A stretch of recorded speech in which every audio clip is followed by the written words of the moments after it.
To the Education, Health, and Environmental Affairs Committee. Today, Tuesday, the first day of in-person hearings. I welcome all of you. Welcome committee. Welcome people in the audience. We will be maintaining masks in the building and while testifying, just so everyone knows that. Let me go over the order of the bills today. We're going to start with Senator Zucker, Senate Bill 61. Very short and quick bill. It's a cleanup bill from last year, if I understand. Senate Bill 269, the Vice Chair, Senator Kagan, also a fairly brief bill. Then we will go to Senate Bill 528, the Climate Solutions Now Act of 2022. That'll be followed by Senator Hedelman, 588, followed by 627, Waldstreicher, followed by 515, Senator Young, followed by Senator Lamb, 307. Then back to the chairman, 494 on energy and water efficiency standards, followed by 135, Senator Kramer, twice, 135, 126. And as a late, not scratch, but delay, 471 will be last of the day. So we're going to take two quick ones. Then we're going to take the long one of the day. I believe there are 60 witnesses. The policy will be the primary speaker after the sponsor gets 5 minutes. All subsequent testimony will be limited to 2 minutes. We encourage people to be additive. And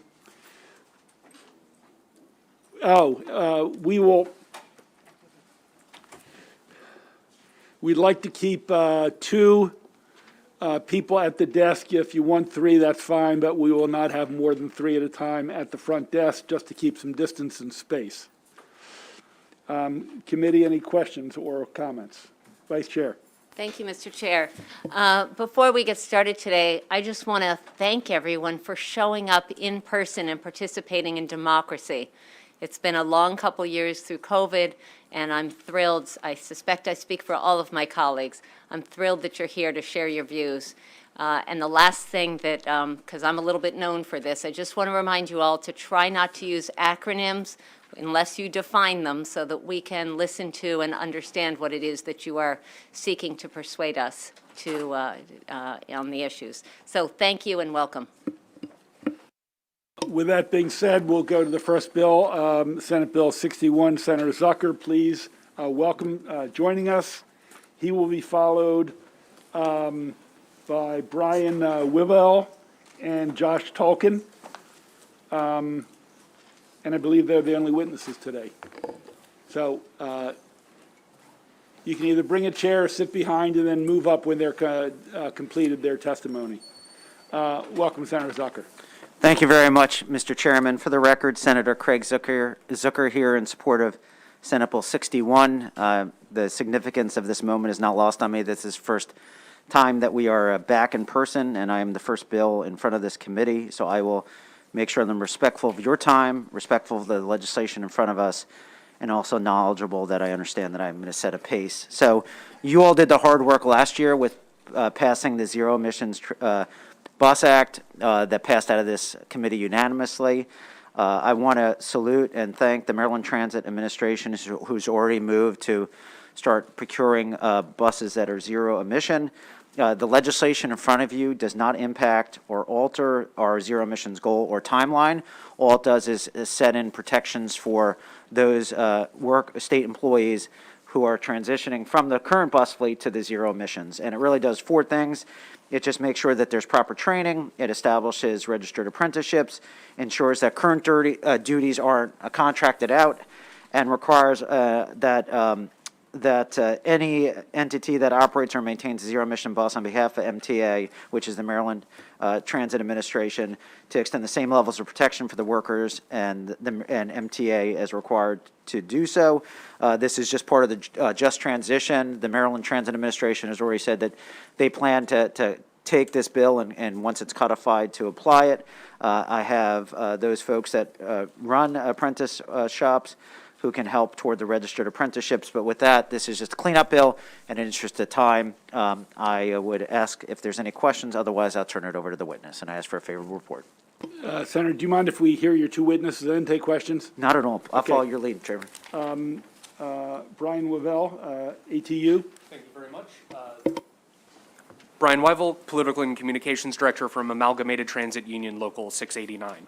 ATU Local 689 strongly supports SB 61 and urges this committee to issue a favorable report. We have a once-in-a-generation moment to provide a bona fide just transition and train America's diesel bus maintenance workforce on zero-emissions vehicles. Public transit workers understand our responsibility as leaders in the fight against climate change. America needs zero-emissions vehicles for its public transportation fleet.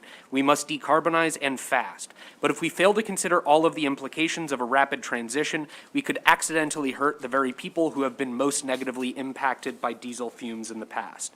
Since the widespread adoption of diesel buses over a half-century ago, most transit systems have structured their entire workforce around the technology. WMATA alone has nearly 1,000 workers in their bus maintenance department. These workers are well-trained over years and highly skilled with diesel engines. Some have spent their entire lives working on diesel buses. In the rush to transition America's bus fleet to the technologies of the future, we need to answer an important question. What happens to the existing diesel bus maintenance workers? We think the fair and just answer is obvious. Every existing diesel bus maintenance worker should be retrained on how to repair new buses, whether they're battery electric or hydrogen fuel cell. But this may be more complicated than it would seem at first glance. Many zero-emissions vehicles manufacturers hope to restructure the entire labor market for bus maintenance. Instead of just buying a bus from a manufacturer and then having your own in-house maintenance workers take care of it, many vendors offer 10 to 12-year warranties that require almost all maintenance to be conducted by the manufacturer itself. Some companies won't even provide diagnostic codes for maintenance workers to be able to find out what is wrong with their buses. Others refuse to offer training to transit authorities so workers will even know what they're repairing. We believe SB 61 would solve many of the problems that MTA could face in their fleet transition and serve as a model for other transit authorities in this region. Not only is this a just transition, helping to ensure these workers keep their jobs with new skills, but its support for labor management apprenticeships could make bus maintenance an attractive unionized green career path for young workers without a four-year college degree. Thank you very much. Mr. Tolkien. Thank you very much, Mr. Chair, members of the committee. My name is Josh Tolkien.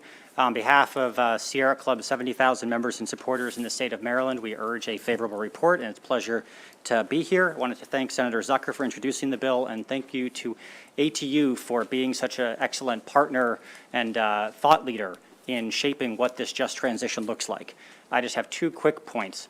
A just transition is not just important for the workers, though that is critical. It's also important for effective implementation. Making sure that we transition our workforce is a way of ensuring that we have the workers to maintain an effective and healthy electric bus system.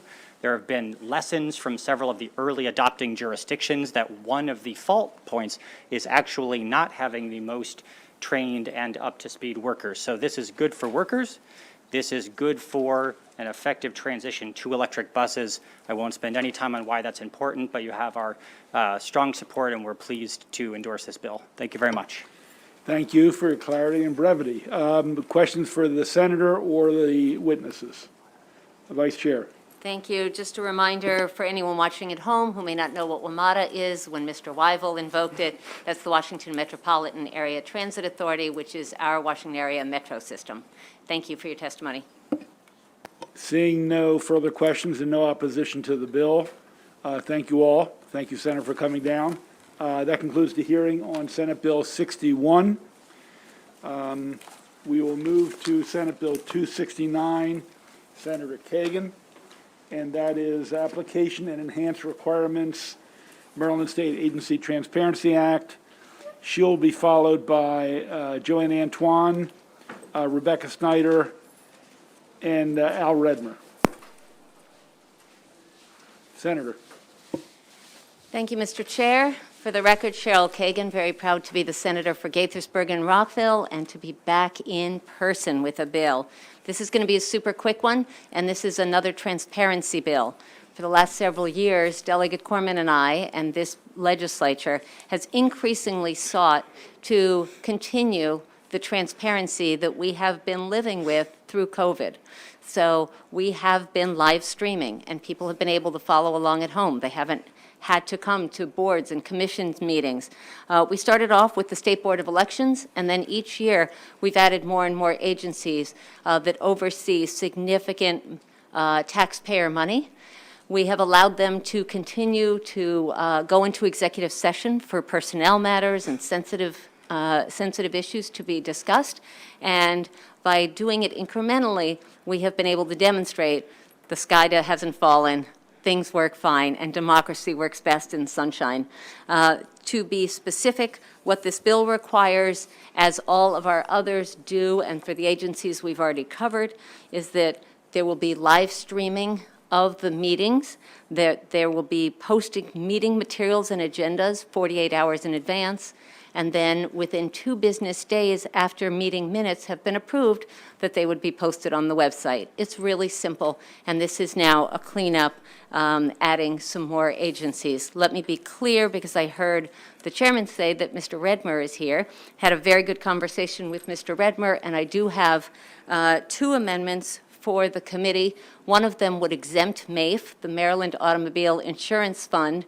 They made the case that they don't manage any taxpayer money and that they already are a very well-regulated body. And so Delegate Corman and I agreed with that. So we have one amendment exempting MAIF from coverage in this bill. The other one is there are some agencies that do site visits and have meetings in the field, and we don't want them to have to schlep video cameras and worry about Wi-Fi signals. So for an infrequent site visit, we also clarified and exempted that. So simple bill, we've done it before, and we're just adding more agencies. Thank you for your consideration, colleagues. Thank you, Madam Vice Chair. Ms. Antoine from Common Cause, welcome. Good afternoon, everyone. For the record, Joanne Antoine, Executive Director of Common Cause Maryland, testifying in support of SB 269, which would increase access and overall transparency to our state agencies. I'll keep it short since I think Senator Kagan did a great job of walking us through the bill. You know, I think the more critical pieces here is that it makes clear to the public that there is a process for reporting complaints if there's any issues at all.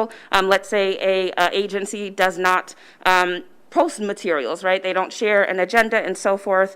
I think the other critical piece here is that it makes clear when executive sessions are taking place. And we know that a lot of times the public is tuning in and they just didn't expect it. I think the State Board of Elections has done a great job of making clear when these are taking place, as well as providing us with materials that are relevant to that meeting. So we'd urge a favorable report. Thank you. Thank you. Ms. Snyder. Good afternoon, committee. My name is Rebecca Snyder with the Maryland, Delaware, D.C. Press Association. Thank you.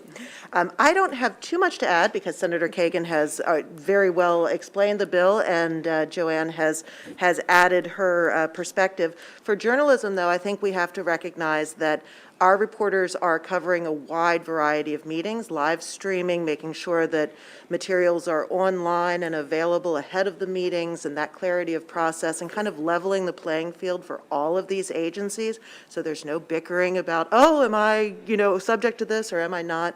This unequivocally states, yes, the open meetings law applies to all of these agencies, and we fully support this bill and urge a favorable report.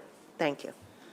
Thank you. I saw Mr. Redmer. There he is. Could someone vacate a seat and let him come up? Welcome, Mr. Redmer. Thank you, Mr. Chair. Good to see you. From Vice Chair Insurance. and members of the committee. It's a pleasure to be here.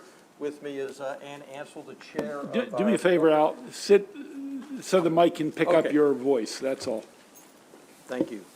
Most chairs don't like me to sit down. But I do appreciate the opportunity to be here. With me is the chair of our Board of Trustees, Ann Ansel. We appreciate the sponsor's amendment, and we are here to support the bill with the amendment and happy to answer any questions.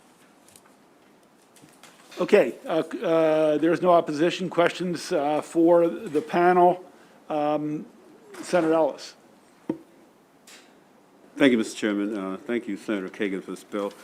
And so a quick question to the sponsor and a follow-up. Is the military department included in this, or are they exempted from these requirements of this bill?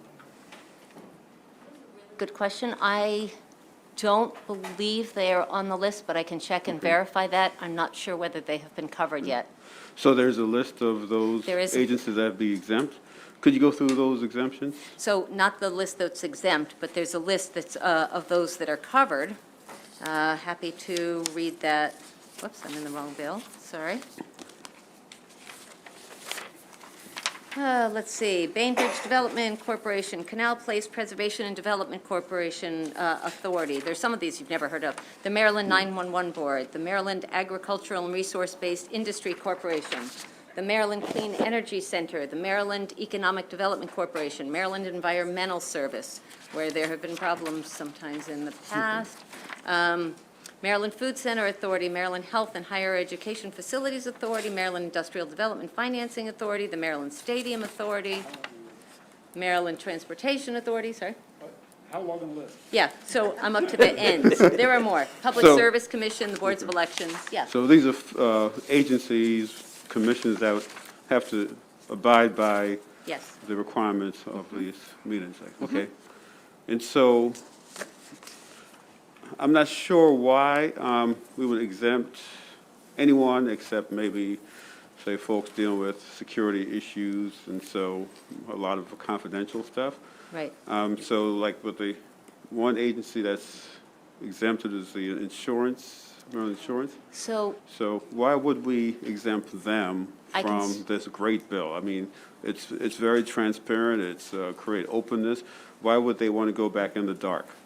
So MAIF, the Maryland Automobile Insurance Fund, made the argument that they are just like a regular insurance company. They just do it for, I mean, if you guys want to speak to it instead of me, it's fine. Sure, But I'm that they're happy already to. regulated Okay. and that they don't handle taxpayer money, which were kind of the two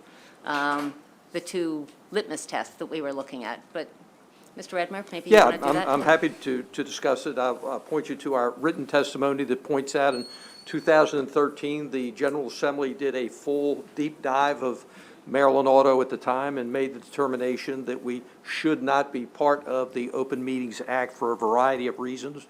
Number one, as the sponsor said, we perform a private function. We are an insurance company. We are operated like every other insurance company in the state. We take no taxpayer dollars. All of our bills, including claims for all of your constituents, those claims are paid for out of premiums and investment income, again, just like every other insurance company. Unlike most state agencies, we are incredibly well regulated. The Maryland Insurance Administration does a phenomenal job of regulating just about all aspects of our lives. They get copies of all of our board minutes. They get our financial statements on a quarterly basis. And our Board of Trustees does not set public policy. Again, they operate basically an insurance company. And the last perspective that I'll share is I have had the opportunity to serve on the boards of multiple nonprofit organizations, both in Maryland and nationally. And my concern is, because we operate just like a private business, even though we're not, my concern would be that the law could have a chilling effect on the work of the board. They might not ask the tough questions of me if they know the answers are going to be broadcast all over the state, including private insurance companies that could use that information to do harm to our business. Thank you. Okay, thanks. So, I mean, I appreciate your sharing that you have a well-run organization, but if we close off the public from making that assessment, we're just relying on insiders for that particular analysis, which I'm kind of concerned about. So, so for the area where you say that private insurance companies could get a hold of your inner workings and, I guess, for competitive issues, couldn't you go into closed-door sessions with those? Oh, we could. I mean, as you know, for every action that government takes, there are actions that public and private organizations take to get around the spirit of those rules, if not the letter of the rules. So, yeah, we go in and out of public and private session all the time. For the most part, 95% of our board meeting would probably be in a private session. So I just don't know that that squeeze is worth the juice. Okay, thank you. Thank you. Okay. That conclude, I'm sorry, Senator Washington. Thank you. Just to follow up to help clarify on this last question of status. So you're funded through special funds? No. So are you Maryland Insurance Agency? No, we are Administration? the Maryland MAIF. Automobile Insurance Fund, And and we so- don't use any taxpayer dollars Right, at all. right. So how are you funded? Because We- that might be the confusion. So Sure, I just wanted we to are clarify. funded, we pay our bills like every other insurance company. So policyholders pay us premiums. Those premiums get invested, and we use those dollars to pay all of our expenses. So it's premium payments and investment income that we use to pay all of our bills. Thank you. Thank you. Yeah, they use an actuary like other companies. We to do. figure out their numbers. Okay, further questions? Seeing none? Thank you, Mr. Edmund. Thank you. Good seeing you. Thank you all, Ms. Antoine, et cetera, Ms. Snyder. Thank you. That concludes the hearing on Senate Bill 259. Now we're going to move to Senate Bill 528. Let's invite those people in. If you were only here for the first two bills, thank you. So you could, if you want to vacate your seat, if you're not here for the next bill.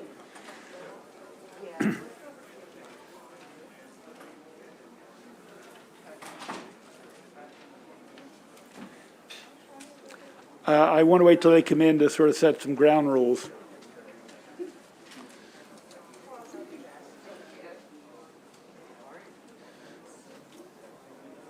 Every other seat.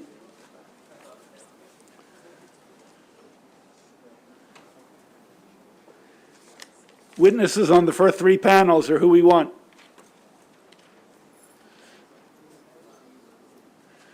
Plenty of seats on my right, your left.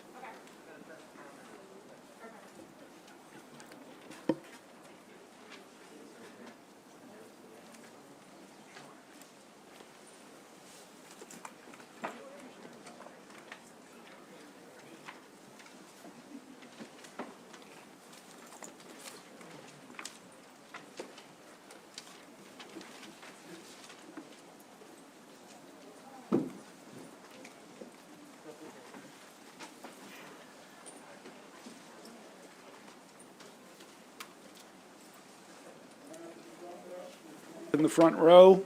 There are two up in the front row.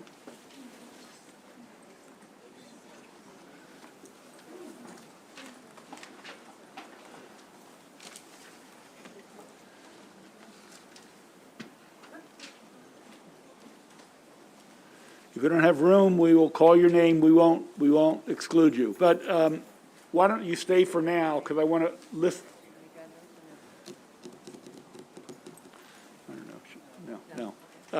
Hold tight for now. I'm going to read through the list in the order. If those on the third panel want to excuse themselves to the anteroom, that'd be great. We're going to do some switching. So we're going to start with the sponsor, myself, followed by Don Bosch. Then we're going to hear from a county panel led by the County Executive of Montgomery County. Welcome, Mr. Elrich.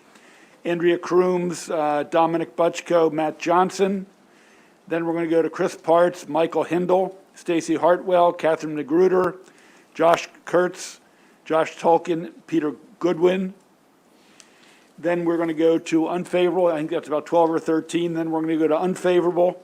Michael Powell, Tom Ballantyne, Bob Benton, Lori Graff, Michael Canales, Jeff Guido, Charles Washington, Derek Dickens, Mark Case, Joe Bryce, William Bill Sullivan, Brian Quinn, Mike Cassell. Then we'll go back to the third panel, Kim Coble, Victoria Venable, Cecilia Plant, Ruth Ann Norton, Nina Jeffries, Drew Schmidt-Perkins, Aaron Greenfield, Brett Mastropieri, John Willems, Aaron Appel, John Fiastra, Stephen Douglas, Stephen Lays. Then we'll go to the final opponents, Destonia Reed, Jim Steffes, Robert Yardley, Paul Buckley, Al Valentino, Joe Birch, Mark Callahan, Steve Suck, Nash McMahon, Keith McMahon, Donald Birch, Robert Parlett, Larry Shiflett, Melvin Thompson, Craig Mathis, Aaron Tamarchio, Kurt Evers, Philip Tonelli, Saquon Johnson. So if you were near the end of that, if you wouldn't mind opening up your seat for someone in one of the first 2 or 3 panels. If not, we'll just call your name. Our great security guard will call you in the anteroom. But while I have you, except for the lead witness, other people have 2 minutes. And we did allow everyone to sign up, but I must tell you, I see a couple institutions that have 3 or 4 speakers from the very same institution. I don't want anyone to take advantage of this committee. We have a lot of other bills today.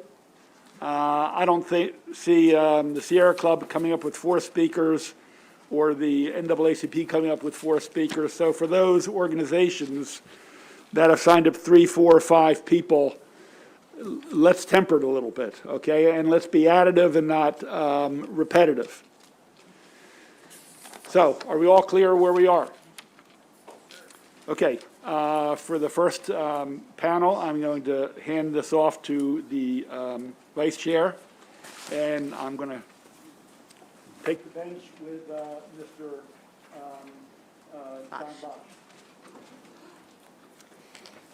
As the chair and Don Bosch are heading to the table, let me just, again, for those of you who weren't in the room, welcome you back and thank you for participating in democracy. We have missed you for the last 2 years. Let me also remind you that your name is not under your box with your face in it. So please, when you introduce yourself, please make sure you use your first name, your last name, and your affiliation. And again, a plea to try to avoid acronyms. People following along at home and legislators on this panel may not be able to understand what you're talking about unless you identify it. With that, Mr. Chairman. Thank you, Madam Vice Chairman, members of the committee. I am not going to spend a lot of time trying to convince you of the science of climate change or the looming problems. I think most of us here, and in fact, even the deniers have sort of faded away in many cases. Fewer people reject the science. The problem is providing solutions and implementing solutions that will make a difference.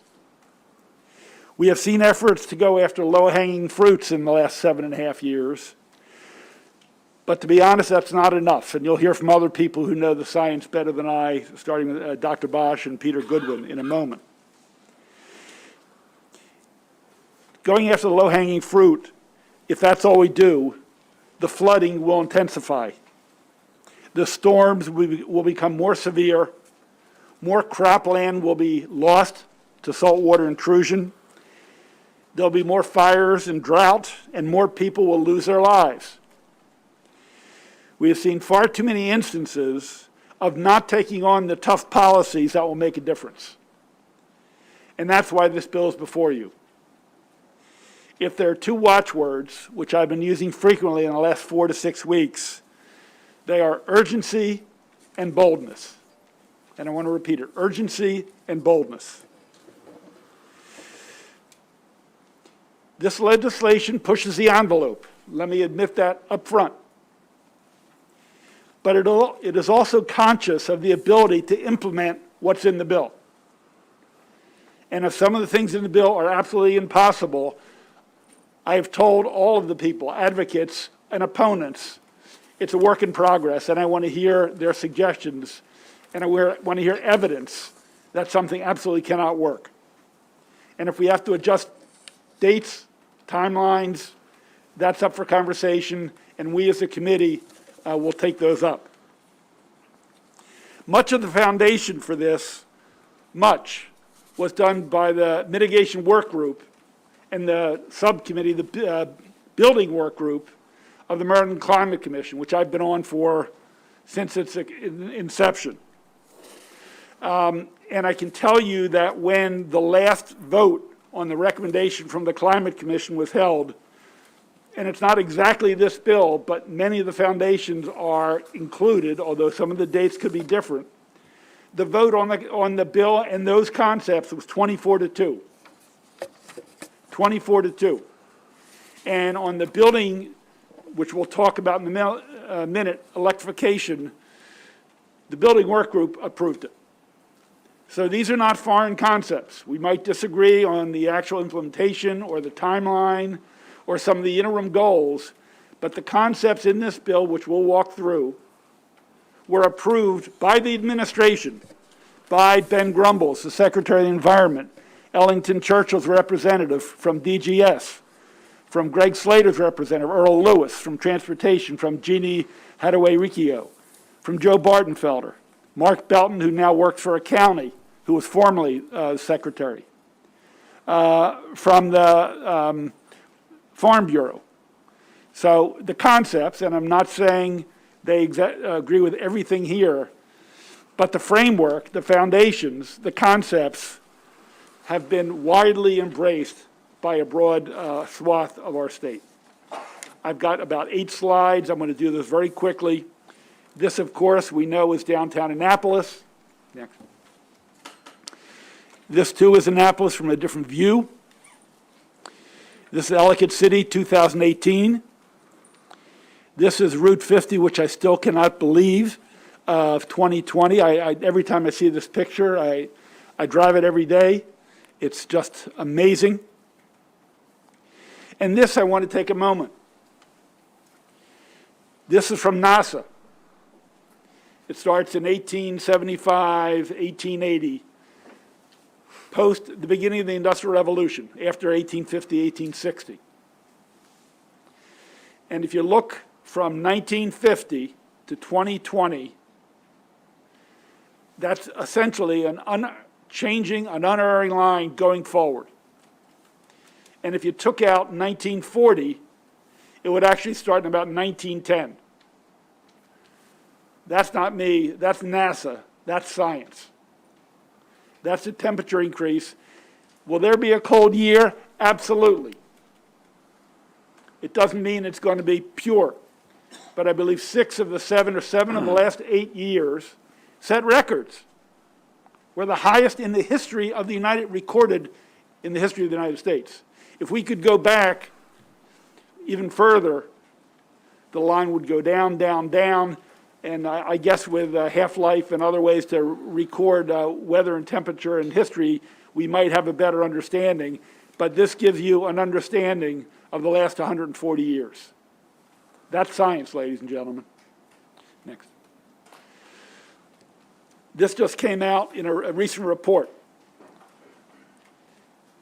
Nature Climate Change saying by 2050 will increase $8 billion, not million, $8 billion in the effects of flooding in the United States. But if you read the red line, it's only $8 billion in additional money if nations reduce planet warming emissions with targets agreed upon by the last summit. If they aren't met, if they are not met, the cost will be greater. 8 billion could be 10 billion, could be 15 billion. And at the moment, we don't have the confidence that, in fact, all of those recommendations will be followed internationally. Next. And finally, this was a study just released last week. You can read it. I'm not going to read it to you. The melting of glaciers prematurely around the world will affect 1.9 billion people. Lack of drinking water, effect on crops, hydroelectric power. I'm going to stop with the science and making the case, and I'm going to go into the bill. As I've shared with you, we will do a more casual and systematic walkthrough on Thursday, but I want to give a 15,000-foot view. Starting at the top, these are not new. These were in last year's bill that the Senate passed, 60% emission reduction by 2030, net zero by 2045. We've made some changes to environmental justice, but we need to put a very clear lens on what's happening in our disproportionately affected communities, mostly black and brown, how they're being affected, asthma, health, environmentally, and set goals for future investments to overcome that environmental injustice. A new section of the bill, the third bullet, if you will, ladies and gentlemen, is this committee about 10 or 12 years ago approved a bill sponsored by the late Senate President setting up a Chesapeake Conservation Corps, putting young people to work to understand and clean up the bay. It's been a good program. Many of those young people actually go to work in the environmental community after their one-year internship. I thought it was such a great idea, I thought we should do it for people in urban environments, basically an urban conservation corps that'll work on environmental justice, that'll work on sustainability, that'll help plant those trees we talked about last year. I know Senator Ellis brought that up, to work on the environment, low-income housing to make them more energy efficient. So we want to establish a climate justice corps in the urban areas. The next section is new. And you will hear today, it is somewhat controversial. Some people don't like the speed that we're calling for. I said we can't rely on low-hanging fruit. That temperature graph will continue to rise if we don't take more significant action. One way to do it prospectively is to shift from using coal and oil and moving to electricity, so as our solar increases, our wind increases, our geothermal increases, it'll run along the electric lines instead of having to lay pipe and continue to use fossil fuels that emit carbon dioxide. So what this bill does, it says, and this is important, newly constructed buildings use electric for heating and hot water rather than oil and natural gas, subject to a cost-effectiveness test. If it can't be done, it can't be done. But I'm going to prove to you that it can be done. Obviously, if we take care of new buildings, you know, while there is new growth, most of our buildings, 90%, 95% will be the ones that are already in existence. So the bill says that large buildings, some will say it's not large, my home isn't that size, we're talking multifamily homes, commercial, of 25,000 feet or larger, must reduce emissions to net zero in the next 18 years, with phase-in, a 20% reduction, and then a 30% reduction, then a 40% reduction.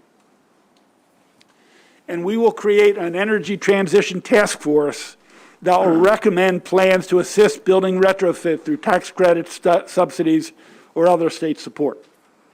So it's new construction for all buildings. It's for retrofit, it's only the very large buildings. Next slide. This is from a report from the E3. It is the consulting group that the Department of Environment has hired. They do modeling. They're from California. They've been used for 5 years. I don't know those people. I just read their report. And that's what the mitigation work group and the folks in the Climate Commission have followed. For an all-electric single-family design, you can see this annually. It's going to cost $3,800 a year, opposed to building the way we build would cost $5,500. So essentially, new home, not having to lay pipe, putting in a furnace, will actually be cheaper if you pass this bill in prospective single-family homes. Next slide. Prospective for multifamily residents, apartment buildings.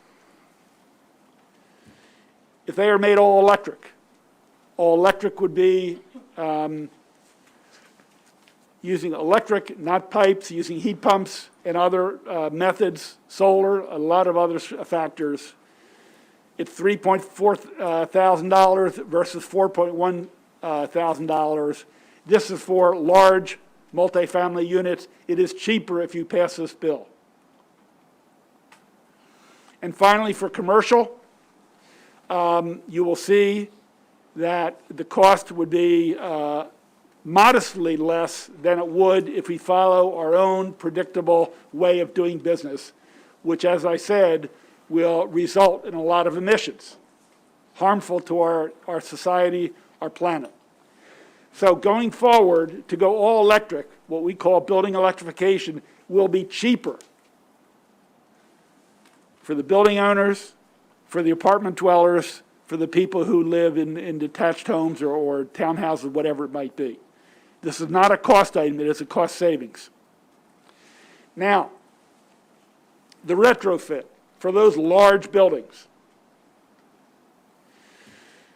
And again, these are not my numbers.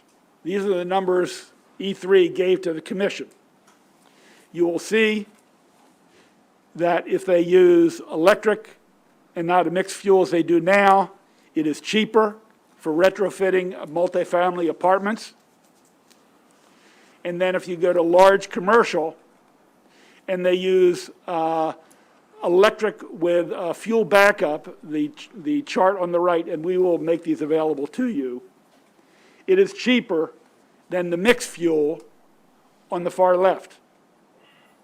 Now, I already received testimony from one of the witnesses who used a figure in the middle, which I'm not recommending. So in every category going forward or retrofitting, it is a savings to our state, to our residents, and to our environment. Okay. Back to the bill. Transportation, this is not new. We amended it last year, Senator Riley.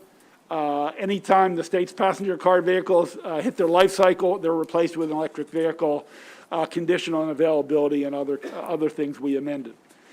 School buses. We are calling for all school buses to become electric, conditional on availability of funds. And the infrastructure bill from the Biden White House has money in that.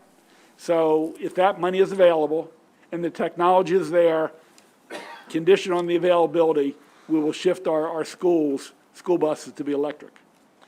Schools, very similar to last year. We all visited Hollibird Middle Academy. They say it's cost them $3 million to be carbon neutral. Baltimore City did it. Howard County, Wild Lake, we visited. A little bit more money, a little bigger school, but they also said they didn't start from ground zero. They had to use another blueprint and footprint, so they didn't really get all the advantages. This bill sets up a fund of $12 million.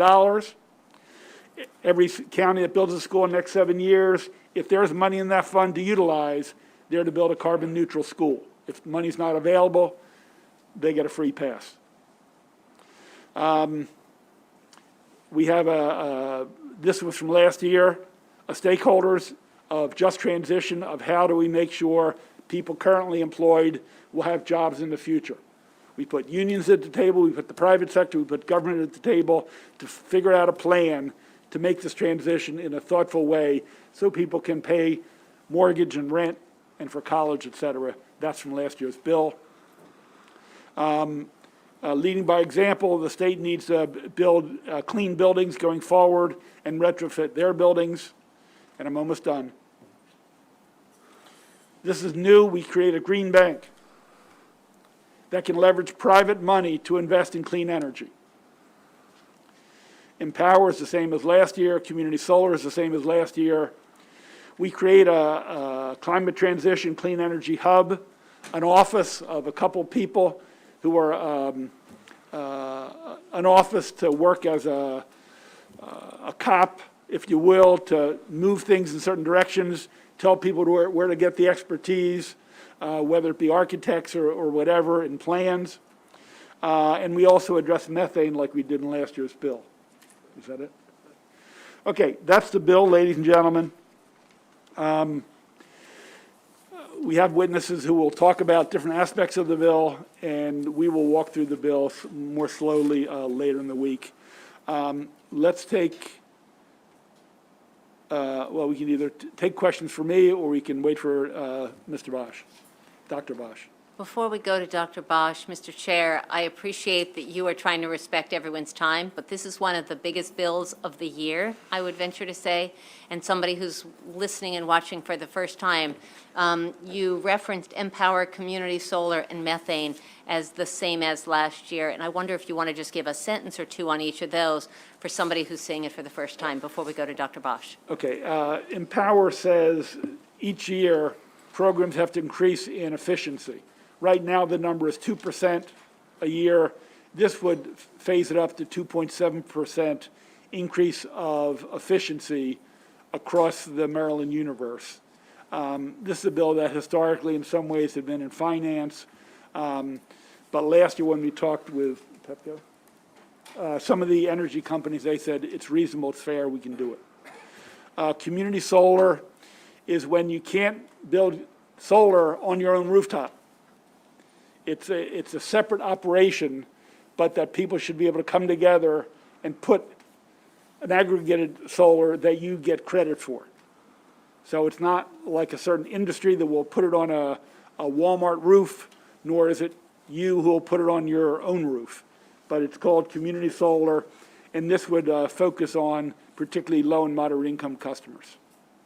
And what was the third?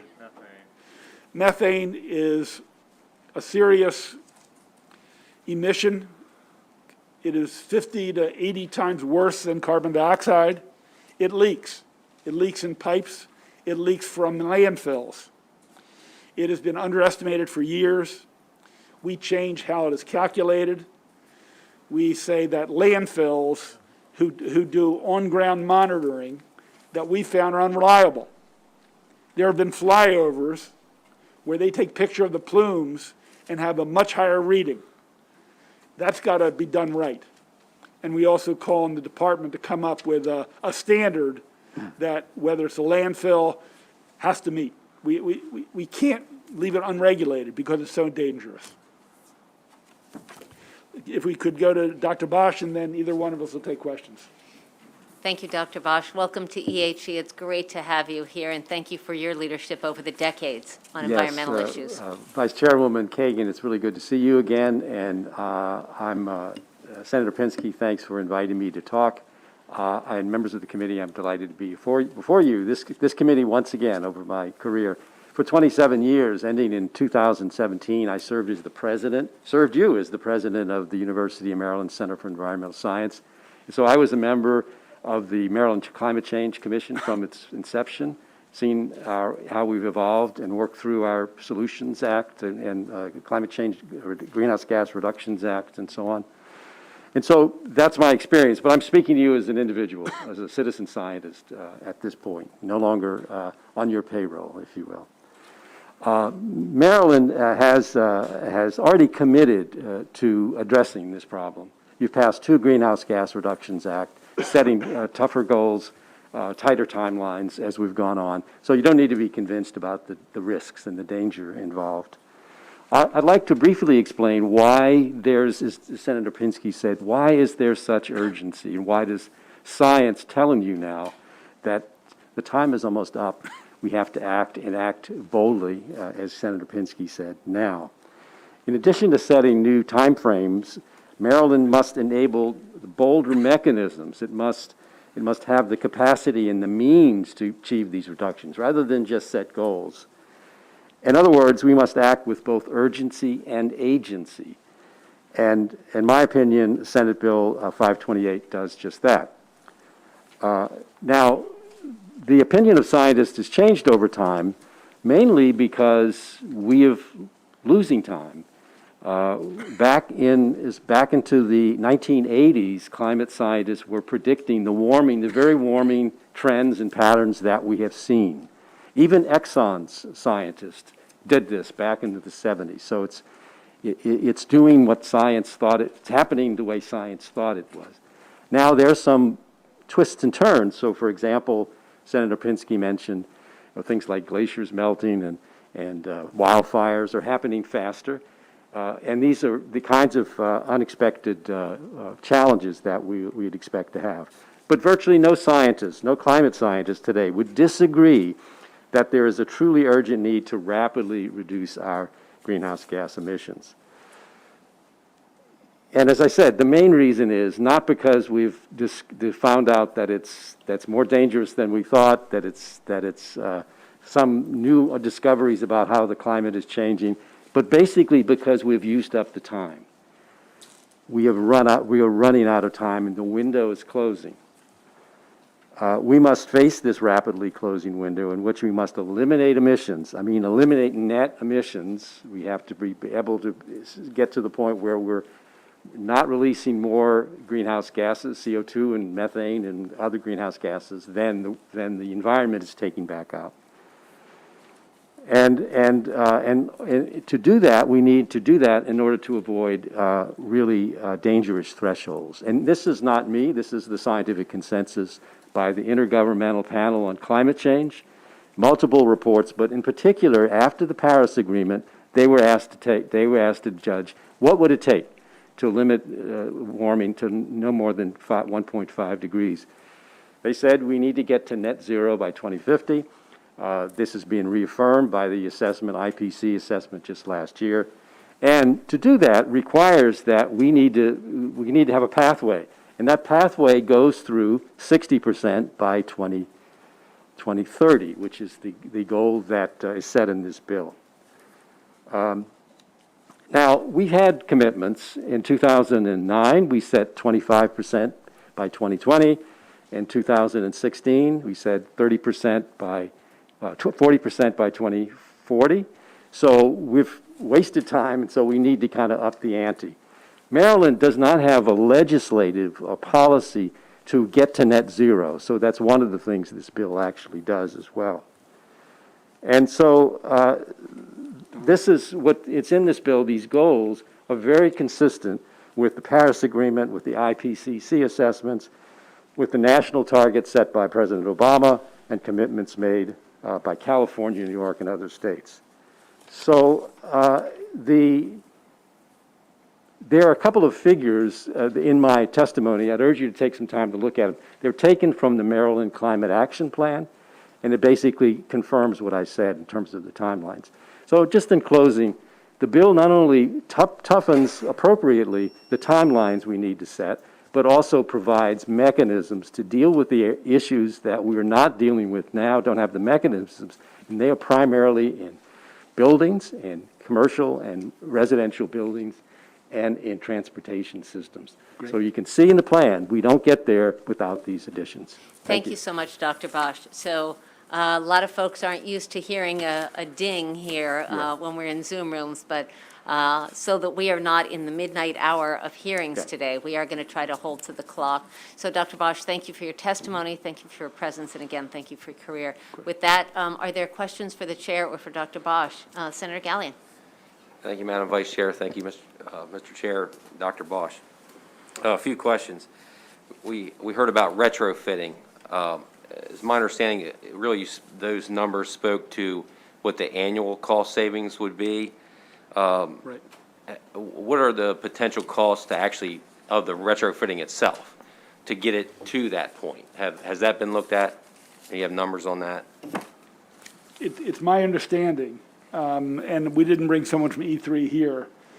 They're built into those costs, just as you have to update a furnace every so often too. I mean, they don't live forever. So it's my understanding those charts that you saw include the operating and capital cost in both categories. Okay.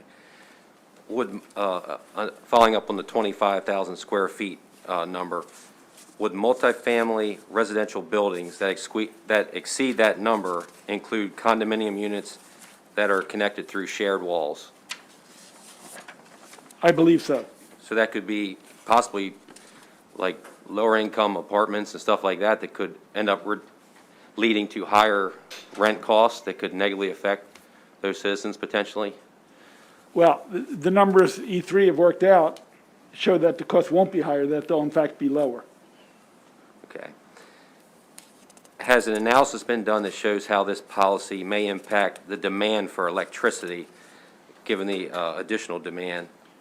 and the cost to upgrade the local distribution and transmission system to meet that additional demand? No, it's a very fair question. It will increase the demand on electricity.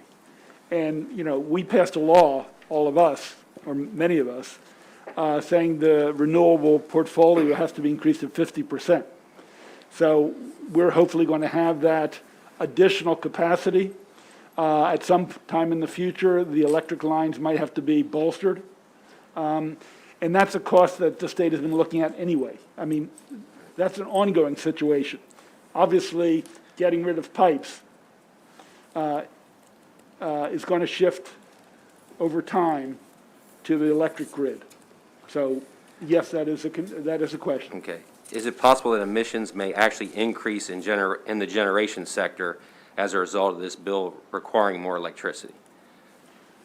Well, if we follow the law and increase our renewable portfolio, no, we're going to be replacing coal, oil, natural gas with wind, solar, geothermal.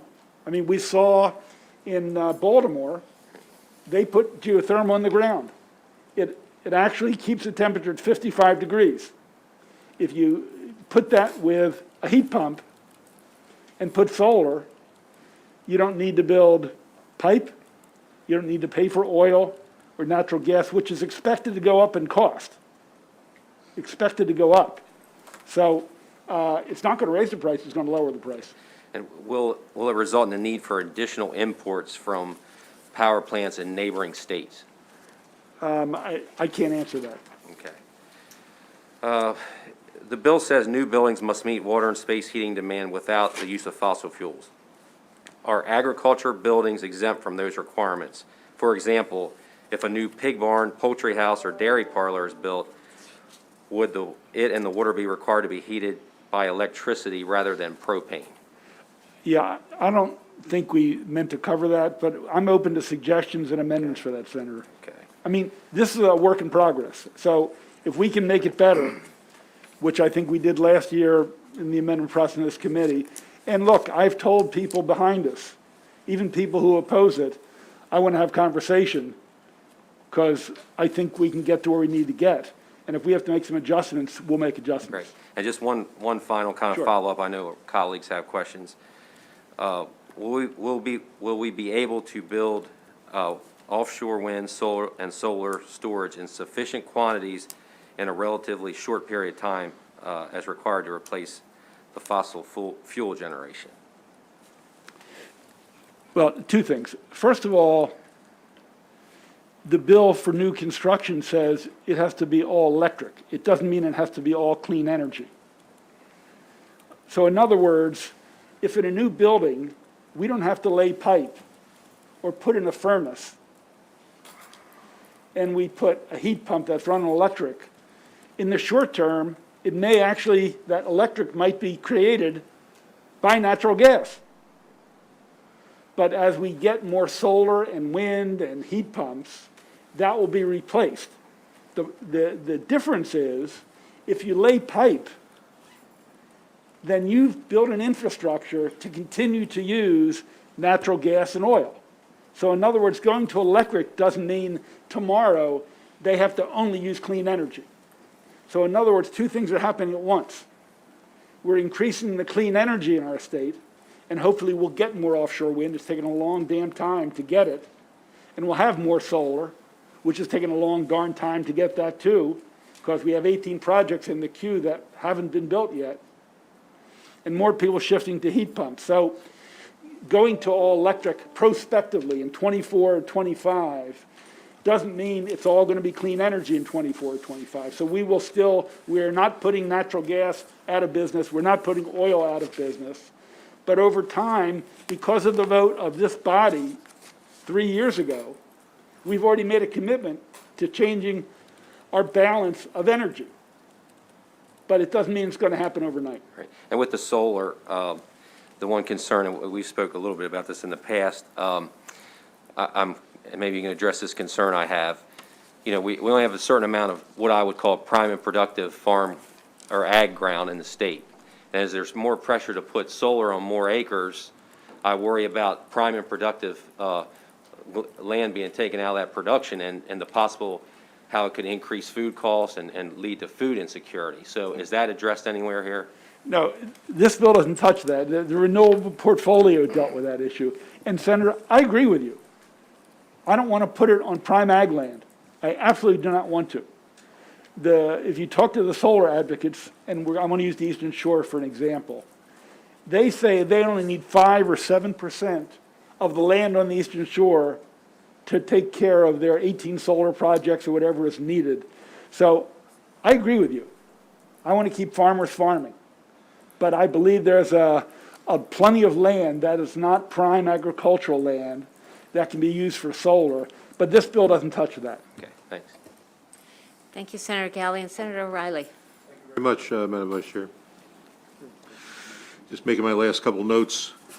My attention span is waning sometimes, Mr. Chairman, so I have to make sure I have my little checklist here. Didn't hear any discussion on your presentation about nuclear. I know Germany is starting to withdraw their nuclear power plants off grid. Is that part of the discussion today? The bill doesn't get into what type of clean energy. Well, That's okay, primarily in the Finance Committee. We passed a renewable portfolio. I don't get into what the mix should be of clean energy. I just want to begin to shift from other clean energies away from fossil fuels. So this bill doesn't touch that. So nuclear is not off the table with this bill? This bill, I don't think, mentions nuclear, Very good. either for or against. Very good. I have my own views, but that's for another day. Okay. There was a couple of slides here about new buildings going to all electric by 2023. In my days on the county council and working with commercial developers, many times it takes 3 to 5 years to get a project from concept to a permit to make changes. It seems like it's an awful short window in which to take a 100,000-foot building and then reconstruct it and reorientate it. Any thoughts about pushing that back a little bit? Well, first of all, it's an absolute fair question, and I've learned a lot about building electrification as well, Senator. Probably, I'm catching up to you. I don't know more than you. The 23 date allows for another 12 months because the 24 jurisdictions get to review that and adopt them. So, in fact, it doesn't take effect until 24, whatever that month is. Okay, so it's not a hard deadline, it's an enabling deadline? No, with a time, with a toll on it? The state has to adopt it, and then they send it out to the counties for review and affirmation. So it's really 12 months from that deadline where it would actually be implemented. Thank you for that. But more specifically to your point, I have no intent of affecting things that are in the pipeline. Okay, And if that's not explicit in the bill, I would welcome an amendment. thank you. And look, if we have to talk about moving it back 3 months or 4 months, I don't want to sit here and negotiate. No. I want something that's reasonable and can be done. But we also know when you're in a comfort zone and doing it a certain way, you don't like to change. Yeah. But we've also learned, ladies and gentlemen, I think this is important. If you set a new rule, and you'll hear from it, the architects will design according to the rule. Right, And then the architects will give the plan to the builders, and they will build according to the rule. right. Okay. Any discussion, and this has been a real sticking point for me, that mandates solar projects on schools and public buildings. Why aren't we pushing that in this program? I am open to amendments, Senator. I can only tell you, look, I would like as many schools as possible to be carbon neutral, getting there however they get there. It has been brought to my attention that construction costs have gone up, and people are concerned about if we put too much on clean energy without giving financial support, instead of building 9 schools in Baltimore, it means they might only be able to build 8 schools. So that's why I created this fund, because I think once a jurisdiction builds 1 of these or 2 of these with some state help, number 2, number 3, number 4 become easier. And I think the more of these, like we saw at Halliburton, and we're there in Howard County, Anne Arundel County, Garrett County, it'll become the expectation. And I think that's where we have to move if we're ever going to address this problem that Dr. Bosch so eloquently described. Thank you. And Madam Vice Chair, just one more short question. Please. Thank you. Mr. Chairman, you're throwing out an awful lot of big numbers, global, and a lot of the opponents are asking me this question that I can't answer. If we achieve all these goals, what is the national impact or the international impact? I understand you want to be the leading edge, the tip of the spear, the example for others to follow. I understand that. But what's the practical impact on changing the temperature, on making the goals that, the big goals, national and international, that many countries are ignoring and many, anyway, you understand my question? Absolutely, and I think it is the foundational question. Who do we wait for to act in this problem? And I think for far too long, everyone's been pointing, we'll wait for you, we'll wait for you. And I would say, I'm not waiting for Congress to act. I'm not sure when Congress will act. But I believe if states like Maryland, like California, like New York act, then it's going to bring on Illinois or Indiana or Pennsylvania. And the United States is a major contributor. We might not be number one or number two, but historically, over the last 40 years, we are number one, unfortunately. That's not a proud thing to be. We might be number two or number three now. One of the scientists can give us that number. But it makes it a lot easier if we're showing the reductions when we have that conversation with other countries. So if we're waiting for some other entity, the UN, God, it's not going to happen. And I've seen too long, for the last 7.5 years, we've dragged our feet and we've gone after low-hanging fruit. That's not going to do it. We're going to have more flooding. Instead of 20 days a year where the buildings downtown in Annapolis can't open the doors, it's going to be 20 and then it's going to be 30. And in the Inner Harbor, you're going to see less investment and companies that don't want to come to the Inner Harbor if it's threatened by climate change. And farmers, they're going to lose more acres and more acres of saltwater intrusion. Are we going to see, if we do this bill, all of a sudden overnight an improvement? Absolutely not. But if no one does it, we're not going to see any improvement, and I think we should be in the lead. I think we owe it to our state and our country and our planet. Thank you, Mr. Chair. Thank you, Senator Riley. Senator Ellis. Thank you, Madam Vice Chair, and thank you, Senator Pinsky, for this bill. And so on your chart, you talked about electrification of large buildings. Is that new construction or existing building will have to be retrofitted? There are two parts. It calls for all new construction, residential, multifamily, and commercial. All of them, no matter what the size. So going forward in 24 or 25, that things are not already in the pipeline, new construction, they're going to use heat pumps, they're going to use solar, they're going to use whatever to do, but we won't lay pipe for them. We won't put in furnaces. In retrofit, we do a phase of buildings over 25,000 square feet. And if they have taken, and we have an amendment, or somebody will have an amendment, that if they've taken steps already, in the first couple of years, they probably won't have to do much. But I think we call for a 20% emission reduction by 2030, 8 years. And then we slowly phase it up. But it's only large buildings. Okay. So large buildings have to retrofit, not 100% by 2030, but you're saying phased? 20% reduction 20%. in emissions. I mean, that means, look, they can put in new efficiency windows. I mean, there are a lot of things they can do to reduce their energy usage and their emissions reduction. Okay.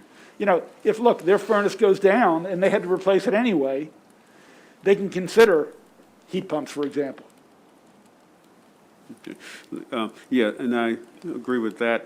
I'm just kind of concerned, I'm not sure if we thought about this, and because of COVID, a lot of downtowns are kind of empty right now. I know big corporations kind of like handing leases. And so the timeline to do this, is 2030, you think, was that date set to say that we should recover from COVID by then, and maybe the commercial activities in our downtowns, where most of our large buildings, but downtown Baltimore, Bethesda, their maybe ability to do the retrofit, be able to handle the companies and owners of those buildings by then, because COVID really has affected the ability for a lot of these landlords, whether it's office buildings or shopping centers, really, to really do these things. You know, Senator, it's a fair question. We just wanted to be on a glide path to get to 2040. Now, is it exactly, should it be 20% by 2030 or 18%, or should it be 2031? We can have that conversation. Good, great. Thank you, Mr. Chairman. Thank you, Senator Ellis. I just want to add one thing to Senator Riley's question. Mr. Chairman, I don't know if you're aware, and maybe my colleagues are not, there was a new program. I talked to Congressman Jamie Raskin, and in the infrastructure bill, there was actually a new program created which allocates $500 million for solar roofs for renewable energy in our schools, and we hope it's in our public schools. Now, when it comes down to each state, that's going to be pennies, it seems like, and so, but it's a start, and it's certainly an indication of interest. And they also created a new program for $50 million for nonprofits. So I think, do you think that, since we're supposed to ask questions, Mr. Chairman, how do you think this bill would work with those initiatives at the federal level? Look, we want to gather as many federal dollars as we can to assist in us. And in a couple areas, we actually rely on that money. And if it's not there, there's a safety valve. If the technology is not there or the finance are not there, we have a safety valve in the bill. Okay. I see no other questions from colleagues, so Mr. Chairman. Oh, I'm sorry, Senator Simoner. I apologize, please. Thank you. And thank you, Mr. Chairman. And I applaud your goals, sincerely. And I haven't had to wrap my mind around all 52 pages yet, so I'm just going to ask some questions. So I'm looking at the condo type of people where they're going to have to retrofit, and I saw the cost savings, and that looked good as far as it was cheaper to do that. And I'm assuming that's over a time period because there's going to be some built-in retrofit cost up front. And then, so one is, what's that time period that those numbers were? But just more generically, how do you envision this go as far as the timeline when somebody would have to have their place retrofitted, and is there an estimate on the cost of what that would be to them? And then the last thing is, what is the enforcement of that? So somebody owns a condo, this law goes into place, and by 20 whatever, they have to do it. What if they don't? What's the enforcement? It's an alternative. There's an alternative compliance mechanism that they would pay into a fund if they couldn't comply.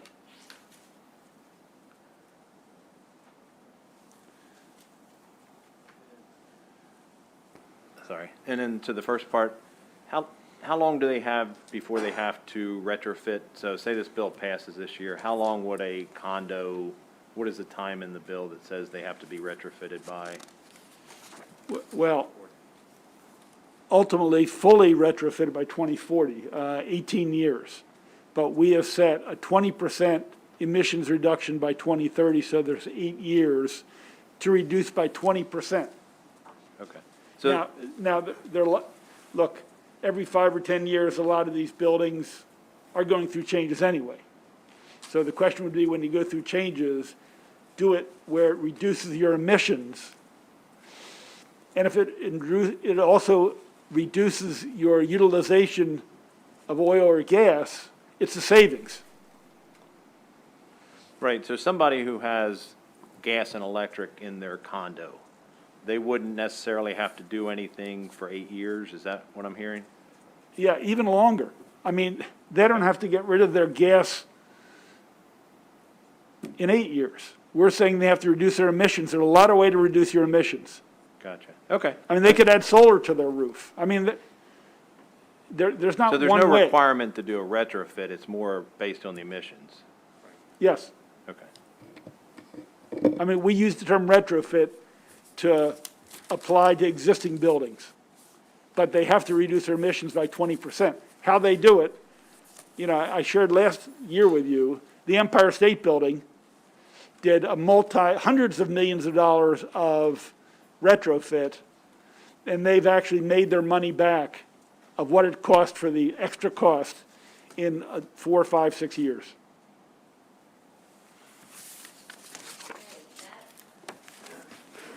With that, we are going to complete this portion of the hearing. The chair is going to come back and return to the dais.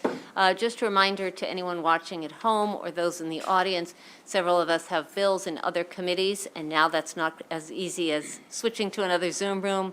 So we'll be getting up, leaving the room, and going to another committee. So please don't take that as any lack of interest in your testimony or in this bill. Mr. Chairman. Thank you. This will go a lot faster. The time when the speakers is much briefer. It's 2 minutes. We're starting with the county executive, Mark Elrich from Montgomery County, Ms. Andrea Crooms from Prince George's County, Dominic Butchko from Mako, and Matt Johnson from Anne Arundel County. So if one of those people I mentioned want to take the other seat so we can be efficient, that'll be great. But if not, welcome County Executive Elrich.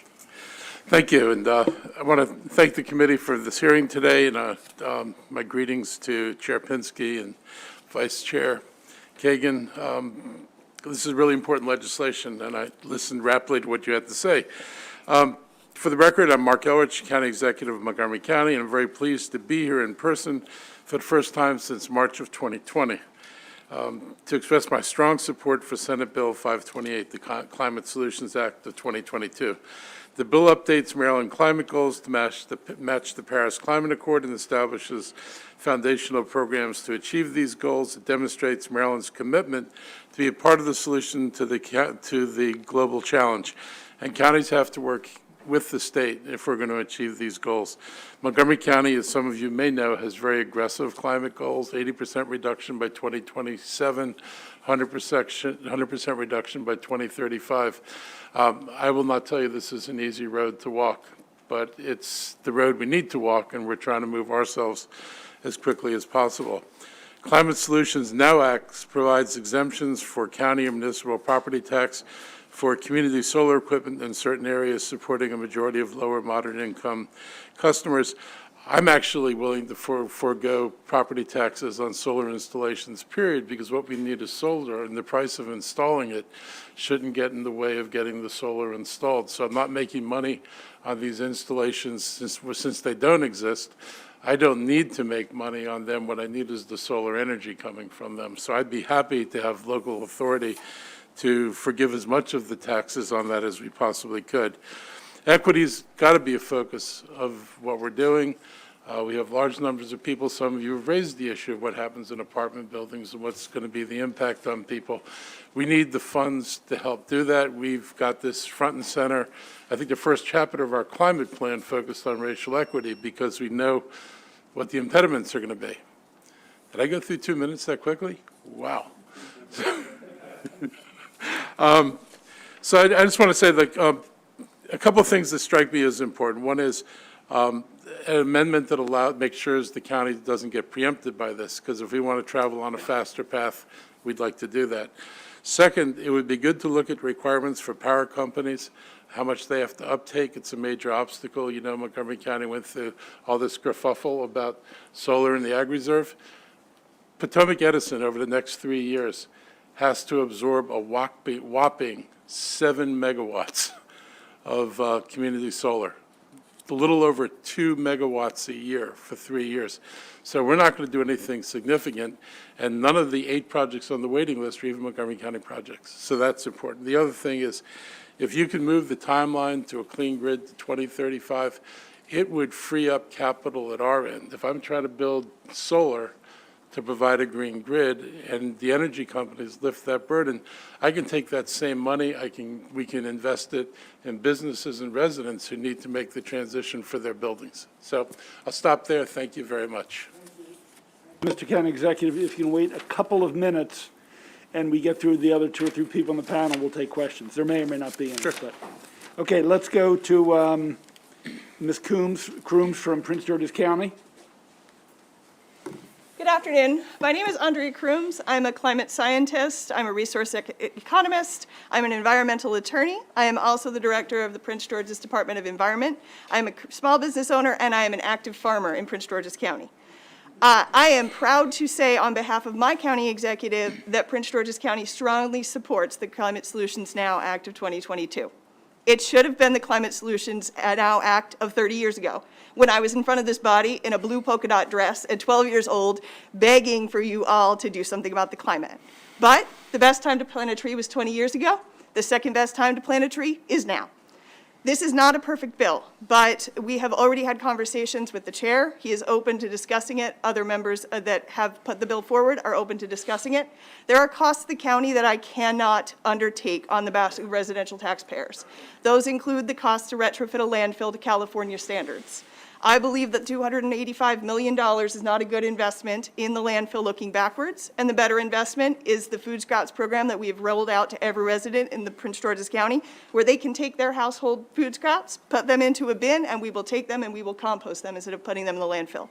I think that those are the kind of solutions that counties can bring to having this conversation, and I want to see people in my level across the state sitting down in these bodies, this environmental justice body, this workforce training body, working on what should the methane standards be, working on what should the energy building standards be. We want to be a part of this conversation.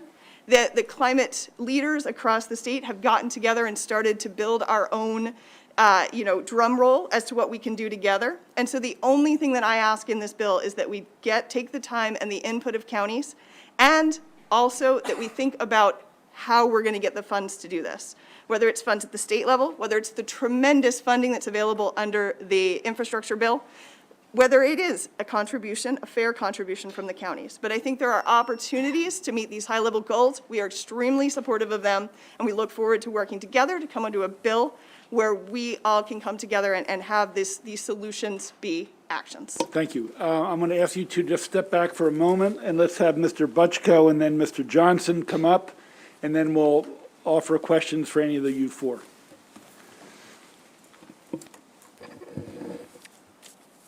Mr. Chair, Madam Vice Chair, members of the committee, thank you for having me here today. My name is Dominic Butchko. I'm an Associate Director at the Maryland Association of Counties. On a personal level, it is very good to see all of you in person. This is my first time up here in front of the committee. MACO urges the committee to give SB 528 a favorable report with amendments. County governments appreciate a number of points in this bill, but raise concerns on a few components, specifically regarding public sector landfills and local tax revenues. Reducing emissions is an important piece of tackling climate change. As you heard before, methane is a really big issue. MACO does have concerns, though, that this bill, as drafted, will mean that we have to disassemble certain solar projects on closed-out landfills right now, and it will make current projects that are currently in the works untenable. We also have additional concerns with tax revenue, but in order to keep this short, I will refer you to my written testimony on that. In short, counties agree that strong action on climate change is needed. It is critical that when we act, we do this right, because time is a factor. So accordingly, MACO urges a favorable report with amendments on SB 528. Thank you. Thank you. Mr. Johnson? Thank you, Chairman, members of the committee, for the opportunity to be here today to testify in strong support of this bill. I'm Matt Johnson, the Environmental Policy Director for Anne Arundel County, here on behalf of County Executive Stuart Pittman today. It's no secret to any of us that the climate crisis is one of the most pressing issues and opportunities for our county, our state, our country, and our world. And when it comes to a universal issue like greenhouse gas emissions, we need the bold leadership and financial support that the sponsor talked about earlier to usher in a clean energy economy across the state. This bill provides both those things, especially the financial support for local governments, residents, and businesses in a number of areas. As a local government, though, Anne Arundel County has a lot of experience with tackling climate issues, just as the other local governments that you've heard from today. And we respectfully request a few amendments to the bill that would make this even better. As you've heard, we'd like the authority to provide tax incentives to solar projects that go above and beyond those listed in the bill. We'd also like to protect our investments and our planned investments in solar arrays on closed landfills, as everyone agrees that brownfields is the best place to put solar to avoid them in other areas. We'd like you to consider providing local governments with targeted funds to reimburse the costs that we pay to purchase renewable energy certificates. If you could provide a small reimbursement pilot program, that could really accelerate the renewable energy projects that we would build in our counties. We would pay for the RECs, which we pay in addition to the electricity, and then we would apply for some small reimbursements. And then, of course, we would like to be at the table for all the task forces mentioned in this bill, especially one that will be dealing with energy efficiency upgrades and energy building codes. Thank you again. We strongly support this bill with amendments. Questions for any of the last four speakers? Senator Carrozza, followed by Senator Ellis. Thank you, Mr. Chair. Mr. Buchko, I understand that you're testifying on behalf of MACO. Mm-hmm.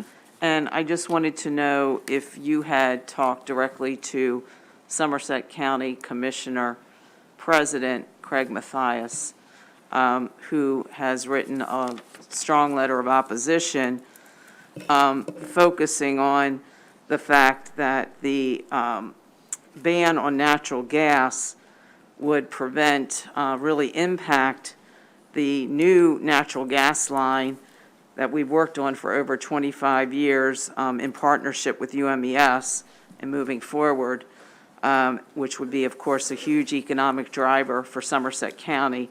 So I was concerned when you brought up that I wanted to make sure that Somerset County's strong opposition to the very real and immediate impact of the legislation was factored into MACO, and maybe as you move forward to work on amendments, how that can be addressed as well.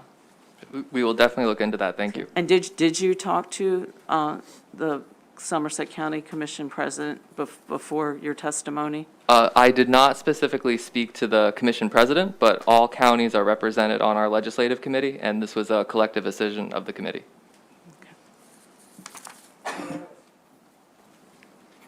Okay, yeah, thank you, Mr. Chairman. My question is for County Executive Ulrich. So, thank you, sir, for your testimony. You mentioned Potomac Edison have to absorb a large number of megawatts. What do you mean by that? I mean, you went kind of too fast. Actually, it's a very small number of megawatts. They're in a pilot program where the state's required minimum levels of what power companies have to take in terms of solar projects. Mm-hmm. So in the category of community solar for low and moderate income families, they're at about 2 megawatts per year for 22, 23, and 24. 2 megawatts per year is one solar project. So it's nowhere near what we need. We had a solar project we could have done 6 or 8 megawatts. It was community solar. We were limited to 2. These caps have got to come off. Okay. So when you're saying they have to absorb it, what do you mean by that? Well, they have to agree to it. They have to, they can only accept up to, they only have to accept up to this. They could accept more. That's generated power from solar fields. Solar fields and home solar. They've got 3 categories: brownfields, something called other, and then community solar. So they have to absorb.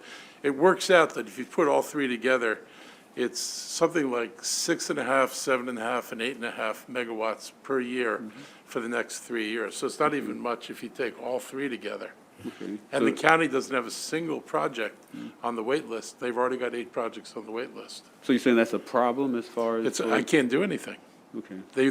We had farmers who put in proposals to do 2 megawatt community solar projects, and they said we're at our limit. We have to accept. We're not taking any more. Okay, great.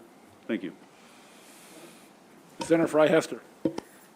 Thank you, Mr. Chair, and thank you, County Executive. I just wanted to pick up on my colleague's point. I'm trying to understand who placed the caps. Are these?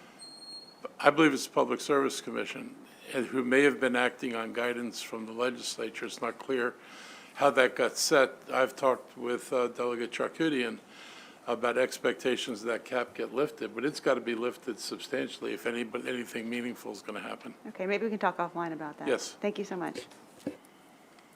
Okay, I want to thank all four. Thank you, County Executive, for taking time from your county. Thank all you. of the witnesses. Thank you very much. Let's go to Stacy Hartwell, NAACP, and Kathy Magruder, Clean Energy Center. If you would each take one of those two seats at a distance. And I want to thank everyone for their patience. We understand it's a long hearing.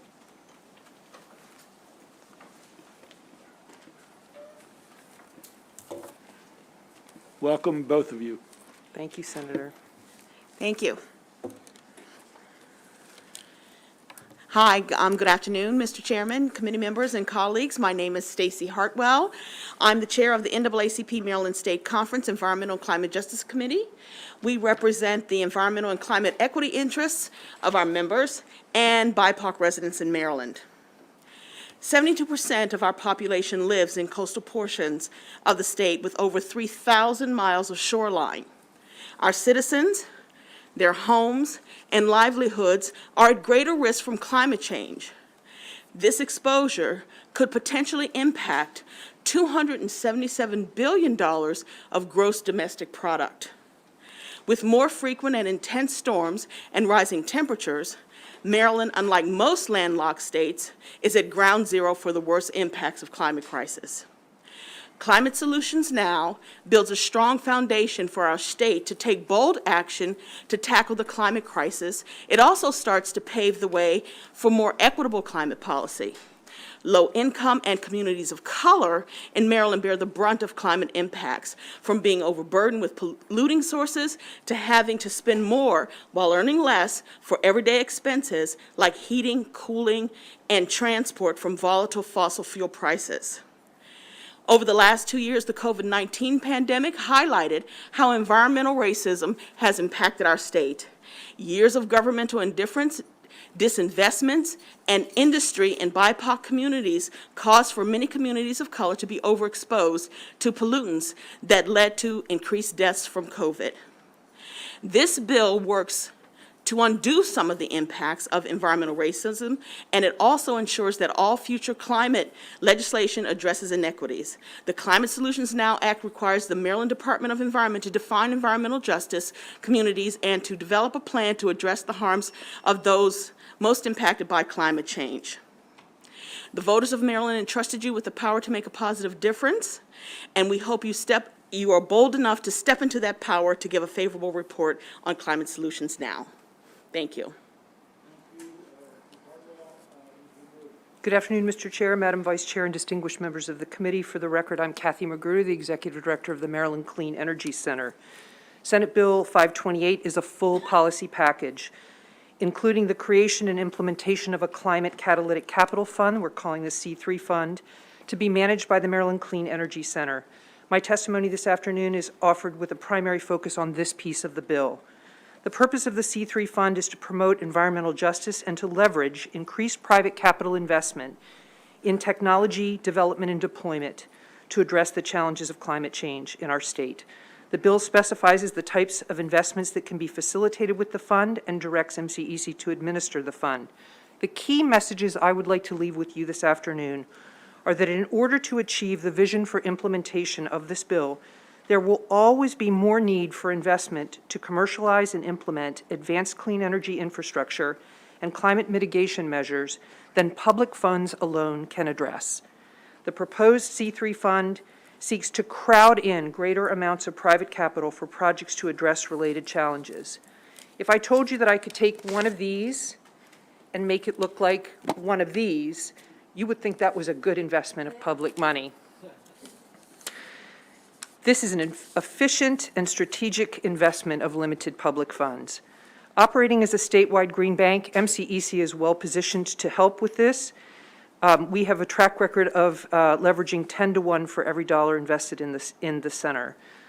We want to attract banking partners, and we want to do things that make a difference for the state. As a quasi-governmental entity, MCEC is well-positioned to enter into P3 structured transactions, which would not be duplicative of current grant and incentive programs offered by the Maryland Energy Administration. As a green bank, we're able to utilize financing incentives to attract private capital in the form of loss reserves, rate buydowns, gap financing, and direct investment of lower-cost capital as examples. Thank you. Thank you for your time. Questions for Ms. Hartwell or Ms. Magruder? Senator Patterson, followed by Senator Ellis. Thank you, Mr. Chair. My question is for Ms. Hartwell. Hi, yes. Would you be willing and or your organization to meet with some of us if we needed to carve out some proposed amendments to some of the concerns that you raised relative to black and brown communities? It's very kind of you to ask. Of course we would be. We'd be more than willing to, as well as our state conference president and our legislative affairs chair. Yes, thank you so much for asking. All right. Thank you very much. Thank you, Chair. Thank you, Mr. Chairman. And sorry, NWSP, what's your name? Hartwell, Stacy Hartwell. Ms. Hartwell, okay. Yes. Thank you. Thank you, ma'am. So you mentioned in your statement, I'm trying to listen closely, you mentioned a term I'm not familiar with. You said BIPOC communities?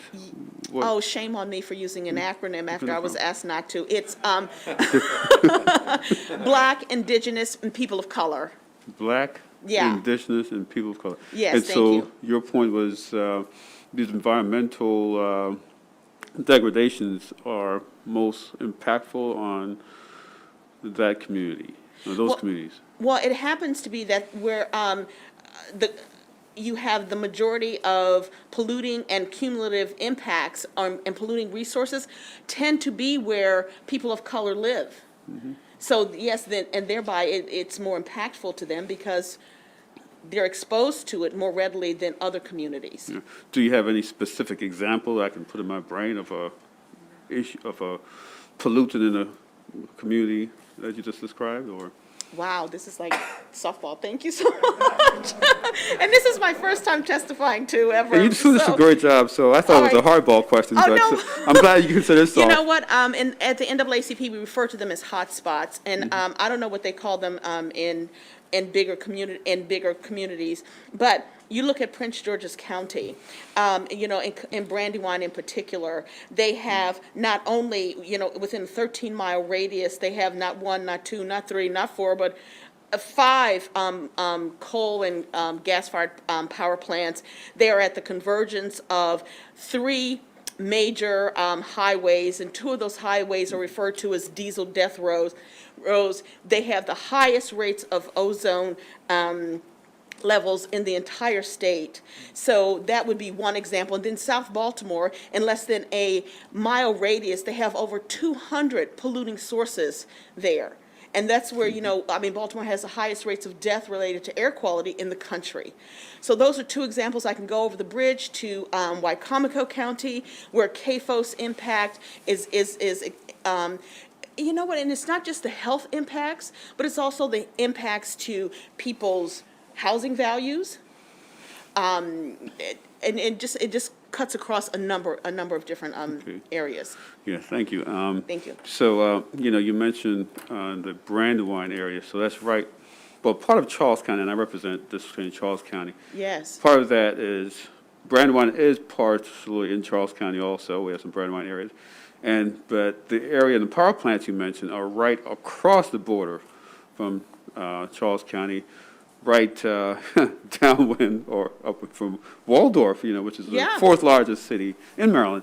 And those bad highways you mentioned, my colleagues and I have been talking about those ever since I've been here, 3-4 years, that, the pollution, and so this body has done something about it and helped to pass the light rail bill I put in to help that. And so those are very important issues. Those are really, I'm so glad you brought those up and brought that to our attention. And I want to thank you, and I want to say continue your good work. Thank you. Thank you so much. Thank you. Senator Carozza. Thank you, Mr. Chair. Thank you, Ms. Hartwell. Thank you. I wanted to ask you, I had mentioned in my previous question about Somerset County, and I brought up the project that literally for decades that we've been working to bring natural gas to Somerset County because every other county in Maryland has it. We didn't. We worked very hard, all constituencies, all stakeholders, and with that natural gas line coming to the University of Maryland Eastern Shore. So I mentioned that our Somerset County Commission, opposed this because of the devastating impact that it would have on this. So I just wanted to ask you if, given your leadership position and mentioning that all constituencies supported this, if you would, obviously be sensitive with your support of knowing of this impact on Somerset County, and I wanted to ask you if you had any interaction in Somerset County on this proposal. I wish there were like 10 of us, and we are really looking to build capacity. But by the time we had even heard about what was going on, we didn't have a lot of time to reach out to a lot of the leaders when that decision was being made, when it was being discussed, when people were positioning the benefits of having that. And one of the reasons why we were so motivated to get down there once we did find out about it is because there were many legislators who fought feverishly against having these pipelines in the western part of the state where it's predominantly white, and then you come over on the eastern part of the shore where it's predominantly black, and you have people who, these same legislators and government officials who were supporting it. So we just said to ourselves, how can it be bad on the western part of the country but good on the eastern part? So we just really didn't understand that, and like I said, we just didn't have the time. Well, I just wanted to bring to your attention the decades of work on this and the partnerships with UMES and our other local constituencies. I understand that. Thank you. Yeah. Thank you both for your testimony. Thank you, Ms. Hartwell, Ms. Magruder, for your long work on this. Let's go to Chris Parts and Michael Hindle. Then we'll hear from Josh Kurtz, Josh Tolkien, and Peter Goodwin, and then we'll move to the opponents.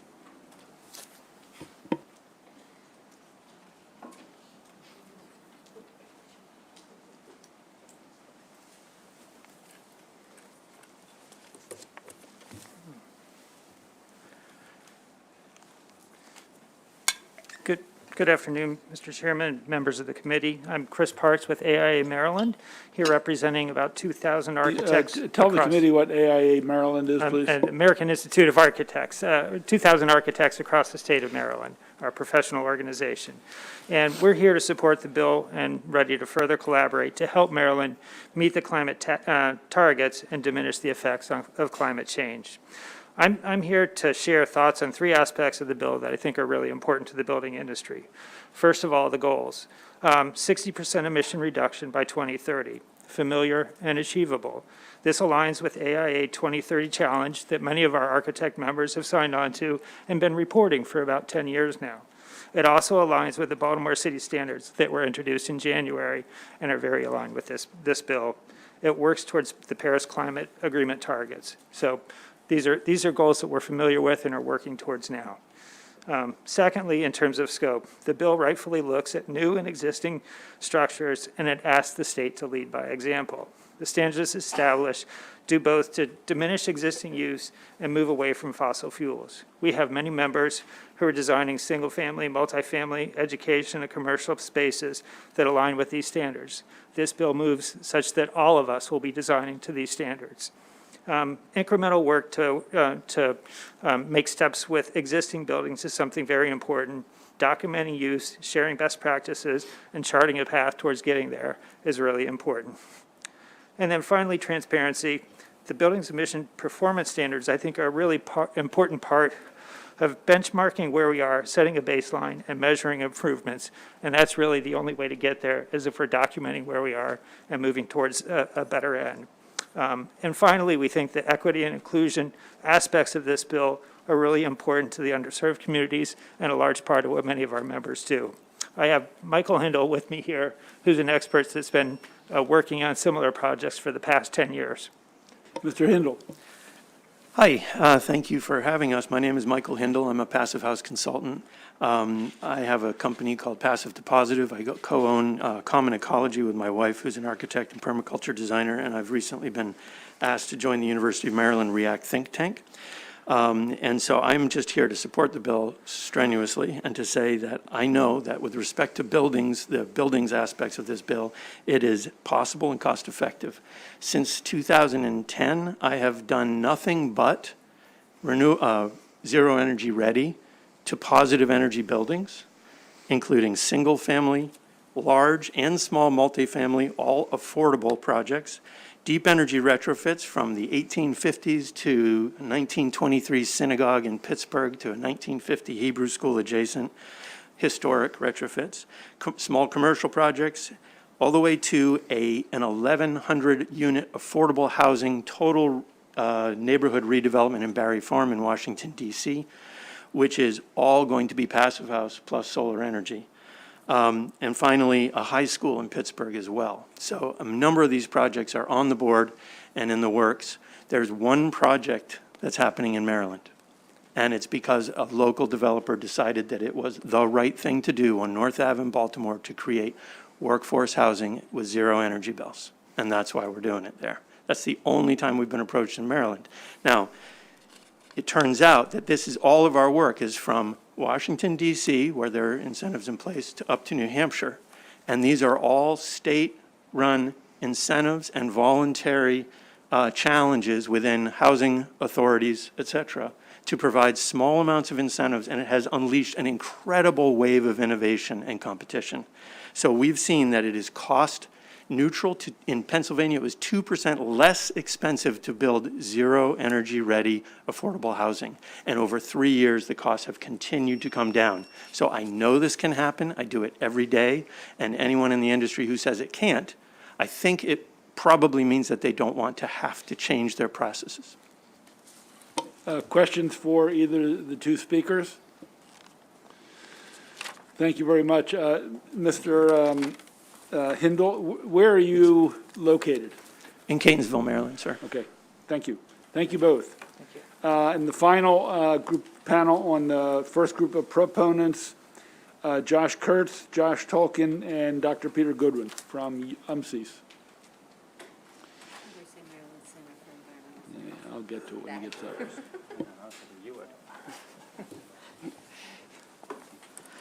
All right, good afternoon, committee members, Mr. Chairman, Madam Chair, Vice Chair. It's a pleasure to be with you all in person, not be on a screen. I'm here today. I'm Josh Kurtz. I'm the Maryland Executive Director of the Chesapeake Bay Foundation in strong support of this bill. When we look at this and we think about the impacts that we're seeing to our human communities, we've heard about that already. Well, we're seeing them also in our natural communities.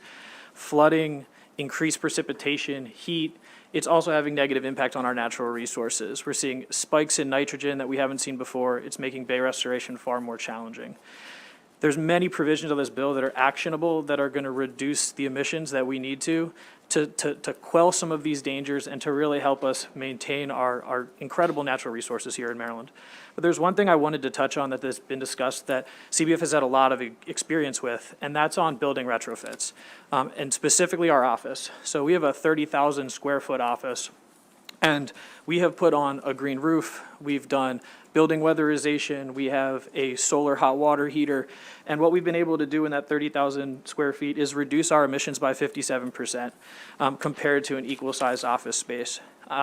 We know that that's difficult for many businesses and for many homes because of the upfront costs. And that's why this bill's inclusion of the Catalytic Capital Fund is really critical to be able to do that. It provides upfront funding, and it also provides technical assistance for those who want to be able to do the right thing but might not have access to the information to know what they should be doing for their buildings. So again, for Chesapeake Bay Foundation, we're here in support of this bill. We urge a favorable report. Thank you so much for your time, and I will turn it over to Josh. Josh Tolkien for the Maryland Sierra Club. You're hitting a high bar there for brevity. On behalf of our 70,000 members and supporters in the state of Maryland, we urge a favorable report. I just have two messages today. Climate solutions are public health solutions. When we reduce pollution from our automobiles and they are electric, we're reducing smog, and soot, the pollutants that our families and our children and our communities are breathing in. 3/4 of Marylanders live in counties with unsafe air. If you're familiar with that term, it's because I've been saying it in front of this committee for many years, and it has not changed as quickly as it needs to. When we reduce pollution from our buildings, we're also reducing the toxins that we're breathing in from literally combusting gas and fossil fuels in the basement of our homes and our businesses. The second message is, if we're going to hit these bold, ambitious goals, we need to start today. The Maryland Climate Commission recommends that we need to move off of burning gas in our buildings by 2045. And that may seem far away, but it's not. I want to repeat, the Maryland Climate Commission, bipartisan support under this administration, recommends we need to move and eliminate burning of gas and fossil fuels in our homes by 2045. So there's two recommendations, the all-electric standard for new buildings, and then the flexible emission standard for existing buildings. Focusing on emission standard for existing buildings offers people ways to reduce pollution from insulation, conservation, efficiency, all of which save money. And then eventually, when the lifetime of your boiler comes up, which is usually within that lifespan by 2045, there's the chance to make that investment in a new heat pump or other alternatives. The climate solutions are here. They are good for our health, but we need a strong bill like this with strong goals to chart out the course ahead of us. Thank you. One quick question for Mr. Kurtz. You said you had a 57% reduction. How long did it take to do it? What was the cost? And how long will it take to recoup? So I don't have the total cost, but I can send that to you afterwards. Right now, we completed the retrofit between 2001 and we did a second phase in around 2008. The majority of the building shell was in the beginning. We did the solar in 2008. So that was within a 7-year window that we completed all of that. We are saving on average between $67,000 and $80,000 a year on our energy as compared to a cost of another 30,000 square foot office building. But I could send you a full kind of debrief of everything that we did, how much it cost, et cetera. Vice Chair. Thank you, Mr. Chairman. Josh Tolkien. So first off, Josh Kurtz, other Josh Kurtz, because that, congratulations on your marriage. Oh, thank you. You married way up to someone wonderful. Agreed. Yeah, absolutely. Josh Tolkien, you caught my ear when you were talking about our houses blowing up and combustible gas and stuff. Can you just say a little more about that, just so we understand what you were referencing? Sure, thank you. My language wasn't meant to be hyperbolic. I think that we forget, because it's become so normalized, that those of us who are relying on gas to heat our homes or our businesses are burning a combustible fuel in our basement. And we've seen several explosions in the last couple of years. One just 2 blocks from me, the Flower Blanche Apartments in Silver Spring, as well as the explosion in Howard County, which are a reminder that gas explosions and gas leaks are severe. I think what people forget is, even when there's not the explosion, there is that fossil fuel in our system. From leaks can have health impacts. So it is a fossil fuel that we are burning in the basement of our buildings. Thank you. Thank you, Mr. Chairman. Thank you both. Let's finish with the proponents, this group of proponents. Thank you. Mr. Chairman, I just note that we included a large packet of technical amendments at the end of our testimony for the committee for the markup. Great. Thank you very much. Peter Goodwin, President of the University of Maryland Center for Environmental Studies. Pardon me, did you go through all the proponents with amendments? No. No? Okay. No, I'm taking a list of 13 proponents with and without amendments, then we're going to 13 opponents, then we're coming back to, I have 13 more proponents. Okay, gotcha, sorry. So I'm far from done yet. Okay, great, thank you. Dr. Goodwin. Well, good afternoon, Chair Pinsky and Vice Chair Kagan and members of the committee. It's great to be with you back in 3 dimensions again. My name is Peter Goodwin, as well as serving as the president of the University of Maryland Center for Environmental Science. I also chair the Science and Technical Working Group of the Maryland Climate Change Commission. And thank you for the opportunity to testify in support of Senate Bill 528. You have my written testimony, but I'm just going to reinforce a few of the points that you've already heard. The Intergovernmental Panel on Climate Change report released last year was extraordinary.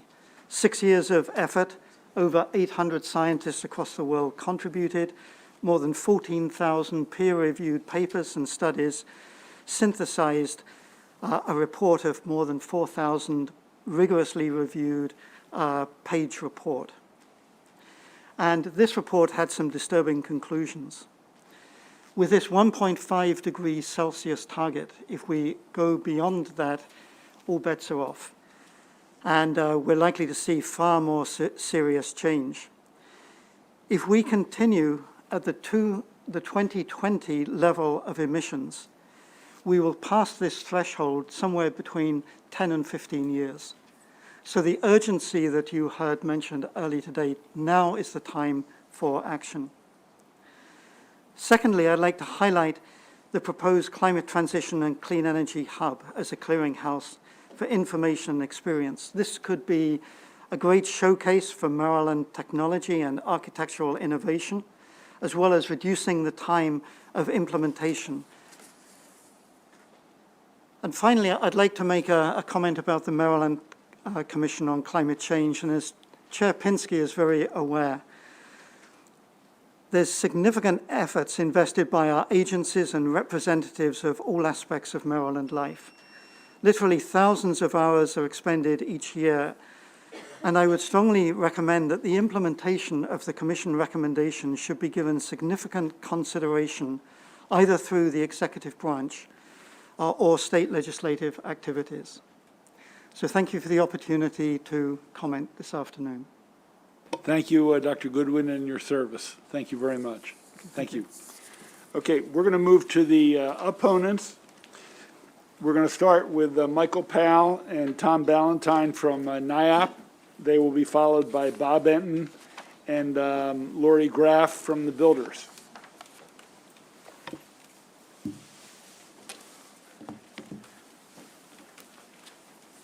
Good afternoon, Mr. Chairman and members of the committee. My name is Michael Powell. I'm here on behalf of NIAP. I should start by saying everybody keeps saying how great the commission and the mitigation work group is. I guess I should acknowledge that I'm the co-chair of the mitigation work group with Kim Coble, and nevertheless I'm here reluctantly asking for an unfavorable report. Reluctantly because NIAP does favor climate change legislation. They just believe that this bill does include a number of provisions that make the transition unworkable. Some of them may be fixable by amendments. The one that concerns us most is the retrofitting provision. The commission had concluded that retrofitting was something that we should be moving toward, but also concluded that it could not be done without significant financial incentives. The cost is enormous, and it doesn't take an architect to think that if you have a 15 or 20-story building and it's heated by a boiler in the basement and radiators and hot water, that converting all of that to electricity for heating is going to be difficult, and that we have to provide the incentives to do that. The chairman's bill quite correctly assumes that there would be incentives, but rather than include them in the bill, it calls for them to be developed. So we have a stick, that is taxes to be imposed upon any building which fails to meet emission targets, but the incentives are not yet adopted. Similarly, we're moving to ban new connections, but I think too fast. Remember that we've got some very difficult issues as we convert buildings from fossil fuel to electricity. We're, for example, moving the peak demand from the middle of the summer when everybody turns on their air conditioning to a cold, snowy night in winter when everybody turns on their heaters and charges their car. So we think there are changes that need to be made to the bill to conform with the Commission's recommendations, and we also are very concerned about the lack of the incentives to support the retrofitting. And I'd be happy to answer any questions. Thank you, Mr. Powell. And I would say Mr. Powell has been working on the Climate Commission many, many years and is very knowledgeable. Thank you. Mr. Ballantyne. Thank you, Mr. Chairman, members of the committee. My name is Tom Ballantyne. I'm here representing NIOP Maryland. We're a commercial real estate trade association. Our members develop, build, and manage commercial real estate all over the state. Within the industry, there are ways to categorize risk from climate change, and there is a category that's referred to as transition risk. And there are certain aspects of this bill that fall into that category.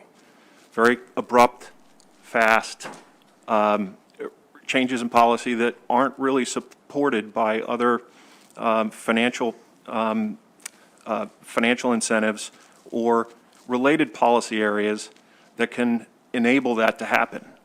We have members that have made 2040 and 2050 net zero commitments, but their pathways don't fit within the narrow trail that's allowed under this legislation, because the kinds of tools that they're using aren't part of the architecture.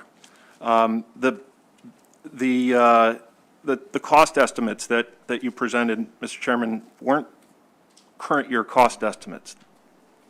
They were 2035 cost estimates that were based on assumptions that HVAC, that heating and air conditioning equipment costs would decline.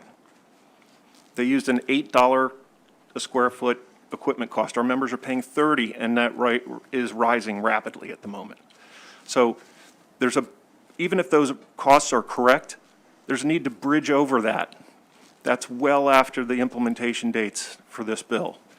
It's deeper and faster than the World Green Building Council's targets for building electrification and decarbonization. It's faster than the International Energy Agency, and it really needs integrated policy support from 6 areas that we identified in our written testimony. Thank you, Mr. Ballantyne. Questions? Senator Fry Hester, followed by the Vice Chair.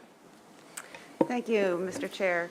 I guess either one of you could answer this question. Last year, we passed Senate Bill 319, which built on the Clean Energy Loan Program.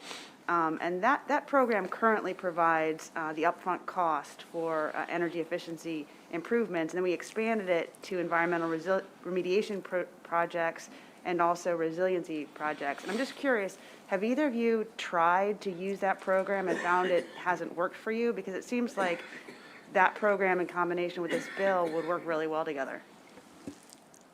Look, the companies that I work for are generally accessing financing from other avenues. And it's a relatively new program that I'm not familiar with. But the thing to keep in mind here is that the scale of what is required by the bill is enormous, and you'll need every financing mechanism that you have at your disposal. There are 1.5 billion square feet of commercial and apartment square footage that fit the description of 25,000 square feet or larger. A third of that is apartments, and they will be very difficult to retrofit, disruptive and expensive. Our members have a client base that is fairly able to absorb additional costs, but even our members are concerned about it.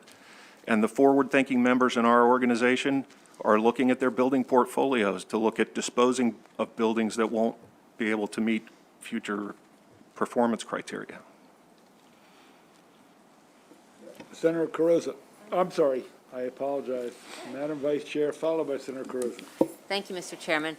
Mr. Powell, Mr. Ballantyne, thank you for being with us. You both are here as unfavorable as opposed to favorable with amendment. And Mr. Ballantyne, you were talking about transition challenges. The very first sentence here on page 5, end of page 4, the state shall achieve net zero statewide greenhouse gas emissions by 2045.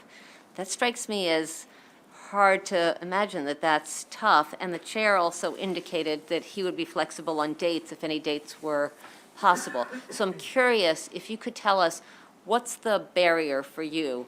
If it's timetable, what's the barrier between favorable with amendment and tweaking a timetable to make smoother transitions, in your opinion, and unfavorable?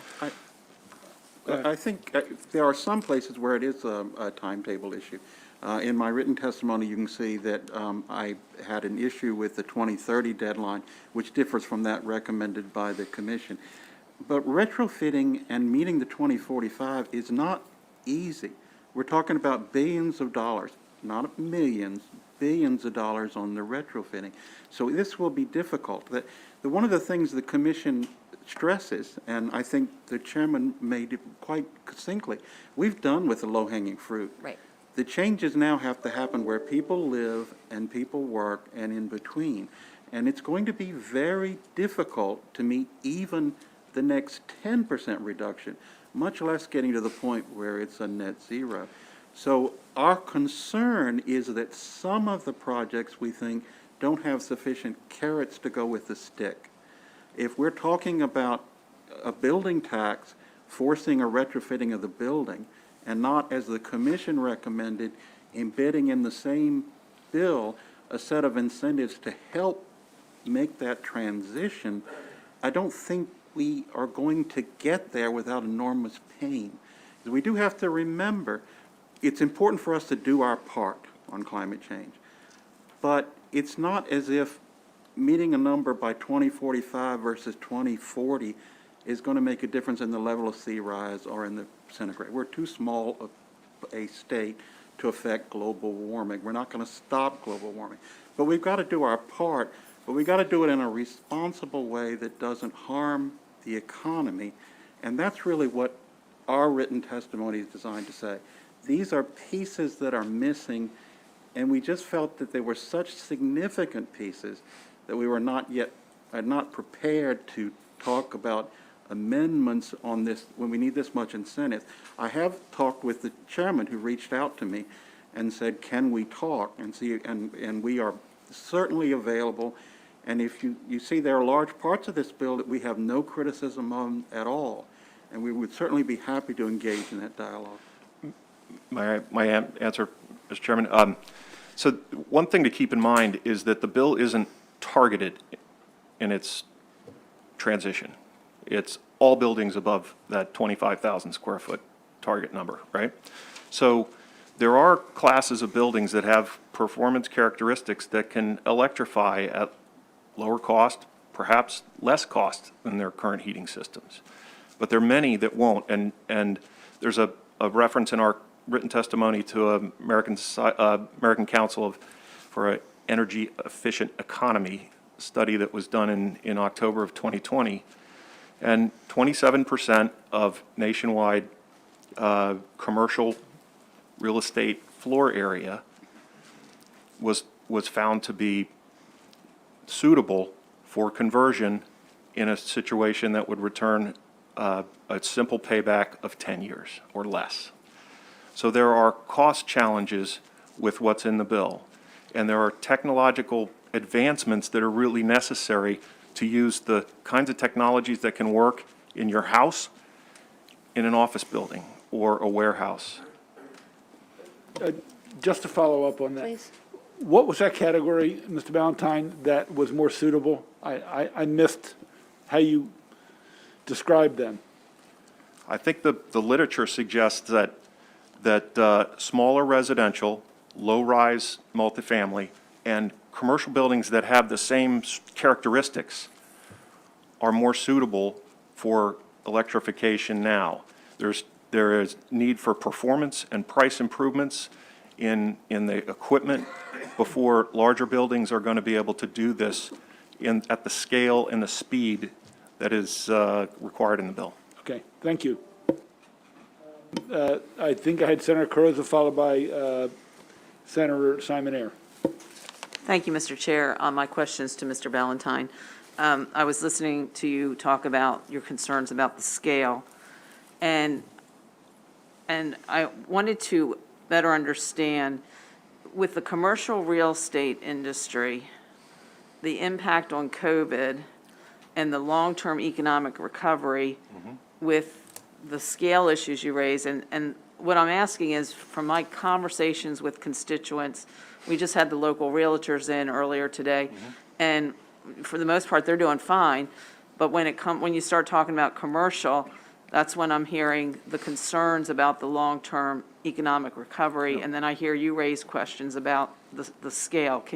Can you tie this to the long-term economic recovery in this industry? I think the first thing that comes to mind on the economy at the moment are rising interest rates and construction cost inflation and supply chain issues. But the COVID impacts on commercial real estate broadly were much different.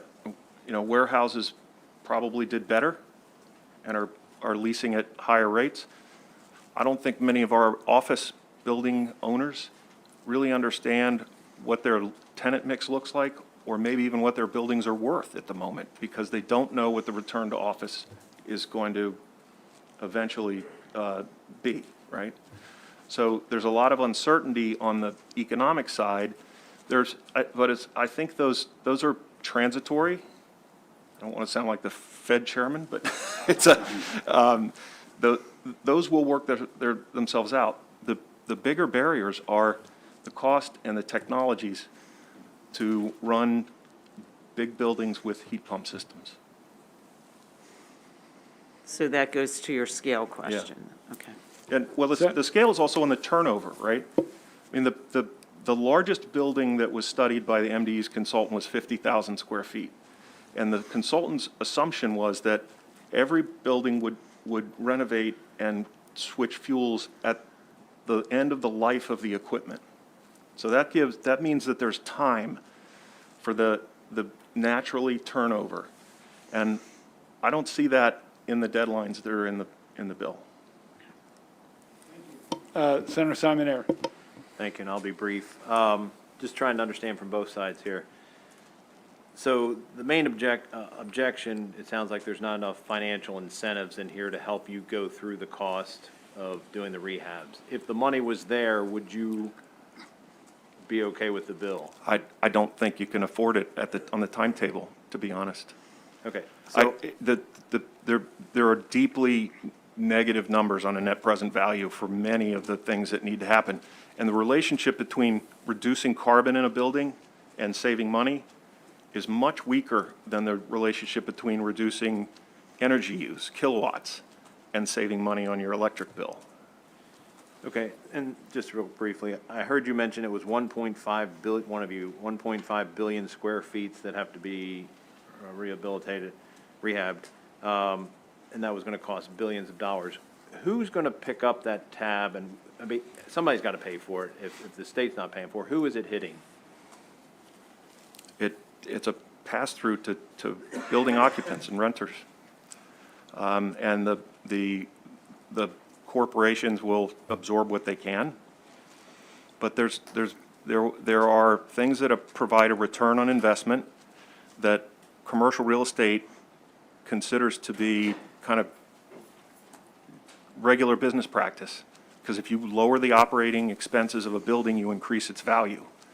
The things that are required to reduce and eliminate carbon will increase the first costs, the capital costs, and increase the operating cost, including peak energy use, which puts us into a concern about peak demand charges that are kind of standard part of the commercial electric rates. Thank you. I thought I heard you say that it was, that the cost to reduce kilowatt hours is different than the cost to reduce carbon. And so my question is there a set of things that the industry could do to reduce the carbon, the greenhouse gas emissions, in contrast, like, to just reducing the energy use that you would like to suggest? Look, I think there is a provision in the bill that there be a transition plan at the Public Service Commission level about natural gas. One of the things to keep in mind, though, when you start taking customers off the natural gas system, the remaining customers will be under price pressure. Their bills will go up dramatically. The MDE's consultant's report showed a graph that went almost straight up after 2030.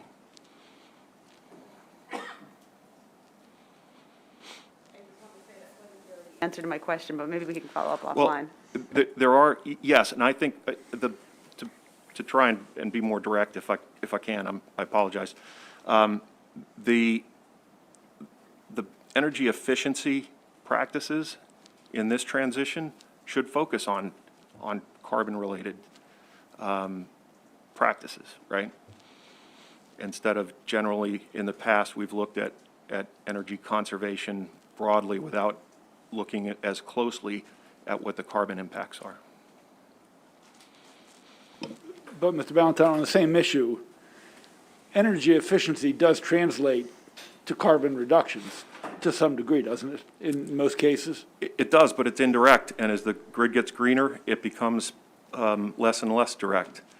30% of our energy comes from the Calvert Cliffs, 30% from out of state, a growing in-state percentage from green sources. Right. Okay. It's a foundational thing, and it's good business, but it's not focusing on what's in the GGRA. Okay, and finally, Mr. Powell. Prospective, new construction, you think it's a little aggressive in the timeline, but the idea of going all electric in future building, you support that, right? Yeah. I think you voted for that recommendation. Yeah, if I can make sure the message is clear, we had suggested 3 things. You could put them under timing. 1, the timing. 2, grandfathering, right, which may have a different impact. And 3rd, that there would be waivers under particular circumstances. You might have a building that would be very difficult to construct, the chicken coop, okay? And it may be that you've got to have propane for heating that. I'm just picking that. Okay. So those 3 things, I think my clients would be prepared to proceed. Okay, thank you. Thank you both. Very briefly, Mr. Valentine. I think there is a deep level of concern in the industry about decoupling from the international construction and energy codes, which is essentially what would have to happen in order to go all electric on the timetable that's in the bill.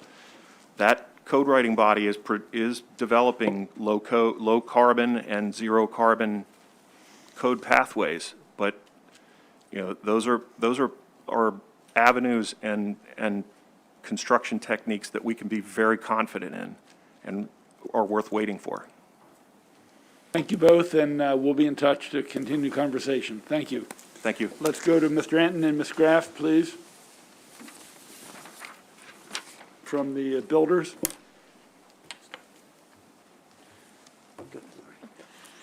Good afternoon, Mr. Chair, Madam Vice Chair, and members of the committee. My name is Lori Graff. I'm the CEO of the Maryland Building Industry Association.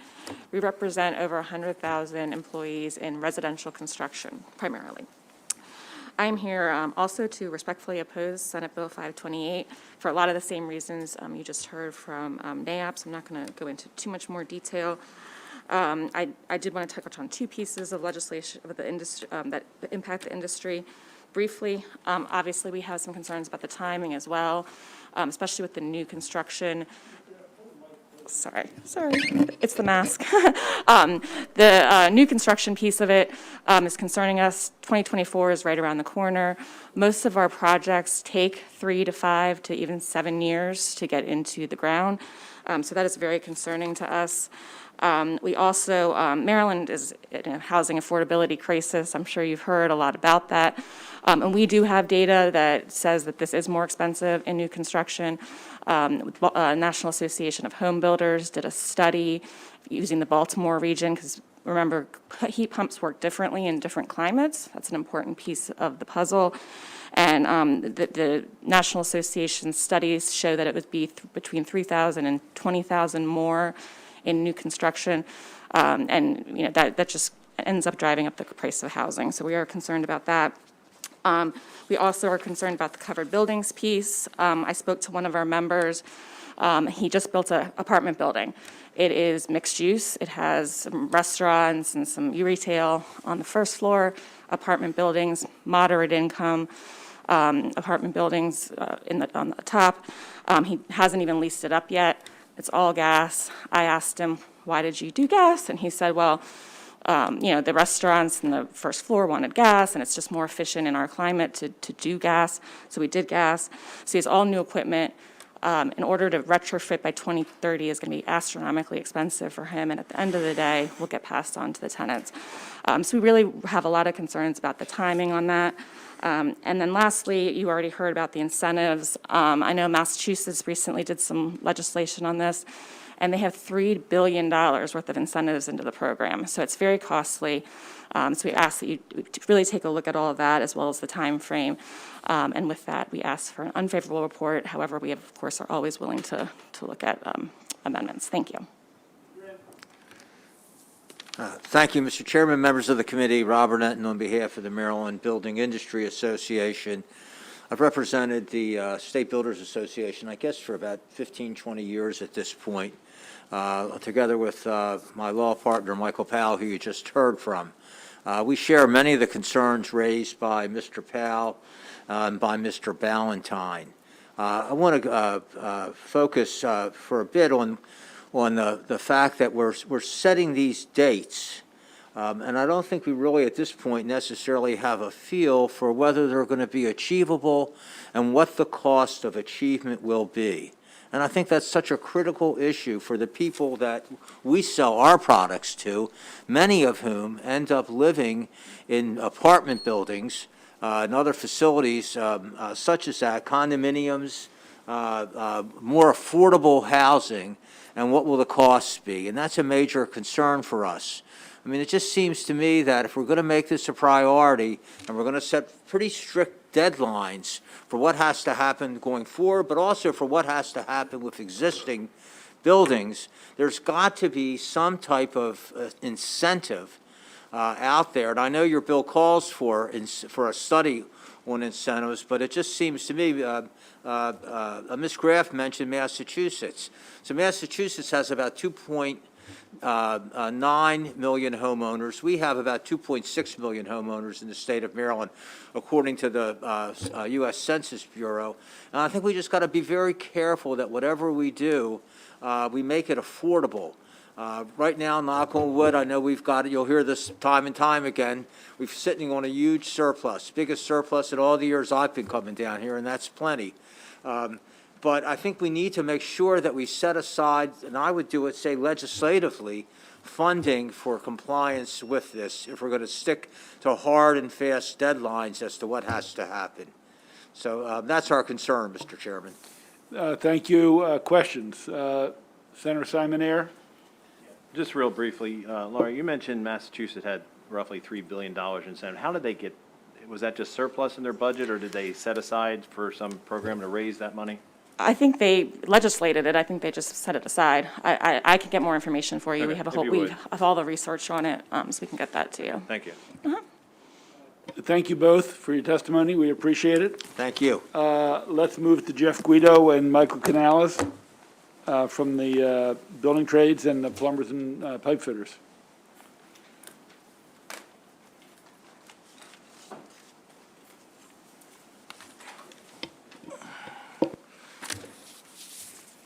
President, Chair, Vice Chair, Committee, thank you for your time. My name is Michael Canales. I'm a member and business representative of Plumbers and Gas Fitters Local 5. On behalf of the Plumbers and Gas Fitters and 1,800 plus members across Maryland, I ask for an unfavorable report. As an organization whose members build and service the natural gas infrastructure here in Maryland, this legislation will negatively impact the careers of many of our members. Our members have been earning good family-sustaining wages with benefits. We have been working hard, paying our taxes, and taking care of our families without the need for public assistance programs. Our work has ensured taxpayers across Maryland can turn lights on in their homes, have hot water, and have heat in cold winters. Our members come from a diverse background, such as immigrants from around the world, returning citizens, and some whose membership is a family tradition. Many of these workers will tell you that these careers in plumbing and gas fitting have changed their lives, mine included. Now this legislation threatens their careers and a livelihood for their families. Our members train for 5 years to be the most skilled plumbers and gas fitters in the industry, licensed and certified craftspersons at no cost to them or the taxpayers through our self-funded apprenticeship and training programs. They earn wages and benefits that reflect that training. For those reasons, I oppose. Hold, Mr. Guido? Is he here? Jeff? Okay. Questions for Mr. Canales? Senator Lamb?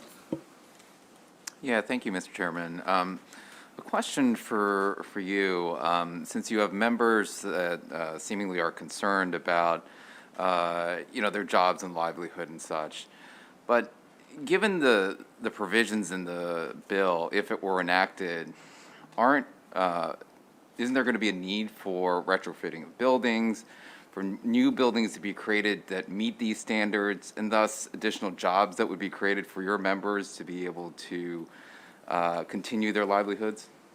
I understand your point of view, but in the long term, the number of jobs and hours worked would be considerably less. So even though more buildings will be created and more retrofitting will be needed, you think that overall it's a net loss? Yes, that is correct. In the trade, plumbing and gas fitting, yes. Okay. I respectfully disagree. I think that's short-sighted, but I think there'll be more jobs created and overall it will be a net win for both your members and for the environment. And I think the future will bear that out. Let me just follow up with a quick question along the same line. About 20 or 30 years ago, 35 years ago, when there was more explicit understanding of cigarettes and cancer, it affected the tobacco industry. And no one wanted to put people out of jobs, but the science said that the sale of cigarettes was doing a lot of damage directly and indirectly to a lot of people. Now, a lot of things were done, transition, payoffs, payouts, et cetera. I guess my question, Mr. Canales, is if in fact the science is accurate that oil, natural gas, coal is harming our planet, harming our state, and creating severe storms and flooding and drought and fires and everything else, and we have to shift over. We have language about a just transition, and that's why we want unions at the table to figure out how do we make that transition. I mean, I think there's going to be enough work for the near future because most existing structures will still have pipes and gas, et cetera. Will it affect future development? Absolutely. So it does have impact, hopefully not your members who are 25 and 28 years. They will be able to see themselves out. Could it have effect on people at 5 or 7 or 8 years? Yes. So I guess my question, if we can figure out a path forward where people can get a living wage, a decent wage, to pay their mortgage, pay their rent, pay for their car or their college for their kids or whatever. I mean, I guess the question is, do we not make this change if science says we got to make this change? I mean, I understand you don't want to go back to your members and say, oh, the party's over. I get that. What else should we do, I guess, is my question to you, as someone who comes from the labor movement as well, but understands what climate change is doing to our planet. Thank you. It's a very difficult task to try to put a plan in place. I don't disagree that a plan should be in place. Just with the current structure of 528, I don't see it as the right path forward, and that's why I oppose it. Should amendments be taken and concerns to address it? Yes.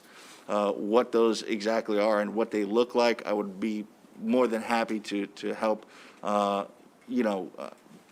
guide that But again, I mean, as it stands with the dates, new construction, eliminating gas from the building code as of January 1, that is immediate. The efficiencies that others have expressed issues about are real. I don't pretend to be a scientist. I'm a plumber and a gas fitter, so therefore the work is what I stand on. And again, I agree that things need to be addressed, but as it's stated in 528, I don't agree with.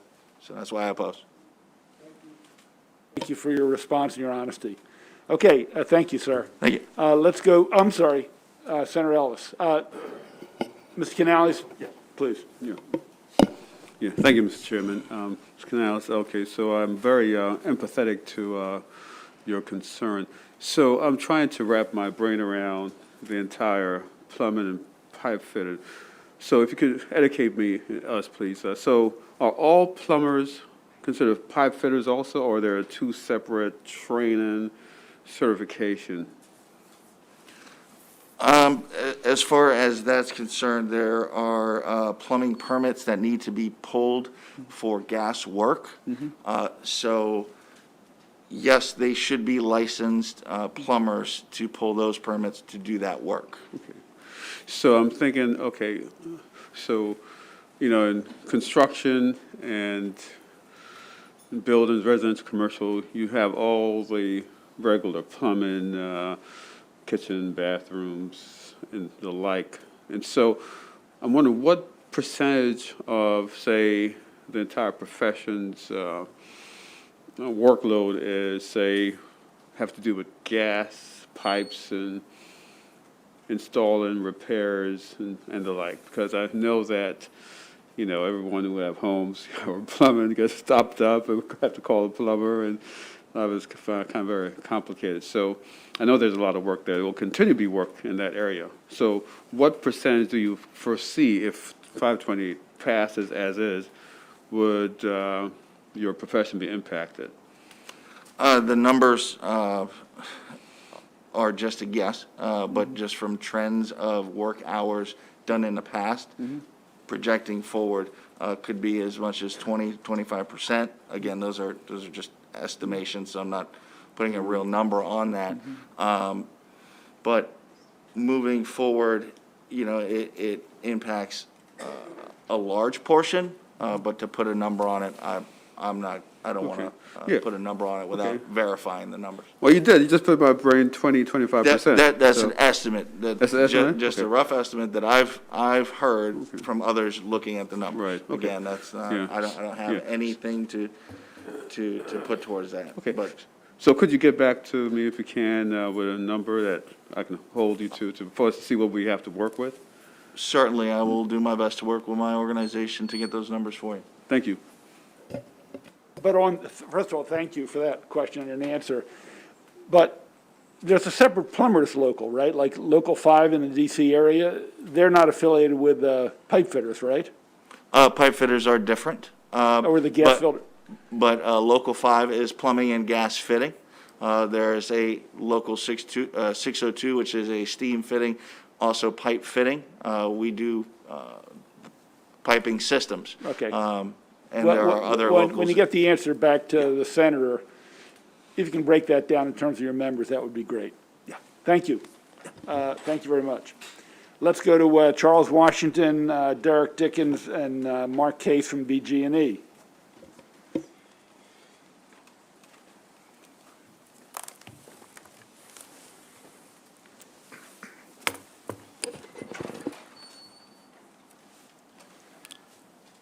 Good afternoon, Chair Penske and members of the EHE Committee. My name is Charles Washington, and I'm here on behalf of BGE in respectful opposition to Senate Bill 528. I'm joined today by Derek Dickens, BGE's Chief Operating Officer, and Mark Case, Vice President of Regulatory and Policy. Mr. Case and Mr. Dickens are not registered lobbyists, but are here at my request to talk about the impacts of the legislation on the BGE system and also on our customers. BGE is supportive of electrification and decarbonization, and we are willing to partner in a process to chart a pathway to the state's decarbonization goals. In addition to supporting electrification in regulatory and legislative forums, we've also announced our path to clean, a commitment to cut our own operational emissions by 50% by 2030 and to achieve net zero operations-driven emissions by 2050. We're committed to working with our customers to help them reduce their emissions as well.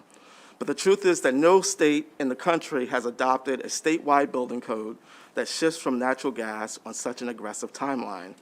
And the states and smaller jurisdictions that are considering decarbonization policies better account for the challenges, the feasibility, and the range of options and economic impacts inherent in such a transformational shift.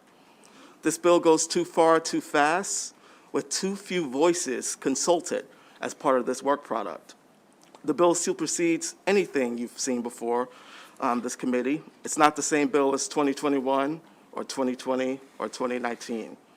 In several meaningful ways, the bill also goes past the recommendations of the Maryland Climate Commission report on which the legislation is based. All of these raise a potential for serious impacts to Maryland's competitiveness and to the Maryland economy. I'll just say that achieving Maryland's decarbonization goals is a very important priority. We need to make sure we get this right. And for that reason, I oppose this legislation. Good afternoon, Chair Penske and members of the EHE Committee. My name is Derek Dickens, and I serve as the Senior Vice President and Chief Operating Officer at BGE. As an energy delivery company, BGE is committed to providing its service to our customers safely and reliably. We are supportive of environmental efforts focused on path to clean and committed to decarbonization. However, significant policy changes require time for planning and implementation, as well as consideration of emerging technologies. The shift to decarbonization will require additional electric distribution capital infrastructure investment. While BGE is confident in its ability to manage the new load and expand its system, it is necessary and prudent to allow appropriate time to study the policy impact and address any resulting system capacity constraints. While the exact scope of impact cannot be accurately determined without detailed knowledge of where new electric heat load will materialize, we need time to analyze the complex capacity needs on the system to ensure continued reliability of our services, time to find and acquire land for the new infrastructure that will support the increased demand on our grid in an area that is favorable to our customers, time for planning, design, and engineering, time to go through the permitting process, and time for building the additional substations and associate feeders as necessary. All of this is further compounded significantly by escalated supply chain issues. The world is seeing huge impacts on their supply chains, and utilities are no exception. BGE and Exelon are seeing a significant increase in material lead times across the business. Case in point are distribution transformers, with lead times drastically increasing by about 5 times from their typical time frames. BGE and Exelon are actively working to mitigate the effects and minimize the potential impact on operations, but are expecting that typical time frames to complete infrastructure upgrades will likely be expanded in the near term. We are estimating a need for several new substations and numerous new feeders to be added to support this effort. Ultimately, BGE is supportive and actively working towards building a grid to serve our customers' needs in a decarbonized future, but this bill is not executable as it stands due to the timeframes listed. We'll be happy to partner in an advisory capacity with the state and recommend tools and timeframes needed to achieve our decarbonization goals. Thank you, Mr. Dickens. Thank you. You're going to end up. Okay, Mr. Case. Is this microphone going to work, or do I need to switch? Okay, great. Good afternoon, Chair Penske and Senators. My name is Mark Case. Thank you for the opportunity to provide comments today. As my colleagues have noted, BGE supports Maryland's efforts to get to a net zero carbon position. We share a similar goal for our own operations. We also support beneficial electrification, but rolled out under a sensible and phased-in approach of voluntary incentives versus moving immediately to outright bans. In our view, Senate Bill 528 is not the right approach. There are many pathways for Maryland to achieve deep decarbonization. The gas delivery system can and must be part of the solution mix. This bill effectively works against the development of new technologies and solutions such as renewable natural gas, hydrogen blending, carbon capture, electric and gas hybrid heating systems, and many others. Instead, this bill will needlessly drive the need for significant new electric capacity at a high cost. The cost to our customers will indeed be severe. Modeling of the BGE territory shows that residential gas customers can expect to pay, on average, $10,000 more per household for equipment retrofits and increased heating bills. In aggregate, the projected price tag for our residential and commercial customers is about $2.8 billion. That figure doesn't include the new electric capacity needed to pick up all of the gas load. The Climate Commission's report acknowledges those costs will be significant. So the combined impact will be multiple billions of dollars for BGE's customers alone, and even higher statewide, and it likely does not represent the least cost path to decarbonization. So in summary, our approach to confronting climate change should not be done in a vacuum. It should preserve choice and options for Maryland customers. Thank you. Questions? Vice Chair? Mr. Patterson might have been first. I'll go second. Thank you. Thank you, Mr. Chair. Question for Mr. Washington. You made reference to too few people, number of people were involved or consulted, I think was the word you used. Can you be a little bit more specific in talking about that population? Sure. I'll speak specifically about BGE's experience on the lead up to this bill. Now, we spent much of the interim trying to understand exactly where this legislation would head. And the reason is a lot of the analysis that needs to be done that Mr. Dickens and his team are doing, we wanted to get a head start so that we could come to you with better ideas of what this bill really means. But we were not consulted in putting this legislation together. We think that there are many other parties that would really add value to this process. I'll say recently I had a conversation with more than 250 customers of BGE, large industrial customers, commercial customers, employers. And I was shocked by the number of questions I got about how this would impact their business. Large government installations, a hospital who asked me, how can I go net zero when I have a 6-megawatt diesel generator that I need for life support, right? All these are questions that would only be worked out if we could bring all the people together who have to implement this legislation and work out all the details. That was not done in advance of introducing the legislation, and those are the types of voices that I'm talking about when I say too few voices were involved in putting this legislation together. All right. Thank you. Thank you, Mr. Chair. Go with the Vice Chair, followed by Senator Gallion, followed by Senator Carrozza. Thank you, Mr. Chair. Just a quick question for any of you, and nice to see you, Mr. Washington.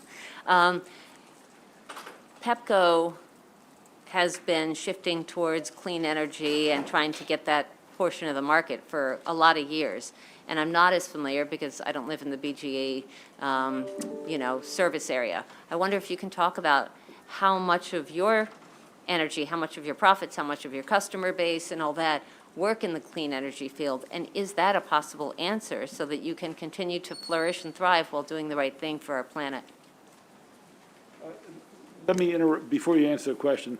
Ladies and gentlemen, we're going to move to a panel of proponents.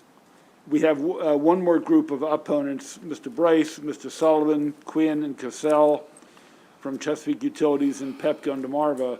Then we're going to move to proponents. Then we're going to come back to opponents. So if there are no seats, I don't want to overload the room. We will call you if you hang out in the anteroom. So we want to try to be safe as much as we can. I'm sorry. Please respond to the Vice Chair's question. Sure. I'll be happy to. I'll say, first of all, BGE, PEPCO Holdings, all of the Exelon family of utilities are all committed towards the modernization of the electric grid to be able to handle distributed energy, whether it's solar on rooftops, community solar, batteries. We're all industry leaders in energy efficiency and demand response, which we know is an important part of this. We all recognize that transformation of the grid is one of the most important things that as utilities we need to be focused on, and we are very committed to doing that. So a lot of work. I'm not the engineering leader or anything like that, but I can tell you as a company, we're very involved in that. We're supportive of efforts at the Maryland Commission. They've had the Public Conference 44 grid transformation proceeding in place for many years, looking at electric vehicles, battery storage, rate design, interconnection, all sorts of activities that they're driving the Maryland utilities to be part of to transform the grid for that future environment. And the only thing I'd add additionally to that is that as a distribution company, whichever source is available, we will provide that to our customers to support that. That's a more specific answer. I appreciate that. So I don't want to take the time and go deep into this, but we are committed to, or we are investigating, or we're looking into is less helpful and less specific for what we're trying to do here. And so anything that you might be able to share with the committee that are specifics and timeframes and next steps and stuff for your customers would be great. Thank you so much. Thanks for being here. I did. It's a request. No. Thank you, Mr. Chair. Full disclosure, I am a BG&E customer since our service area, and we look at pocketbook issues are a really important thing for everybody in this day and age with inflation, the price, everything going up. I live in a house only 2 years old. We got geothermal, thinking that would keep a lot of bills down. I know there's a huge jump in my electric bill just in the last month, so I wanted to have you dig in a little deeper to a big concern I have, and as you said, $10,000 price increase per household. Can you kind of explain how you got that number? What's that covering? Is that like just the annual electric bill, or I mean, how do you get to that number? Yeah, that number is an outcome of modeling that was done for the BGE customers who are currently heating their homes and heating their hot water with natural gas, and for those customers to convert to all electric space heating and water heating. So it's gas customers converting to an all-electric future. What that represents is the higher fuel cost. Natural gas is typically 30 to 40% lower cost than heating with an electric heat pump.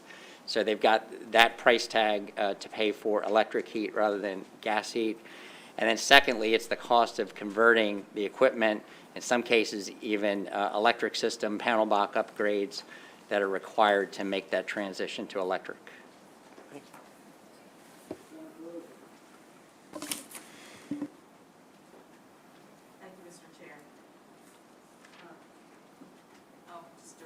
Whoever wants to answer it on the panel, but I wanted to, as I understand it, with the bills phasing out of the other energy sources, propane, heating, oil, and natural gas, and moving to more of a sole source electric, and I wanted to first understand the impact on the logistics and infrastructure, number one, and if the electric grid, how it handles that.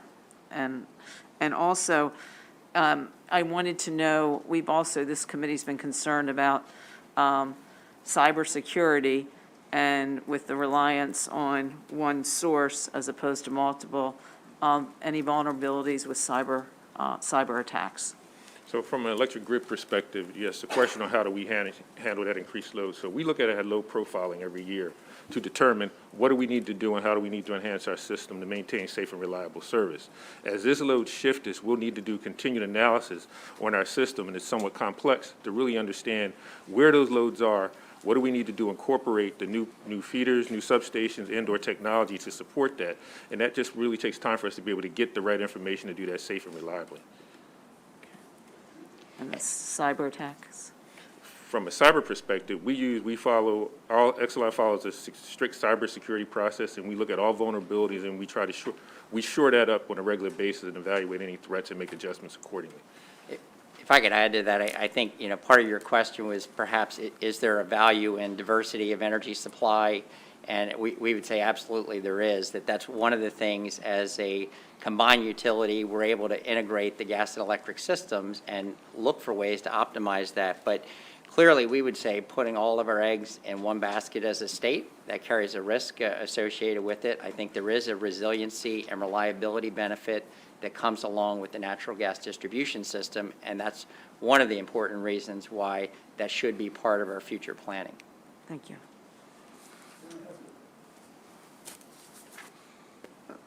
Thank you.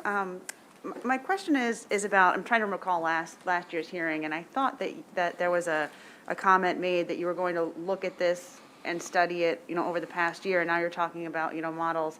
And sometimes to my own demise, I really like numbers and details. And so I was wondering if you could share with us get to us like the actual, like, final result of these analysis. 'Cause you've been working on it for so long, and I'd really like to understand not only the $10,000 figure you quoted, but how you're planning, to grow and diversify to meet the energy needs. Senator, we actually did not take a position on the Climate Solutions Act of 2021 or 2020, or really any previous version of the bill. I think that what's brought us to the table now is that as we look at the timelines in the bill and the impact on our system, we're really concerned about the infrastructure investments that the senator was referencing, and whether we have the time and the tools to do that analysis that you're asking for, because we've had this language for just a couple weeks. We're not talking about a back-of-the-envelope analysis. This is detailed engineering work that has to be done, but also the time to do the work that needs to be done as well. So yes, for sure, we will provide what we're allowed to provide from a cybersecurity and security perspective with you, and that work is ongoing. But I did want to be sure to let you know that we did not make that commitment to this committee last year. We did not take a position on the bill. Okay. And just to be clear, that I wasn't just asking for the models on the cybersecurity. I was looking at the overall energy portfolio, the cost estimates that Senator Gallion wanted. But I guess I was mistaken. I thought that you at least asked for more time last year. Thank you. Thank you. I'm going to call myself, then I'm going to come back to Senator Ellis for the last question. Mr. Case, the G in BG&E, what does it stand for? Gas. Gas. So you sell gas, correct? We distribute natural gas, that's right. And we Right, do and your purchase- parent company does as well, correct? Sell natural gas, I would say we're a local, we run the piping network that delivers natural gas on behalf of our customers. Customers can buy natural gas from any retail energy Right. supplier they choose. But your company has its hands in gas, in electric, and maybe even a little bit in clean energy. Is that correct? We're a gas and electric provider and electric transmission as well. So what I've heard from you, gas must be part of the solution. We got to give customers choice, and we don't want to put all of our eggs in one basket. They're the three quotes I heard from you in the last 20 minutes.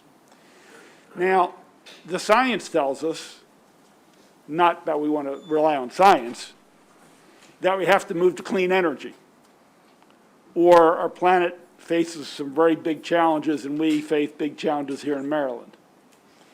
So you keep pushing choices, and it's part of the solution, but that's not what science tells us. So I'm trying to calculate if your position is based on your bottom line and profits and trying to keep your gas flowing, or it's trying to join us in solving the solutions as we address climate change. And to go one step further, we've had some modeling from a group called E3 from California that doesn't own any energy.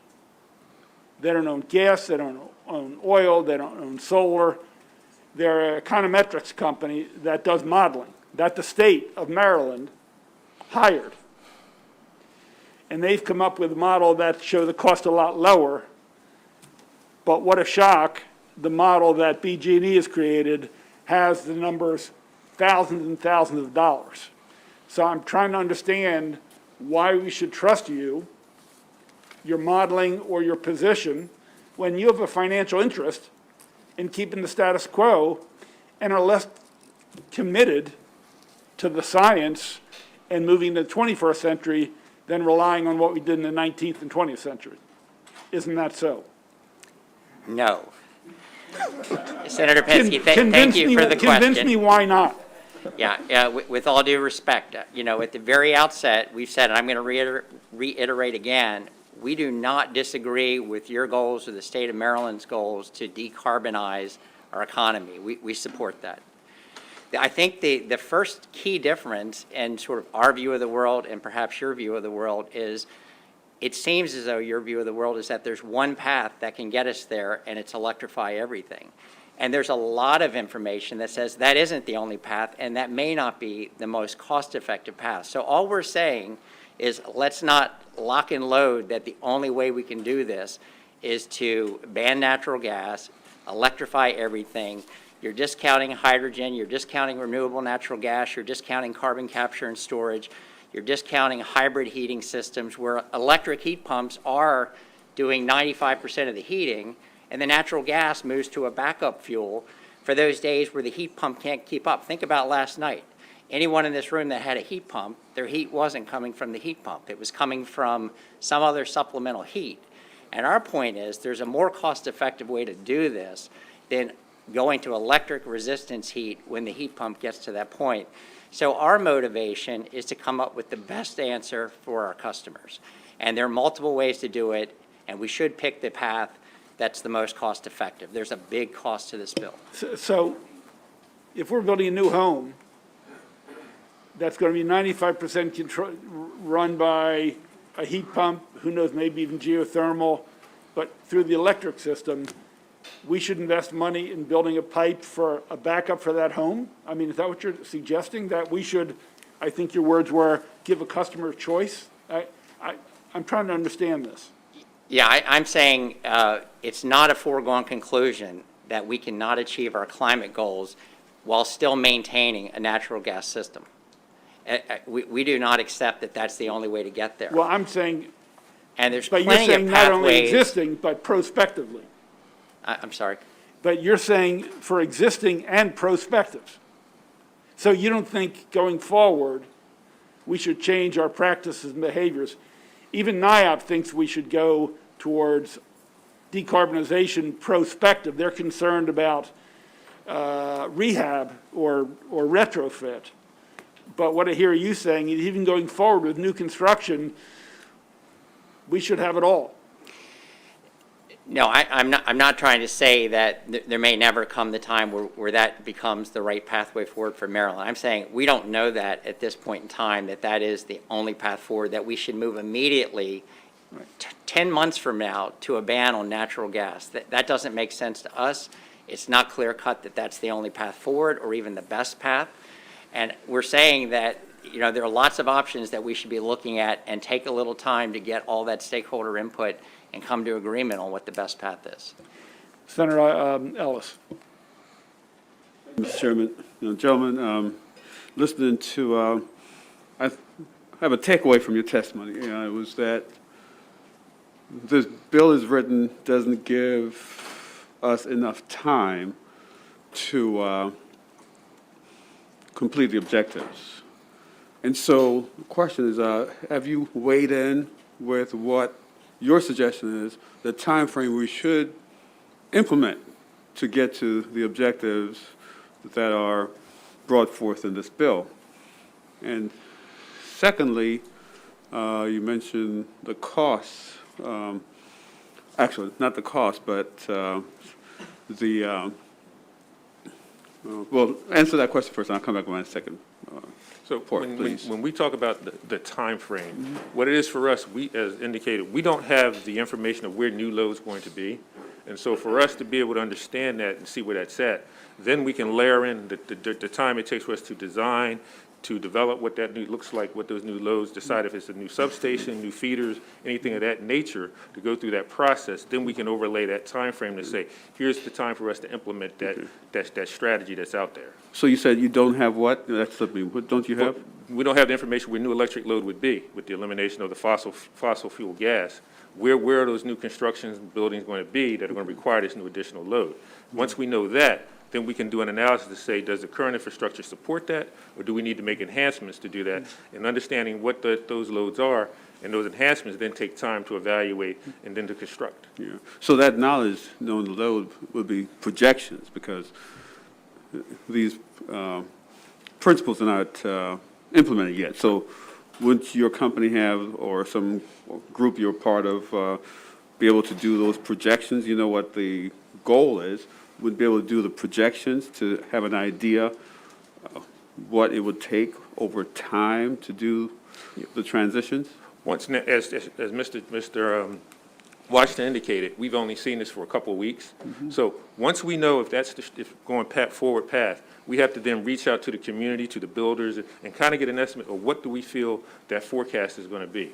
Once we have that information, then we can make an assessment of where they think they're going to be building, what size the buildings are, what types of energy loads they need, and understanding that, then we can actually make a determination on what we need to do to the system to ensure that it's safe and reliable. Yeah, thank you. So that ties into second question is, you say you were not really part of the discussions in developing these goals and plans. Is this like, this was done in a kind of vacuum or a back room, and your industry, which is essential for us being able to plug in our cell phones and charge it and have lights, were left out of any discussions? Senator, if I may, that's probably more of a conversation, a question for me. And I don't want to represent how the legislation was designed. What I can say is that we were proactive in asking what the targets might look like, how they might have deviated from the Maryland Climate Commission report, and we didn't really get those answers. And so when we see the legislation and we see that in really meaningful ways for our business and serving our customers, there are deviations in terms of timeline, deviations in terms of the level of decarbonization, right? When we look at all of that, what we understand is that we didn't have the data we needed for Mr. Dickens and his team to do that work. Are we working on that type of analysis? Yes. Is it ongoing? Absolutely, because we'll continue to get more information from builders and community members as they start to do their piece of this pie. But, I think that the challenge with this type of infrastructure, and I know the state knows it when it has to plan major infrastructure too, because you can't just put it together quickly in 2 weeks, the timeline doesn't match the political process, right? This is infrastructure. We don't want to bet Maryland's electric system 5 years from now, 15 years from now, on an analysis that we did in 2 weeks.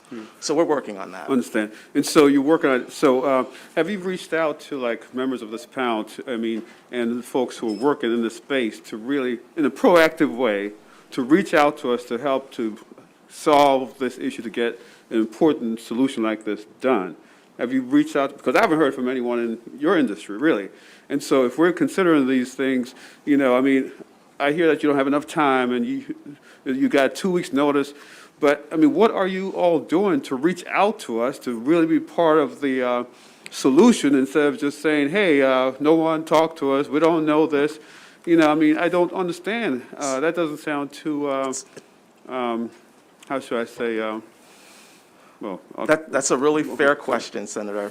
And what I can say is we've reached out to really almost everyone's office on this committee, also the corresponding committees in the House.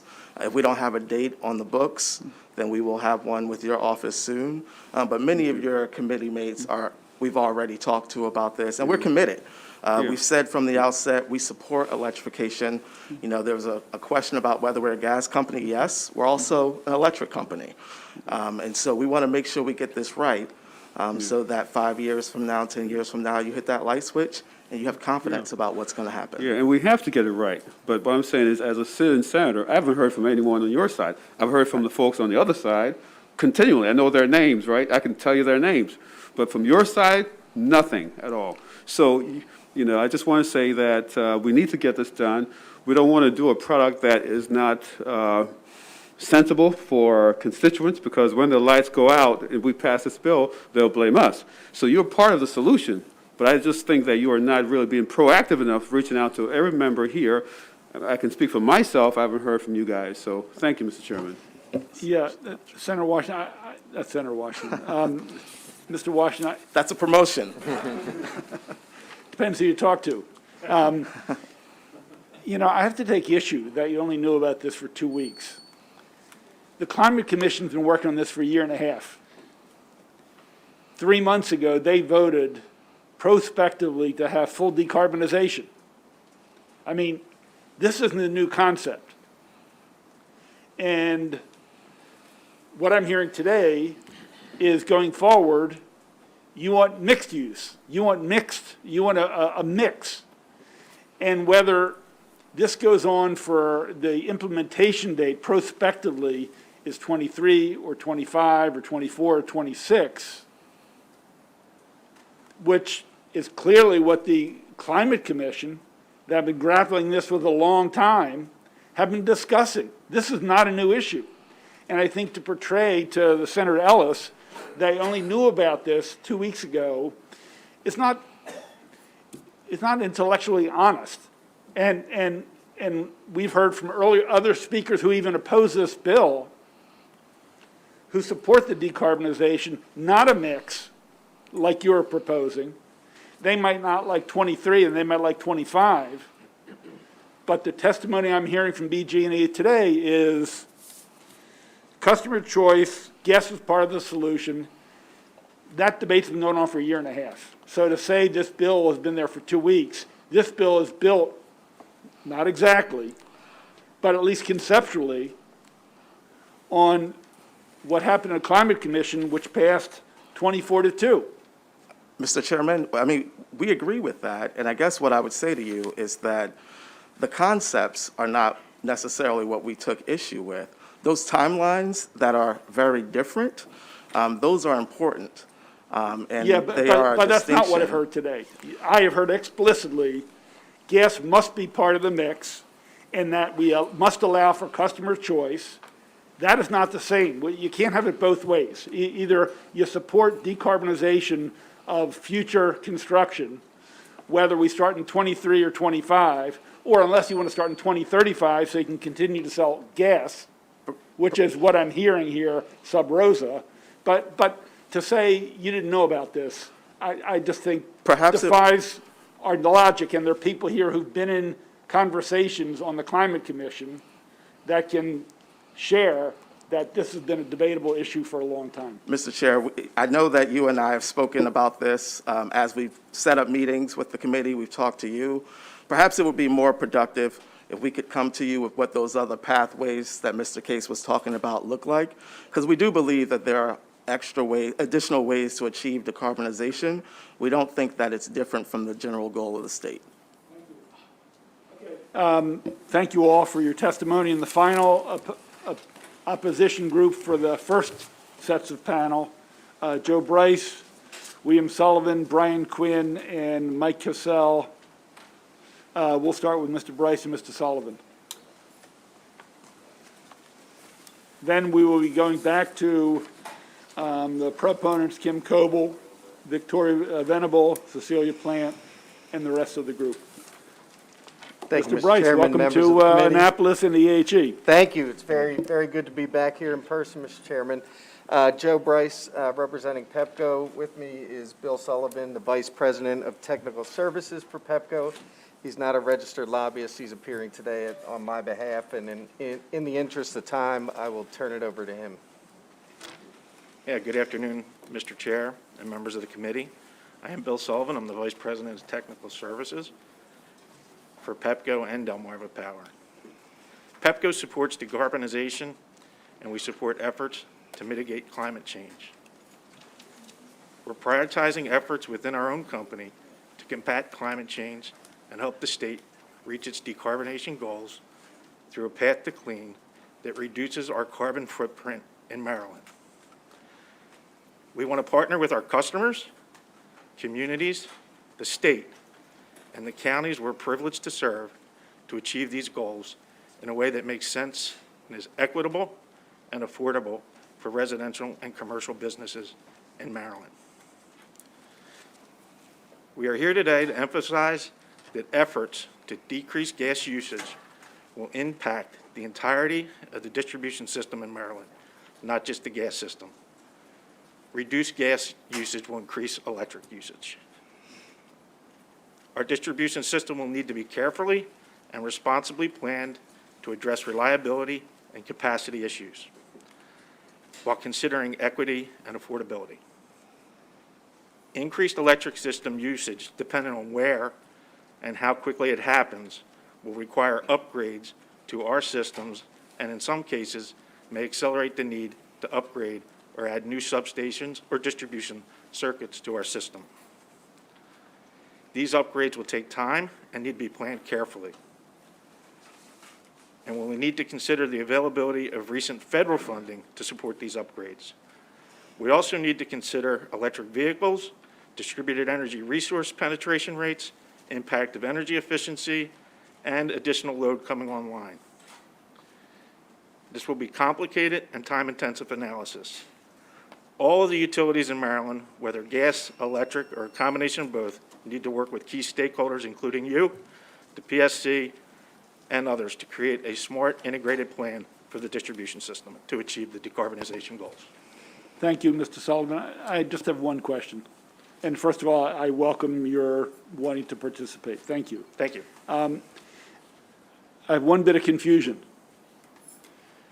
3 months ago, your Vice President for Government Relations, who sits on the Climate Commission, voted in favor of the Climate Commission proposal, which included future construction being electric.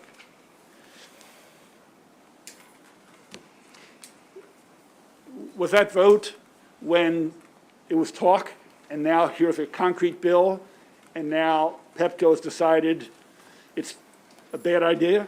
I'm trying to understand, when I have the vote in front of me, it's 24-2. Ms. Linder, who I respect and has been a great member of the Climate Commission, voted in favor of the proposal that went to the governor and the legislature. And that was for calling for a future construction, 24, 25, to be electric. And yet I'm hearing different testimony today. So I'm trying to understand, was she wrong in her vote? Were you wrong in your testimony? Or was it comfortable to say, when we didn't expect anything real, we'll vote for it, but when we see concrete legislation to do something, whoa, slow down the wagons? I'm just trying to understand what happened then, what's happening now. Mr. Chairman, if I could take a shot at answering that. I don't think either. I don't think it was a mistake when she voted on it, and I don't think that you should hear what we're saying as saying, we're out, we don't want to deal with it. I think as they discuss it internally, there are practical consequences of going from gas to electricity that they need to be prepared for as a delivery system. And so the effort is not to not have that vote be followed up on. The effort is to try to work through a concrete piece of legislation which is now here and wasn't there in this form at that time. Thank you, Joe. I've just seen a lot of dancing today. Senator Ellis, followed by Senator Carrozza. Yeah, thank you, Mr. Chairman. And I can't say I'm enjoying the dance, but I'm just, gentlemen, hear your testimony, and similar to BG&E. So you said you need more time. So can you quantify what kind of time you need, and can we put actual numbers, like my colleague Senator Hester said, we work with numbers, right? So if you say you need time, have you communicated with us what kind of time you need to do your proper studies and engineering work and developing a system so we can pass a great bill like this to create solutions for our planet? Yeah, we have not, and I'm not here to commit to a time today, but want to just I'm sorry. We have not here to commit to a time today, but definitely committed to working with a group of stakeholders to really better understand what the impacts would be, where some locational constraints may be, and develop a comprehensive plan that considers many solutions to deliver the decarbonization goals of the state. So you say you don't have that today, but this issue has been ongoing for, like Chairman Pinsky said, for a while now. So, so why wouldn't you have a timeline internally in your company to actually develop, to work with us as a Senate legislator to really be thoughtful decision makers? I just would say that there's many factors involved, not just this portion of decarbonization with this bill. We have electrification of the transportation sector. We have opportunities for federal funding and energy efficiency and other pinch points that we may have on our own system in planning. So being very planful and taking the time to do this correctly, working with other stakeholders and business people to make sure that our assumptions are correct and we can build a system that meets the needs. You appreciate that. And so we would love to, work with the industry to understand all the constraints that we're faced with. So when we have to make a decision on this bill, just issues like this, period, more will come up continually. So we have that communication that's clear that if we have to come back next year with another issue, I don't want to hear that, guess what, we didn't know it was happening, we don't have any numbers, and this is brand new to us. And so I appreciate that kind of outreach. Thank you. Thanks. Thank you. Senator Carozza. Thank you, Senator. Thank you, Mr. Chair. I just wanted to, I'd asked an earlier question, and I wanted to ask this of you as well. Concern about economic development, the impact with other states. I was picking up that if you have developers looking at Maryland and there might be some uncertainty on what the future might look like, how that might impact our economic development here in Maryland. I think that's why it's important to get a group of stakeholders involved to talk through these potential issues, ones that are very knowledgeable in that area of the business and can do those state comparisons of costs of doing business in the states and make recommendations. I mean, have you heard from developers? I guess that's what I'm trying to, I asked a similar question earlier because, the concern being about, would developers decide to go elsewhere? I have not personally heard from developers, but I do understand the economic impact issue. I can get back to you on whether we've had, I don't know of those conversations. I think that what the company is focused on is making this work, and it's certainly going to be the decision of this committee and the body as to the direction they take on an overall climate change approach. So going back to the timelines, is that what you're going back to then? Yes, I think that the timelines for getting this correct are what's important to them from an infrastructure perspective and the ability to plan and deal with a shift from gas to the electrification. Okay.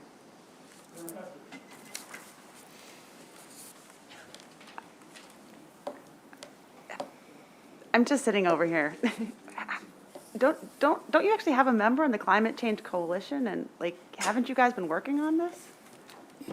Yes, they have been working on it. These are not simple problems. It's not a simple big picture problem, and each element of it has its own complications. It is a large infrastructure system that won't turn on a dime, and I think that there have been significant discussions within the company about how do we make that work. And so we come today in the spirit of how do we make it work, right. And this is not the end of the process. This is a point in the process that we're here to testify on the bill and try to move forward with you.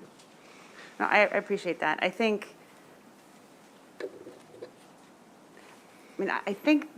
there's a lot of energy behind this bill.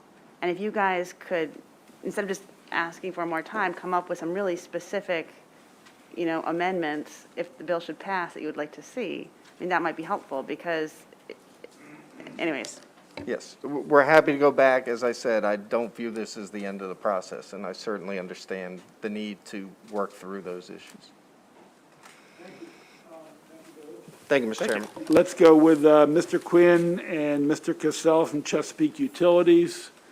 If we can, since you're both in the same company, let's be additive, and whether one of you takes it or two of you take it, whatever. And then we'll move on to, we'll go back to the proponents. Welcome. Thanks for the pep talk, Mr. Chairman. Brian Quinn.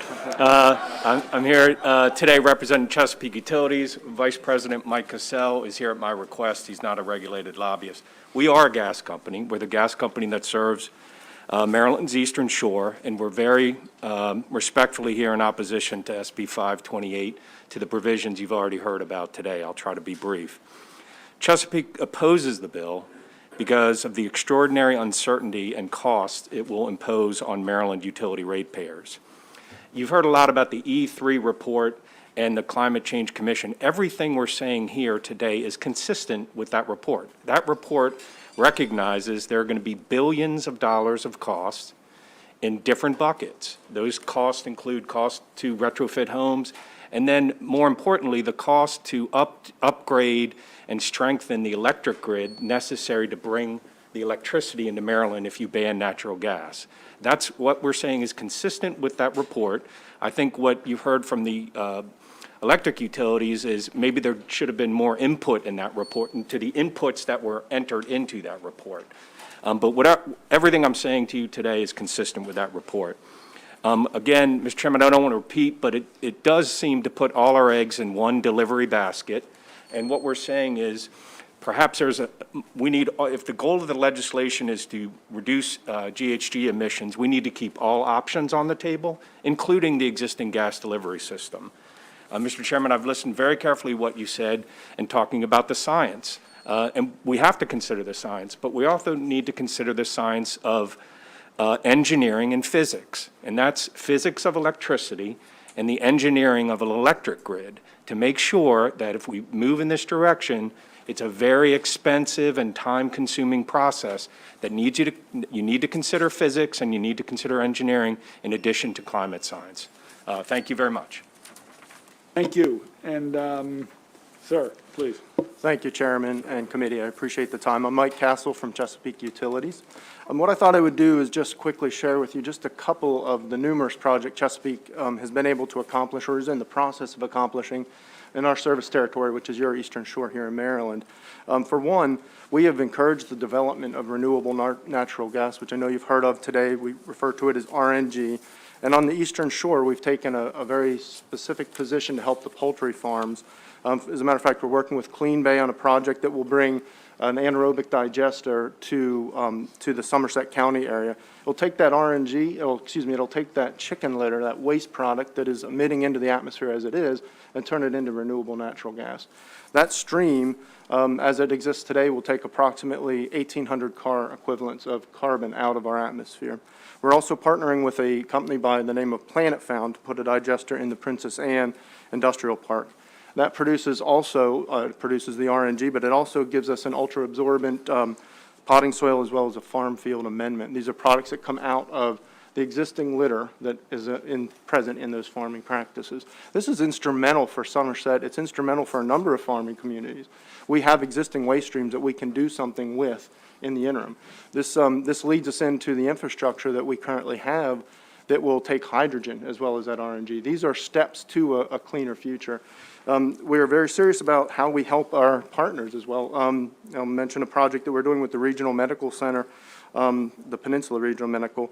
We put a combined heat and power unit in. That unit and the microgrid that it does was able to lower the carbon footprint for them by 58%. That's roughly 16,800 metric tons of carbon. So those are real energy and economic and environmental savings that we've put in on our system with our partners. So I'm going to stop there and give back the few seconds here. Thank you. Appreciate your patience. Thank you very much. Thank you, Mr. Chairman.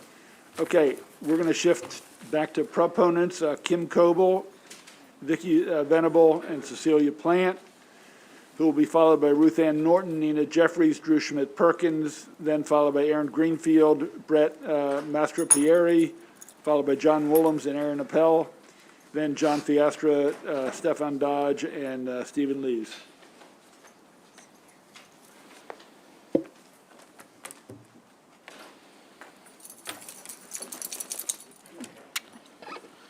Good afternoon, Mr. Chairman. I'm Kim Coble, and it's a pleasure to be here today. I'm the Executive Director for the Maryland League of Conservation Voters. I also, along with Ann Lidner, am the co-chair of the Maryland Climate Commission. And I also have the honor of being the co-chair with Mike Powell of the Mitigation Work Group. I spend a lot of time on this issue, so it is a pleasure to be here. We have submitted written testimonies with some technical amendments, particularly around some language use on environmental justice. I refer to that. I want to focus my comments today on three points. One is that, in my humble opinion, this is probably the most consequential bill that you'll consider this year. It has more to do with about Maryland's future, the future for our health, the future of our environment, than anything that you're considering. And I applaud you for asking the tough questions and doing the hard work. The commission, the Climate Change Commission I have spent several years working on this. We spent 2 years developing a building transition plan that had hundreds of input from people and hours. So a lot of work has been done. As you consider this bill, there's been discussion about costs. I would like you to also consider the costs associated with inaction. There's costs from flooding, there's costs of cleanup, there's costs of business closing because of flooding, the roads closing, there's costs to delayed freight being delivered, there's costs from insurance rates going up, there's costs from displaced homeowners, health impacts, there's costs from drinking water, missed work. All of those are costs that we're absorbing right now. Those need to be considered. The second and last consideration I have for you is that, thank you, Chairman Pinsky, for your leadership in this bill. I refer to page 48, line 22, where it is talking about a building emission standard is to be written. The Department of Environment needs to establish regulations to do it, and it needs to provide maximum flexibility to the owners of covered buildings to comply with the building standard. Maximum flexibility. So as we're hearing these opponents, that flexibility could include potentially could include complying with the standard by buying energy from green sources and not even changing your building, or perhaps even doing cost effectiveness testing. There are ways to get to the end result. Great. Thank you, Ms. Coble. Ms. Venable or Ms. Plant, one of you? Yes, thank you. Thank you, Mr. Chair and members of the committee for the opportunity. Yep. Thank you, Mr. Chair, and the members of the committee for the opportunity to express my support on SB 528. For the record, my name is Victoria Venable. I am the Maryland Director of Chesapeake Climate Action Network and CCAN Action Fund. We believe that Climate Solutions Now is an important balance of setting goals and putting out a plan to reach them. Reaching net zero emissions by 2045 is critical for us to avoid the most catastrophic impacts of climate change. And the key to decarbonization is electrification. So we strongly support provisions in this bill that require newly constructed buildings to meet space and water heating demands with electric systems. Thanks to numerous studies, including the one from the Maryland Commission on Climate Change, we know that single-family, all-electric homes cost less to construct than new mixed-fuel homes, while multi-family all-electric buildings cost about the same. So we also know that 99% of households in Maryland could save money on electric bills if they converted just one existing appliance to a high-efficiency electric appliance. This will be particularly important as we see increased costs for gas and fossil fuels throughout this winter, largely due to the volatility of those sources of fuel. You can see in my written testimony some data about those projections of increased cost. We also strongly support the provisions in this bill that promote climate equity and environmental justice. By establishing programs like the Climate Catalytic Capital Fund and the Climate Justice Corps, this bill aims to target some of these crucial investments to the communities that are overburdened and need the increased investment. I want to stress that we also have some amendments included in our testimony that aim to strengthen the bill while staying within the spirit of the bill. Thank you to the sponsor for his work on this bill, and to the committee for all of your important questions. Thank you, Ms. Venable. Ms. Plant.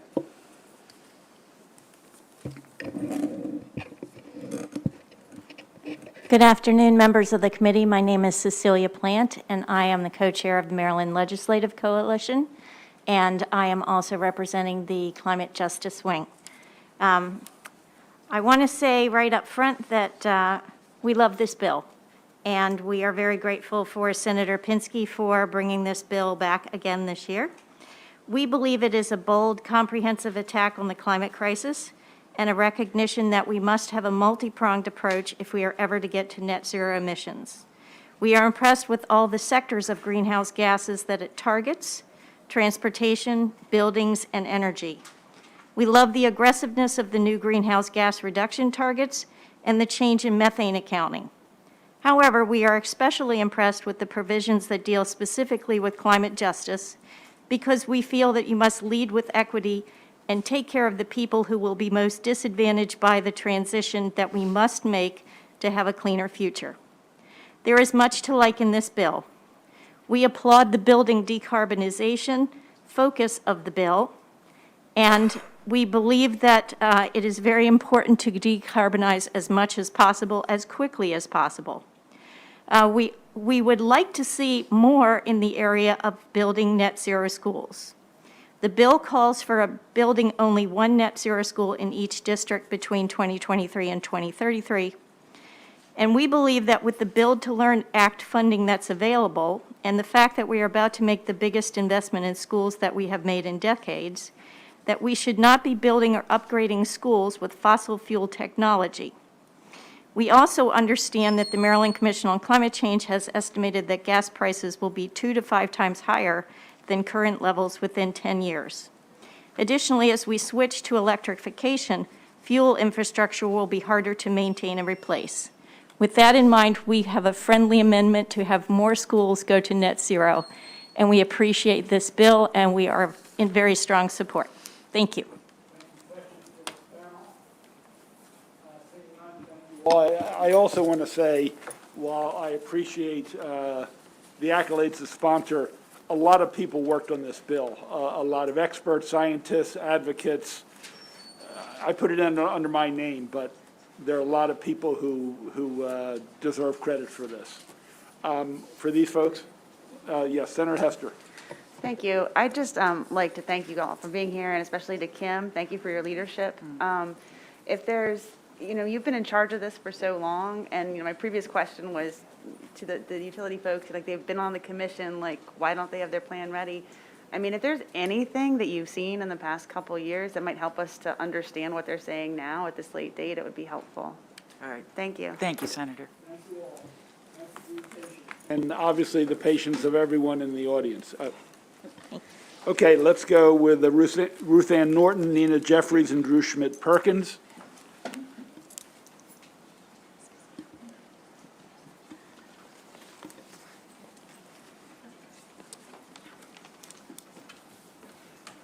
Ms. Norton, it's great to have you back in Annapolis. Senator, this is my 29th legislative session, and I'm only 32 years of age, so it's really amazing.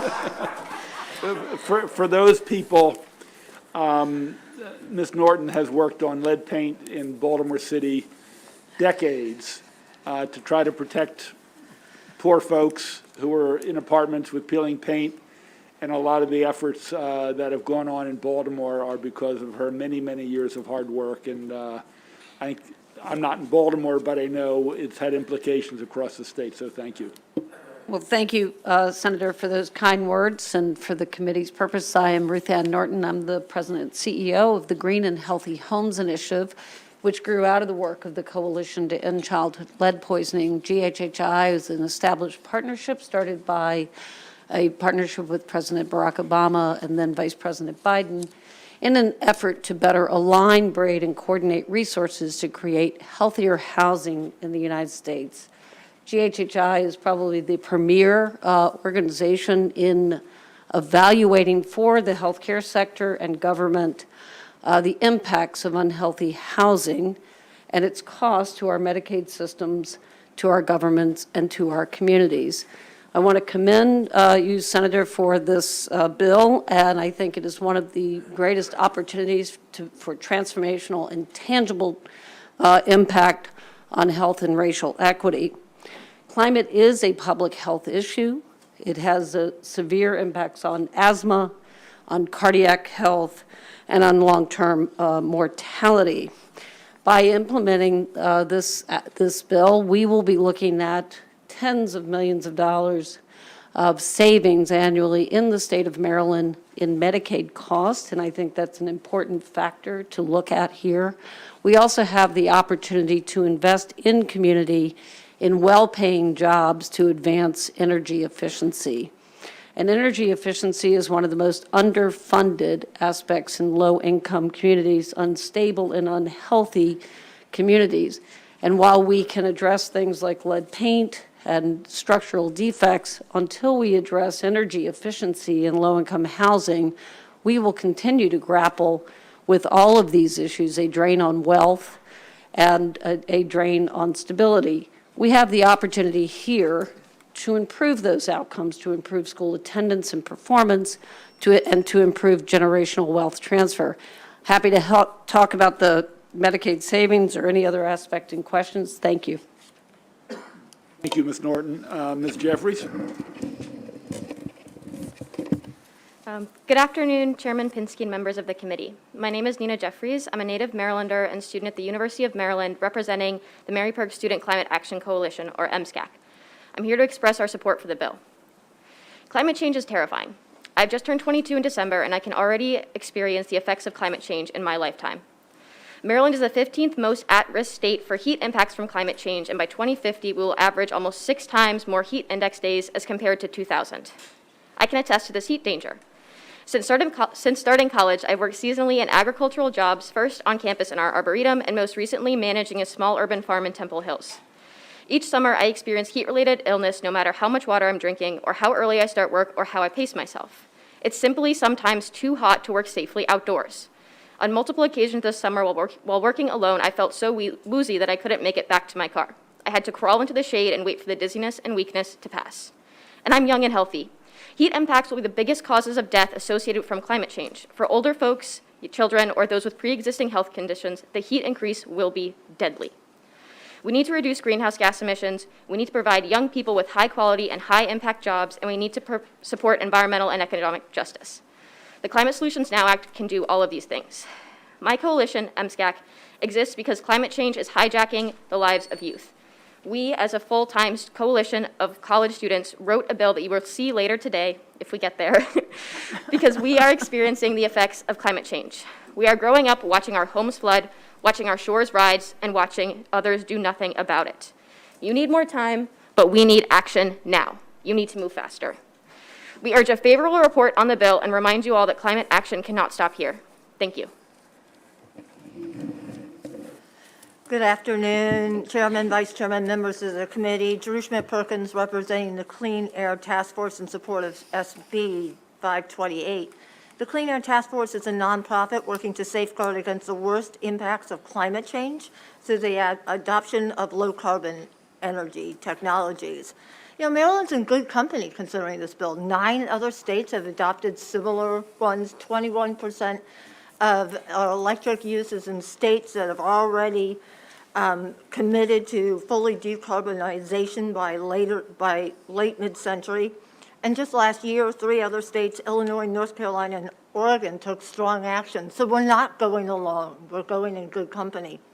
I have 4 quick things I want to refer to in the written testimony that we can go into greater depth at other times. But one is the importance to note that recent studies demonstrate that we'll need an all-of-the-above strategy to accomplish this, and to get it at the least cost to get to net zero. 2, methane is really important. As you've heard, it's one of the most potent energy sources. And so we actually recommend strengthening these provisions and going from the California standard to the Oregon standard, which has really examined this issue freshly and has much better policies. and we need to address the other sources of methane while we're doing this.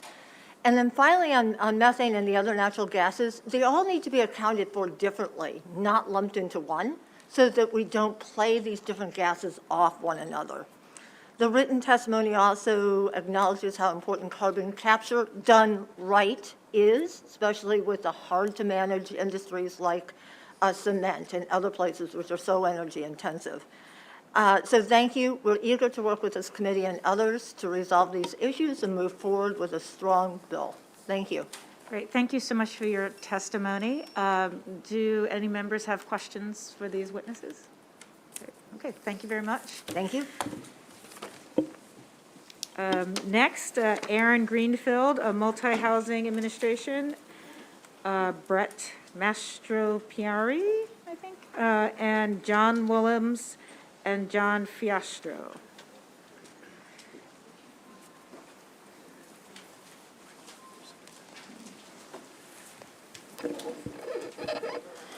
Good afternoon. Good afternoon, gentlemen. Madam Chair, members of the committee. Aaron Greenfield here on behalf of the Maryland Multi-Housing Association.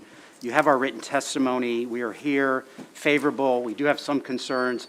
With me is Brett Mastropiari, who is with Regional Management. He's not a registered lobbyist, but you'll hear from him. He's here at my invitation. MMHA recognizes the significant impact of climate change. From the multifamily housing perspective, we are concerned about meeting the greenhouse gas reductions, the cost implications, the need for off-site credits and subsidies. And some of our specific concerns involve the electrical infrastructure. Upgrading the electrical infrastructure in a multifamily dwelling is a costly proposition. As a result of labor, material, and wiring, extra panel boxes, the logistics of exterior HVAC equipment, such a modernization comes at a heavy price. Additionally, the majority of apartment buildings receive electrical service underground, which adds significant cost to a service upgrade. These are costs that housing providers will have no choice but to pass on to residents. In terms of off-site mitigation credits, we have providers that have from a long-standing point of view, done extensive tree planting, energy saving, lighting, roof solar energy systems, and appliances. And we would encourage the committee to consider these energy saving initiatives when considering compliance. These improvements certainly reduce greenhouse gas demand, or reduce greenhouse gases and demand. And again, we urge that that be included in the bill. And as you've heard by other panels, we would strongly encourage subsidies to avoid these significant costs passed on to a tenant. We would hope that the state would offer meaningful subsidies to meet the net zero retrofits. And with that, we would request a favorable with those amendments. Good afternoon. My name is Brett Mastropiari with Regional Management. We're a large multifamily workforce owner and manager. This climate solutions bill is very costly to retrofit multifamily residences currently relying on fossil fuels. The upgrading of these electrical infrastructure to handle the new loads combined with the equipment and logistics of installing heat pumps are the main costs. We've estimated a minimum expense of about $8,500 per unit during a full building retrofit.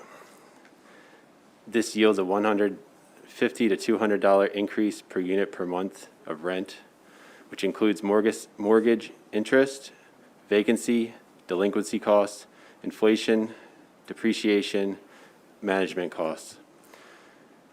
Our workforce renters cannot absorb this, so meaningful subsidies must be provided for these retrofits, similar to what's in place for geothermal and solar. However, while both solar and geothermal yield large energy savings, these multifamily upgrades will provide negligible cost savings over time, so their tax credits must be significant. Additionally, the state must engage local inspection offices and utility companies to streamline processes for upgrading electrical services to the buildings and increase their labor force to accommodate the new demand. Thank you very much. Next, we'll hear from John Willems from MAID. Thank you, Senator Washington. Members of the committee, John Willems, representing the Maryland Association of Boards of Education, testifying today in support of Senate Bill 528, the Climate Solutions Now Act of 2022, with amendments. I want to emphasize MABE's certain willingness and interest to be at the table, as has been mentioned many times today, with regard to the two key provisions of the bill that directly impact public schools. First, as the written testimony indicates, the mandate to move toward the purchase of zero-emission vehicles. We do have the fortunate benefit of $5 billion, not all of which comes to Maryland, of course, but federal infrastructure funding to be available for not only electric buses, but also the construction of the infrastructure, which is very important. And so we are looking forward to being able to transition. Montgomery County made an historic purchase of electric buses, and we recognize that. But in representing all 24 school systems, we want to focus on equity, availability, affordability, and the practicality of moving forward with this very bold initiative. And so we do wonder out loud and in writing in the testimony about whether FY24 is sounding further off than it actually is if this fall, the fall of 22, we have to start crafting budgets and be making purchasing decisions for the spring of 23 to impact the FY24 budget. So it's a timing issue there, and so we want to be serious about what the regs are and the processes are about waivers availability and whatnot in that regard. So we want to focus on that. The same concepts of equity and affordability, flexibility apply to the school construction piece of the bill that impacts us, the move to net zero schools. And just want to focus on what a major shift that is going to be for school systems, and that more work is going to be required to implement that section of the bill. Thank you. Thank you. If I could ask Mr. Willems, in terms of the dollar amount, so there are $2 amounts that are in the legislation. Have you reviewed those, and do you think they would be sufficient to support? Because we are creating a net zero fund to support school systems and being able to achieve this. So if you could take a look at the dollar amounts and make sure that they are. One is a maximum grant of $3 million, Right. And then there, I forget what the other appropriation is. Dollar amount, I think it's about $12 million for the size of the grant program altogether. So if you could look at those and see if you think that those are sufficient, it would be helpful. Yes, and we have, and I think with regard to a new school construction project, the incremental increase in the cost for a net zero school is fairly modest. And that is important, and I think that's accurately reflected in that $3 million figure. There are questions about when a systemic renovation, a major renovation might trigger the need to upgrade to a net zero school. And if that were to be the case, then you're talking about a much higher price tag. And of course, we're looking forward to talking about some of the other kind of tertiary costs, professional development, training staff to maintain new systems, and and issues such as that. And with regard to the school buses, I already mentioned, we appreciate the incremental cost kind of differential being provided in the bill, and we think that flexibility is critical to making this work. Okay, thank you. Colleagues, does anyone have any questions for I see Senator Hester. Thank you, Madam Chair. I was just curious if anybody had any specific examples from other states for incentives that have been used for multifamily housing. No, I don't have any, but I'm happy to look into that. Yes. Thank you very much. We're ready for the next panel, which I believe Aaron Appel, John Fiastro, and Stephen Dodge.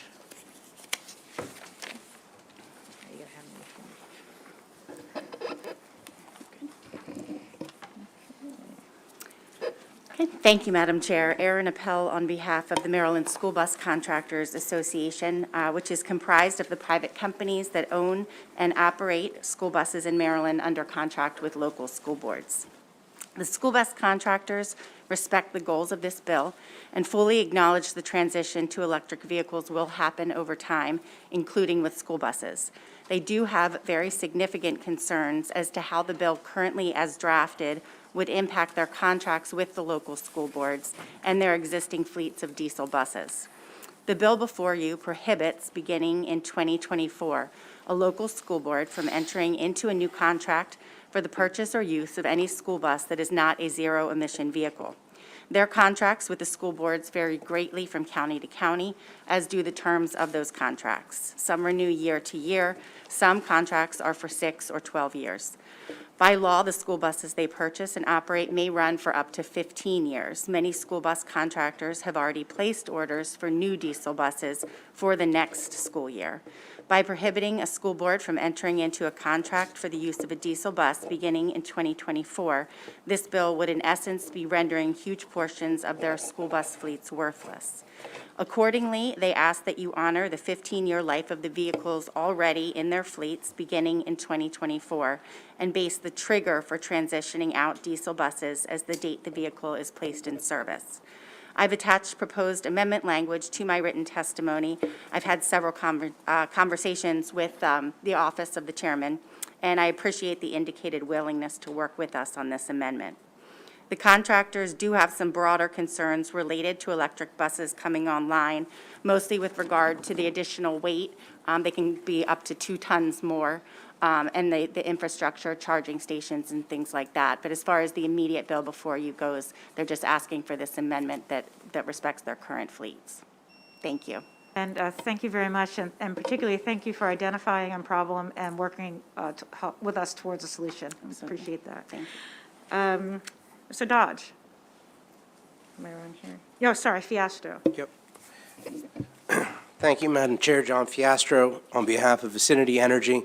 For members of the committee who are unaware or don't know, Vicinity Energy provides district energy resources to 80 million square feet of Baltimore City real estate. That includes state, federal, and municipal real estate, along with commercial real estate, University of Maryland Medical Center, Mercy Hospital, Raven Stadium, Oriole Park at Camden Yards, among other properties within Baltimore City. Vicinity Energy provides district energy heating and cooling services to these assets. Vicinity Energy has adopted a 2050 net zero goal. They adopted it in 2020, and so Vicinity Energy's goals actually align closely to these, to the goals within the bill.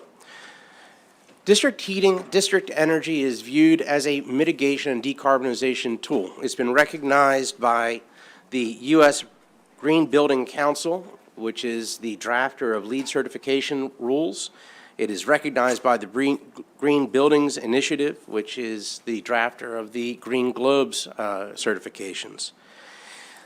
By off-siting combustion to heat buildings, you actually reduce overall emissions. It is an efficient way to do so, and the inputs are agnostic. And so while natural gas might be the input today, in the future it could in fact be electricity. It is a parallel energy resource. It should be one that is viewed and considered in the legislation, and for that reason Vicinity Energy offers 2 amendments today. One is an exemption for new building water and space heating demand that allows for district energy hookups. And the second would be an inclusion of a representative from the district energy industry on the bill's contemplated Building Energy Transition and Implementation Task Force. Thank you. For Ms. Appel or Mr. Fiastro? Seeing none, Mr. Dodge, come on up. And Steve Leas? Is he here, or has he already been? Dodge?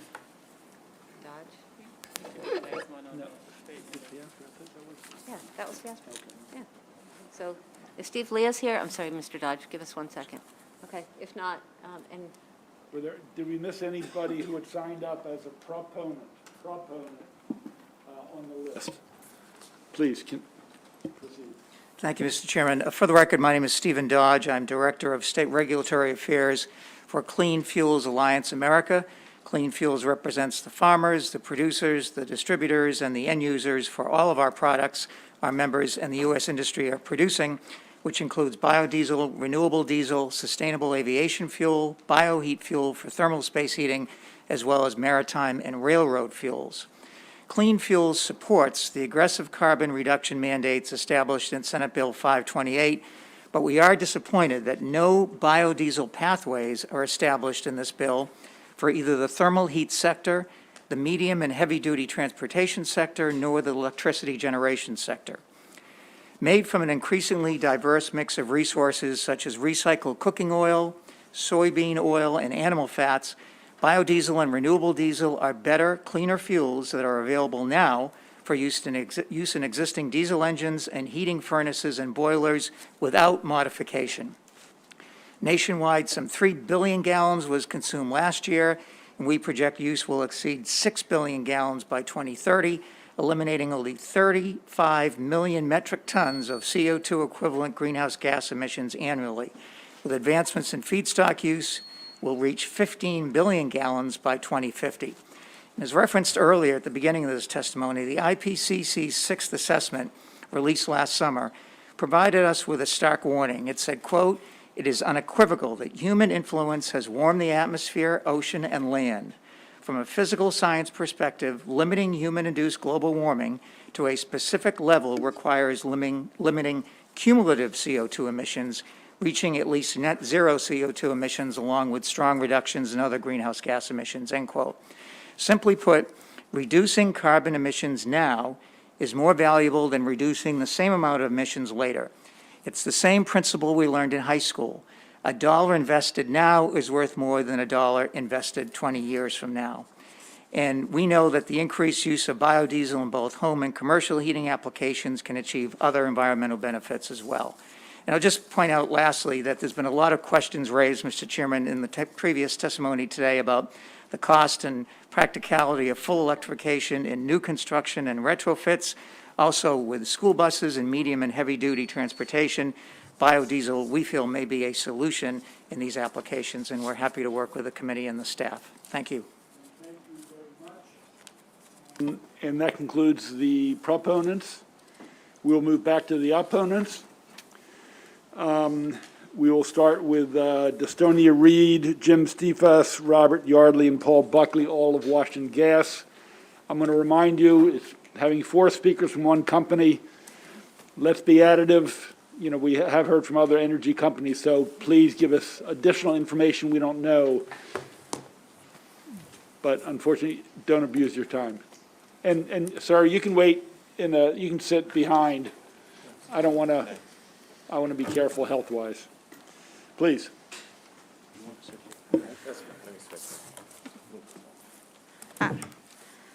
Good afternoon, Chair Penske, Vice Chair Kagan, and members of the Education, Health, and Environmental Affairs Committee. My name is Tanya Reed. I'm the registered lobbyist for Washington Gas and Light Company. At my request, I have here today Jim Stefas. He is the Senior Vice President of Regulatory and Public Affairs at Washington Gas. I also have Paul Buckley, a retired Washington Gas employee for over 25 years, who has experience in legal and rate-making cases, as well as Robert Yardley. He is the Senior Vice President of Concentric Energy Advisors. Mr. Buckley and Mr. Yardley are here to answer any questions, and Mr. Stefas will be testifying. I do not have any additional comments. Much appreciated. Thank you. Please. Thank you. Chair, Vice Chair, members of the committee, nice to meet you. My name is Jim Stefas. I haven't met many of you. I'm 1 year into Washington Gas. Look forward to meeting all of you and your staffs over the coming years. Just my background real quickly. 25 years in the energy business. I've run a large 800,000 customer, $1 billion electricity business in Texas. I've led Green Mountain Energy, one of the most innovative green energy companies over time. And I built a small solar company that proudly was able to help Tito's Vodka use solar panels in the production of their wonderful product. I thank you for the opportunity to testify. Again, quickly, without repeating a lot of what's been said, Washington Gas supports the overall goal of reducing greenhouse gas emissions. We also recognize that we have a duty to support our customers, to help the state and you develop policies that can help us provide affordable, safe, and reliable energy. We believe we need to do that without restricting energy choices. Unfortunately, Senate Bill 528 will strip our customers of energy choice, will have significant unintended consequences, and will effectively predetermine a pathway focused on policy-driven, economy-wide electrification, which we think is without appropriate recognition of reliability, resiliency, and affordability.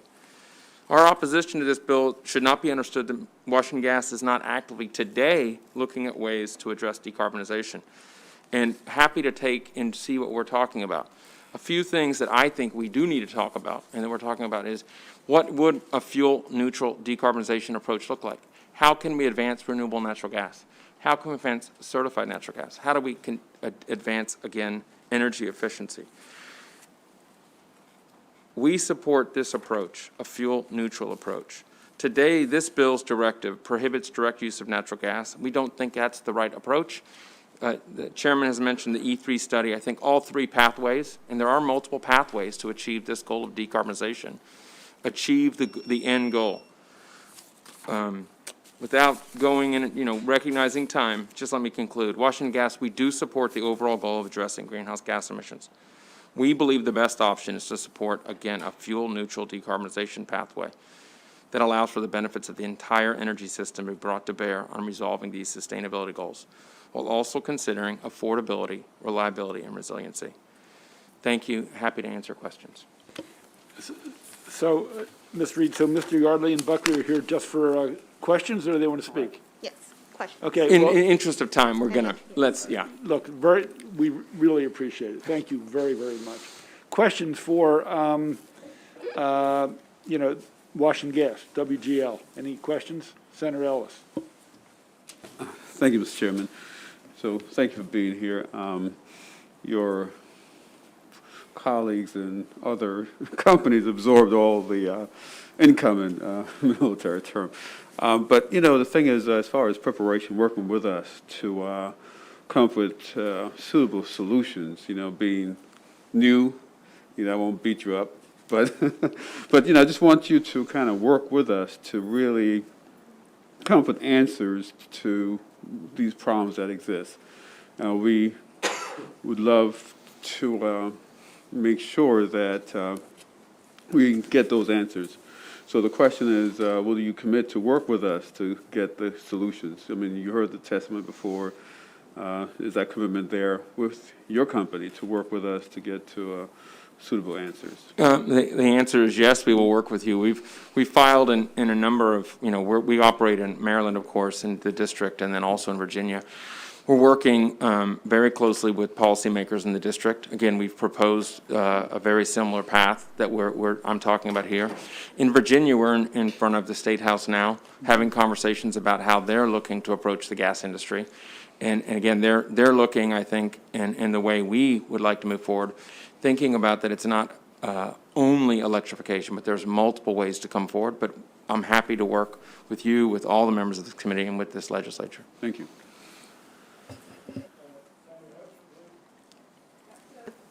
Thank you very much for being here.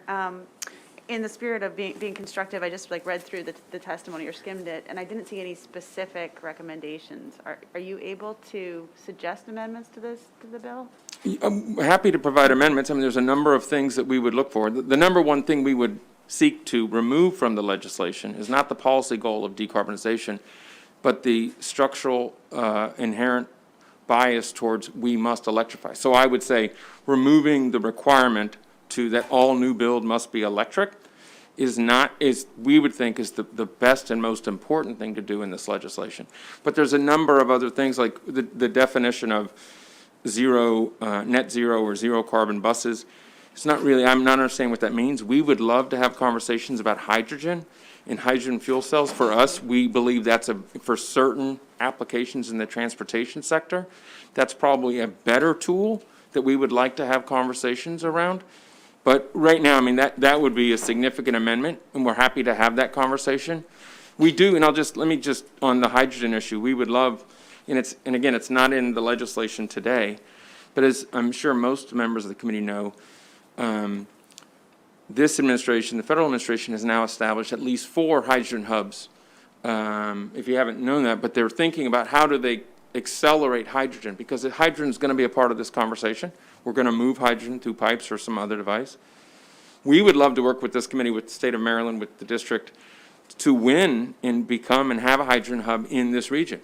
I think that makes a lot of sense. Now, that's not really an amendment to this bill, or maybe it is, but we would love to see that support. I know that DOE put out something today on that. I haven't been able to look at it closely, but I know that other regions are aggressively pursuing that distinction, and I think it would be great for our region to win that. And we, as Washington Gas, would like to be a part of that, given that it's a gaseous fuel, and we think it has a big part of our future and our customers' future.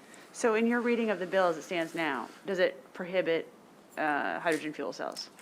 It's unclear, I think, Senator, if what that means is, again, my read of this bill is that there's a strong bias towards electrification, including electrification of transport. Is a hydrogen fuel cell electrification or not? I just would want to make sure that we could have that conversation. Right. Ultimately. And there's, I mean, I could go through, I mean, I'm happy to flip through all of my potential amendments, but I think it's probably more productive offline to do that and have that conversation with you and other people on the committee. Okay, thank you, Mr. Chairman. So thank you for that. Hydrogen. So is hydrogen considered a clean, renewable kind of thing? Well, let me say this. Depending on who you ask, I think there are forms of hydrogen that are a necessary component of a decarbonized future. If you go to Paris and you talk to the energy experts in Paris, and you look at what they've said, I think they're clearly recognizing that hydrogen, in some form, for certain applications, needs to be a part of the energy future. I don't know that anyone knows how to solve the larger problem of having a growing economy where more people around the world have our abundance of energy and comfort. And so, yes, we need to do that. How you create hydrogen, some people wouldn't like it if we're breaking natural gas to form hydrogen and releasing the carbon. If you're using renewable energy to make hydrogen, that's probably a better form for a lot of people. Yeah, so would you be able to use renewable energy to make a larger, bigger BTU? I mean, more energy. You don't want to use up more energy to create less energy, of course. That'd be not too smart. Most people talk about, in that regard, using excess renewable energy to use that to generate hydrogen and then store it and use it at other, so it becomes another form of storage, right, of energy storage. Okay. That's one of the great advantages, and let me just say this about the natural gas system we have. On the coldest day in our business, we deliver 2 billion cubic feet of natural gas. That is a tremendous amount of energy. The energy density of natural gas is extremely high. To backfill that 2 BCF of natural gas for just Washington Gas, I'm not talking about what Baltimore does or Chesapeake or anyone else, that amount of gas, to solve that with just wind, solar, and electric batteries is a very, very challenging problem. So hydrogen can, as a potential, can be another form of storage. We can use it in very similar ways by blending it into natural gas or using it directly. We can also pipe it then in infrastructure to move it to where we need to apply that energy. Okay, thank you. Thanks. Mr. Steffes, if you want to submit any amendments, they don't have to be linked. Okay. We're going to be reviewing this fairly quickly, so get them to us, to the committee in the next few days if you can. You don't have to write them out. We can do that, but just tell us what your proposals are. And secondly, do you know if the infrastructure bill, the Biden infrastructure bill that has money for electrifying buses includes hydrogen in the federal legislation? I believe it does, Senator, but I would confirm that before I say yes, okay? But I think that. Okay, I mean, in other words, let's talk buses for a minute. I mean, whether it says newly purchased buses cannot be traditional gas engines, which if it's framed that way, it opens it up opposed to saying they have to be all electric. And if Battery electric. If electric has a defined whatever. So, you know, like Senator Ellis said, we're open to hearing, and then we will decide and talk to some other experts. So, but again, some of your things, we might say thank you, but no thank you. And even if you oppose it, if you can make the bill better, even if at the end of the day you're not happy, but it still offers openings Yes. for you, we want to hear them. And I would say that to all opponents, we might not agree with all of your amendments, but if you have things that can improve the bill, there might be some that we in fact agree with and improve the quality of the bill, even though it doesn't buy your love. So, Yeah.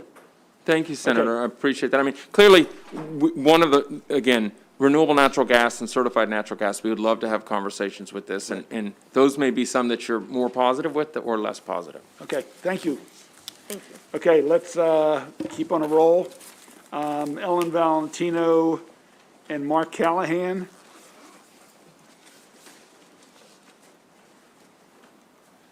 Then I'm going to have Steve Stuck, Nash and Keith McMahon from Trigas, and then we have Joe Birch, Donald Birch, Robert Parlay, and Larry Shiflett from Birch Oil. Thank you and good evening, Mr. Chairman. My name's Ellen Valentino. I'm here today representing the Mid-Atlantic Petroleum Distributors and the Mid-Atlantic Propane Gas Association, and we do oppose this bill. This bill is a much different bill than it was last year, and there's a provision in this bill that actually does give our industry a termination date, and it's very concerning for us. We do believe that it will cost the net worth of hundreds of businesses throughout Maryland and jobs. This bill prohibits the use going forward after a certain date for new buildings of heat oiling and propane in this state. There's no ifs and buts about it. And the fact of the matter is, if you prevent us from growing new business, you take away the net worth of our business, our ability to go to a bank and get a loan, and really an ability to retain and hold our workforce. It's a very clear provision. And I would like to talk a little bit about the Climate Commission and this building study. I urge you to read it, because I think the study and the research supports what BG&E said about the cost increases. There's a chart that's very clear that says there will be a dramatic increase in cost as everything is electrified. You know, at a number, and like I said, the study's there so we can all look at it collectively. I want to be back, and I hope I'm including in the conversations going forward. I objected at every turn with respect to the research because I think there was a vacuum. I think they rushed to meet this committee's deadline and a deadline to make recommendations to this General Assembly. I think their cost projections were wrong. And more importantly, I think that they actually support what you're hearing today from the companies, and what I hear and what people hear are different. I hear the utilities saying we can't handle this. That's what I heard, that the electric grid, and we're not prepared at this point in time. So you have some serious policy deliberations before you, but more importantly, the provisions in this bill do dramatic harm to hundreds of businesses in this state and our employees, and we hope you move to strike those provisions, Mr. Chairman. Thank you.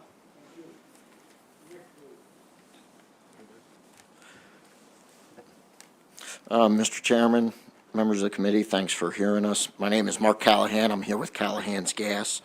I'm in opposition to Senate Bill 528. In the interest of time, I will cut my comments in half. I do want to say that I think clean burning propane can be a part of the solution. Wiping out fossil fuels frightens me. You know, I'm not only here just representing me.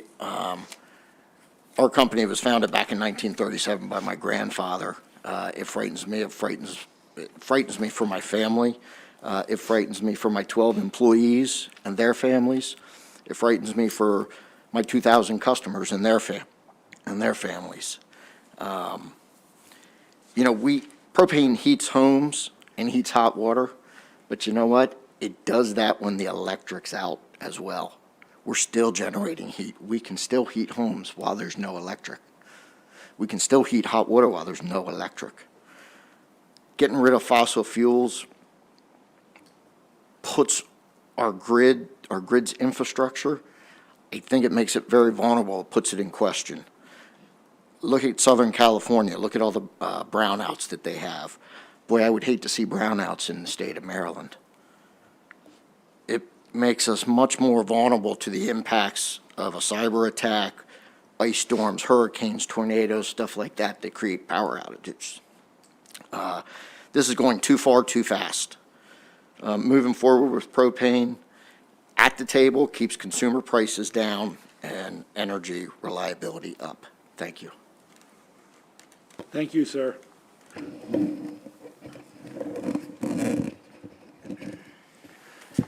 Thank you very much for giving me the opportunity to speak here.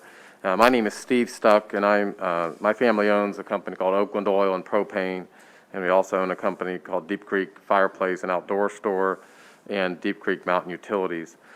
So I'm here representing my family and representing Garrett County and that surrounding areas, which would be the farthest western part of Maryland. And I just want to say that we are in opposition of this bill. We recognize the need for what's happening and a need for solutions, but we think this is just too quick, too fast and I think it's very dangerous in an area like Garrett County when almost everyone there has their home heated by either propane or heating oil. To move this fast, I think is dangerous. And it's also a county that has severe weather situations, many power outages, and to have relying just on electricity, I think just really puts a lot of people at harm. And I just would really ask that consideration be given to, the value of the diversity of the energy supply. And I ask that out of a company's 50 years in business, 125 employees, we're a family business, and this bill has a chance of really destroying family businesses, and a family business that has been probably one of the pillars in the community of helping support things in our community. And we are there, and we are also there if somebody has an issue on a weekend, on a Saturday night or whatever with their heating. We're there for them, and so I just ask that reasonability be considered here, and that the multiple ways that we can supply our energy needs be further considered. And thank you very much.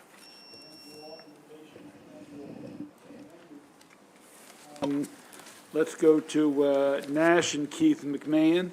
Try guess.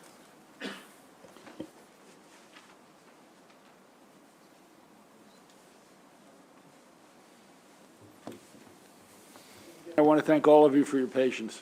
Thank you.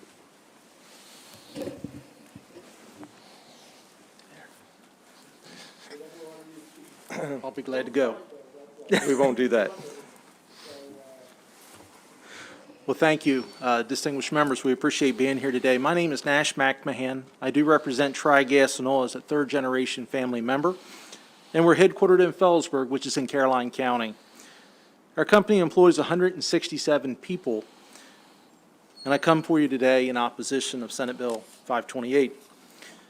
All of the fuels listed in 528 are not equal, but I will say all of them made strides to become more climate-friendly in some way, shape, or form. Beginning in 2006, the EPA began to phase in more stringent regulations to lower sulfur in diesel. Today, it's 15 parts per million. The predecessor to that was 500 parts per million. This fuel is known as ultra-low sulfur diesel. It's readily available at all Maryland fuel stations. Nowhere in the bill can I find alternatives mentioned, such as renewable propane, also called biopropane. This is a non-fossil fuel that's produced from 100% renewable raw materials. Renewable propane has the same chemical structure and physical properties as conventional propane. I'm sure if you heard of biodiesel, we've heard it today, and that the state of Maryland and many of those have supported it in its alternative energy programs, as well as renewable diesel. They're two different products, but with similar results.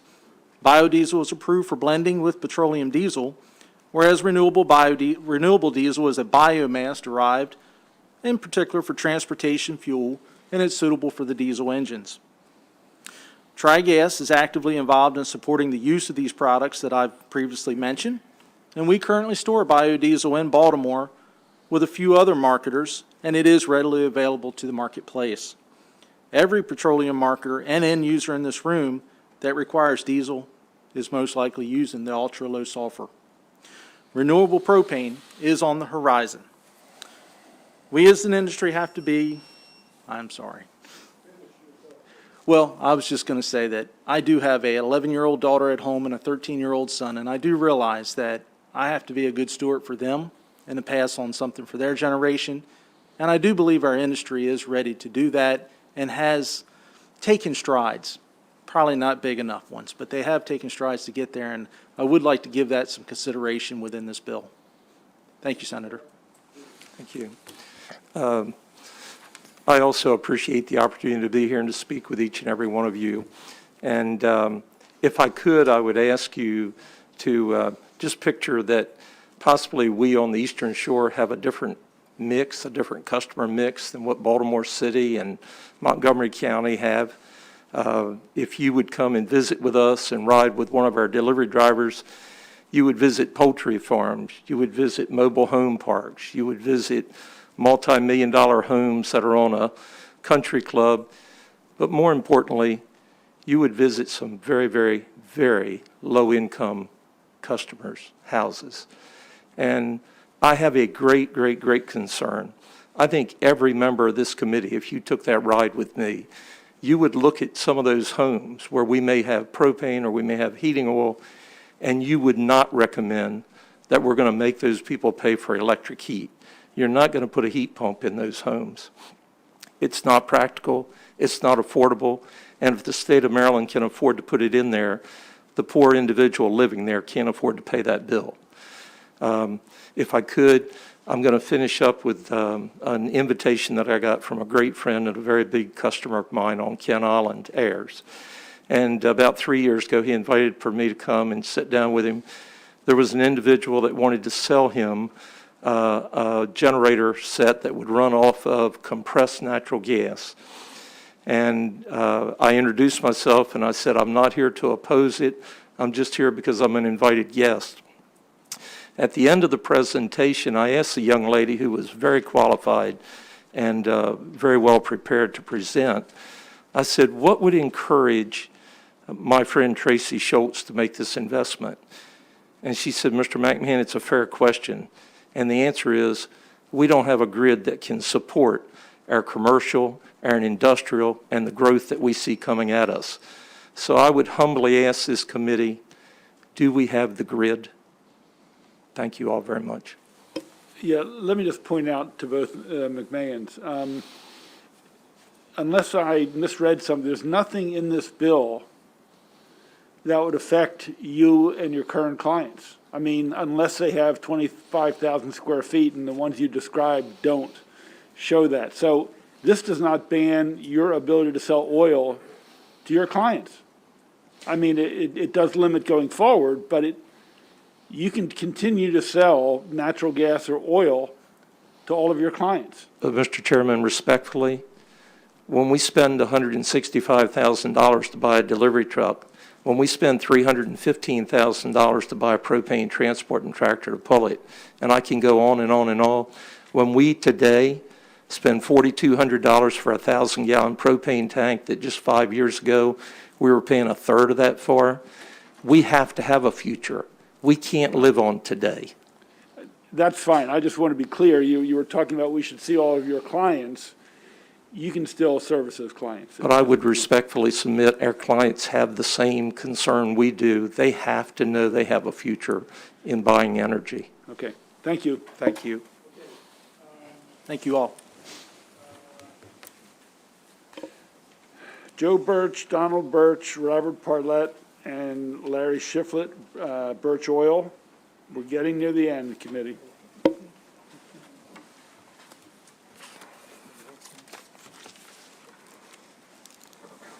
Thank you, Mr. Chairman. Good afternoon. My name is Joe Birch. I am president of Birch Oil and Propane. We are a fifth-generation family, owned and operated business serving Maryland since 1928. We currently have 130 full-time employees. Our employees have benefits and earn good living wage to support their families. We are proud to have supported the economic growth of our community for almost 100 years. I'm here to oppose the bill, Senate Bill 528. The bill will eliminate the freedom of choice by mandating electric as the only energy source. This bill would force businesses and families to rely on an electrical grid that is not affordable, reliable, or even clean. In order to serve our community, our planet, all energy sources play a role. There's no perfect energy source. Solar panels. Harvard Business Review finds that solar panels are 4 times more expensive than world-leading energy analysts originally thought. Recycling a solar panel costs 10 to 20 times more than a new panel. In fact, broken solar panels are considered hazardous waste due to the heavy metal content and other pollutants resulting in the higher disposal consequences. Not even a 25% tax subsidy can save the solar energy option, as it quickly sinks under the weight of its own trash. Windmills occupy more habitats and endanger wildlife. It is estimated that 720 tons of wind blades will end up in our landfills within the next 20 years. Banning fossil fuels in the fashion laid out in this bill, not only is irresponsible but also impossible. Our products are used in just about everything, from my house to your house to major restaurants, local fast food chains. Fossil fuels are practically woven into the fibers of our everyday life. And to completely remove this energy source without a viable replacement or a realistic plan will have destructive consequences. The cost burden this bill will put on Marylanders will be enormous. I want to move on. Creating one choice to heat your home is severe consequences. Now, granted, climate change is real, but it's not the end of the world. You know, the threat of banning fossil fuels has made the investment in our industry decline, driven up the supply down and the cost up. Mr. Birch, you got to wrap up. We have more speakers. There are many solutions, and I would hope that we could consider biofuels in this. Thank you. Mr. Chair, members of the committee, good afternoon. My name is Donnie Birch. I'm Joe's brother. In 1928, our great-grandfather started our family heating business. Over the years, our business is involved in propane delivery and service and installation of heating equipment. 5 generations of the Birch family members and its employees have worked hard in our community alongside with our friends and neighbors. Our focus has always been give back to the communities. And this bill goes forward as written, it would mean an end to our business and our employees as we know it today. We have always worked with the state of Maryland and its neighbors to be good stewards of the environment. We worked alongside the state of Maryland during the oil embargo. We were instrumental in the shift from leaded to unleaded fuel.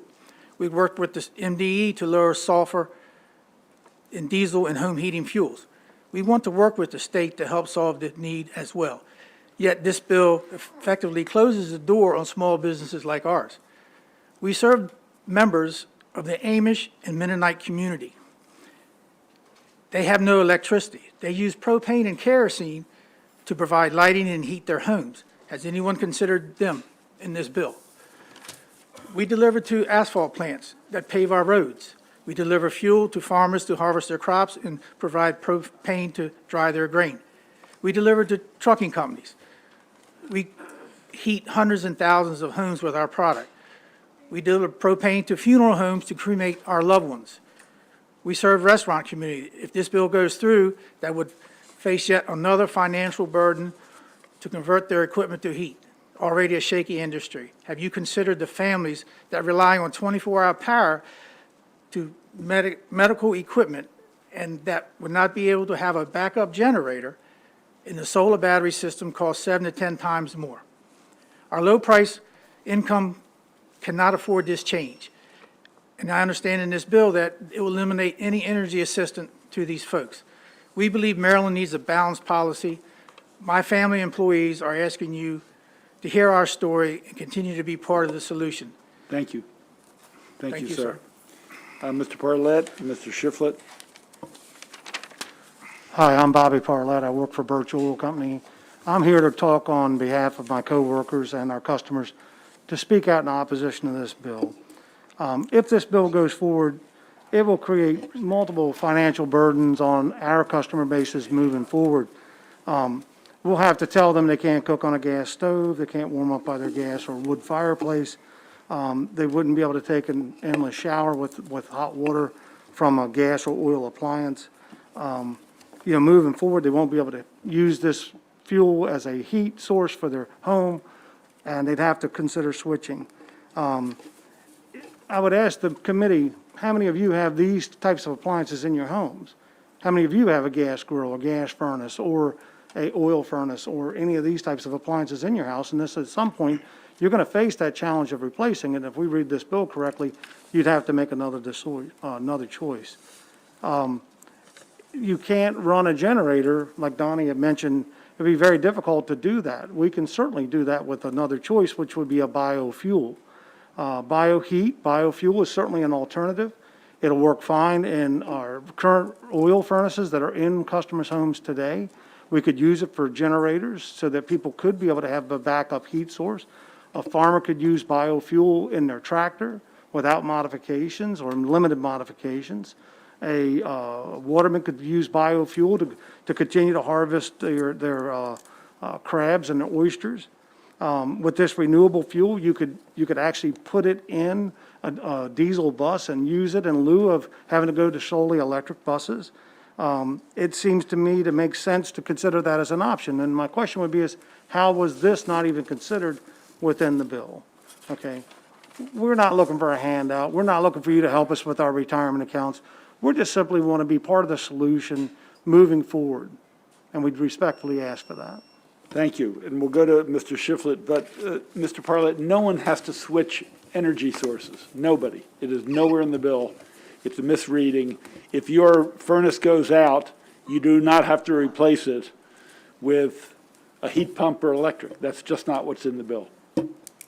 So my understanding, respectfully, sir, would be that as you're moving forward, and we've talked about this in the other parts of this committee at this point, as you're moving forward, without some growth level, without adding customer base, this business model will die. We won't be able to attract employees to our place. So I understand that, but all I'm saying is no one who has oil now or gas has to switch their energy. by 2045, by 2030, according to this, they have to be 60% less, correct? No. Okay. By 2045, you're imposing that it would not be able to be a fossil fuel out there that's not carbon neutral, correct? 2045 calls on the whole state to be carbon neutral. Correct. Just as the President of the United States has called on the whole state, the whole nation to be carbon neutral by 2045 or 2050. 2050. I don't want to debate that. I just wanted to clarify a statement. That's all. Okay. I don't want to get in debate. Appreciate it. Mr. Shiflett? All right. Good afternoon. My name is Larry Shiflett. I also work with Birch Oil and Propane. Thank you for your time today and the opportunity to speak here. By now, you've heard from many of our colleagues on how this bill could be devastating for our business, and that's why we, respectfully would like to oppose it. So rather than give you another version of that same testimony, I felt it would be more valuable to share some of the feedback from our customers and how they feel this bill would impact them. I'm sure this is going to come as a huge shock, but when I asked many of them if they had read the bill, most of them had never heard of it and therefore had not read it. So when I asked them to read it and then reach back out to me only if they felt strongly one way or another. I had hoped to get a few short comments with differing views. What I received was a lot of responses, but they were anything but short. So everybody had a lot to say. These are just a few that I'm going to try to squeeze in my last minute. But Amanda and Kyle from St. Leonard, this bill seems to take away the few choices I still have as a homeowner, or if I were to build a home in the future. We don't have choices on electric companies. SMECO is the only provider in our area. We're grateful that our home's energy usage is offset with propane and feel our home is energy efficient the way it is now. Being able to price compare when we need to fill our propane tank is huge. We can't shop around for our electric, and being forced to use it for everything is upsetting. I see people posting on Facebook their January SMECO bill, and my heart breaks for them. Meanwhile, ours didn't change too much since we use propane for heat and hot water. If everything switches to electric, people may face financial hardships and maybe even lose their homes. We were very excited to switch to propane when we bought this house. And Lisa and Chris from Huntingtown, I'm extremely upset about this bill. If it passes, what happens when the power goes out for extended periods of time? This is a farming community. We are not in a city where you can restore power in an hour. We were without power several days last month. Having propane fireplace and stove allowed me to care for my family. I don't like that someone is trying to take away my choice. My electric bill last month was $750, twice as high as it's ever been before. We are now looking to convert to a propane furnace. I'm extremely upset and ask you to oppose Senate Bill 528. Thank you, Mr. Shiflett. Thank you. So, Thank you all. A question, Senator Simon Ayer. Yeah, and this is just for one of you to answer, but I've heard this a couple times saying that without adding new clients, it wouldn't allow your business model to continue. Can you just give me a very brief how that works? And Joe, you want to talk to him? You're putting the fear factor, in my opinion, you're putting fear factor into people, and I'm sorry. In order to, we need more customers to grow our business for investments and to get loans from the bank and stuff like that. But if the bank sees that, hey, fossil fuels are no more and this stuff is going to end, then I will not be able to receive loans from the banks to help invest in my company to continue to grow and to support the economy in Southern Maryland. I don't know, Bobby, you've got some more on that? Well, to add on to that, I mean, we're trying to compete in a marketplace where labor forces are very difficult to try to find. And in our situation, trying to find truck drivers or trying to find HVAC service technicians in a competitive marketplace is very difficult to do. If those people that are in the workforce or considering moving into the workforce, if they're looking at this as a dying industry, and that's how we would appear, is that who would want to make an effort to even go into that trade? And so eventually, the problem would be is we'd have a very difficult time continuing to grow our business and continue to support our employees. The reality would be is that as we lose gallons, we have to replace them. And that's the only way that we can continue to maintain the company. An electric company can't sell less electricity and still be able to maintain the same level of employees. It's just that simple. This is not supposed to kill jobs. I mean, this is supposed to add jobs. And at the end of the day, we would struggle at best to be able to attract people to our marketplace to look at us and consider us for jobs into the future. Thank you. so Senator Ellis? No, one is enough. Senator Ellis. Yeah, thank you, Mr. Chairman. So, thank you, gentlemen, for being here, listening closely to your testimony. And I know you're in Southern Maryland. I see your billboards and trucks all over Charles County. And so I'll just focus on one population you talked about, the Amish community. So I have quite a bit of Amish folks in Charles County, my district, and I know a lot of them over the years. And so I understand they do not use electricity. And there's a disconnect when I hear your testimony. I'm listening closely, and then reading the bill and listening to the chairman when it says, you will not take away their gas appliances. So I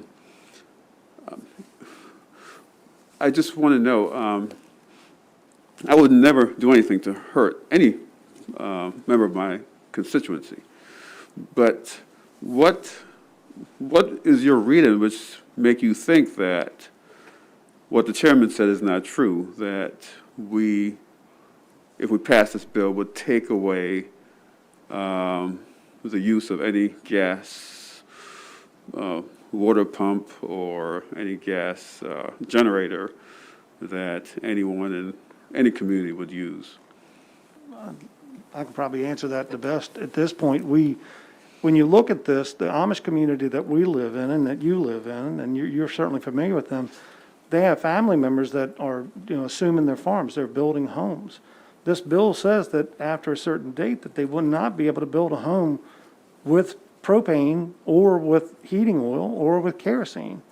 I mean, the way it appears to me in the bill, I mean, maybe I misread something, but it certainly appears to me that it said any new construction at a certain point would not be able to do this. The other thing that I thought that I was reading in here, maybe I'm mistaken, was that as these people needed to consider the replacement of their equipment at a certain sunset point, that they would have to be, reduce the amount of fuel that they could potentially put in their furnaces. But you're saying that's not the case. But primarily, that's where their main focus is. And the talk in the community, the Amish and the Mennonite community is, if they're faced with this challenge, that they can't continue they have children, and those children want to build homes, that they would want to have that provision, and they have a limited electricity belief. There's no way you're going to put a heat pump in that house.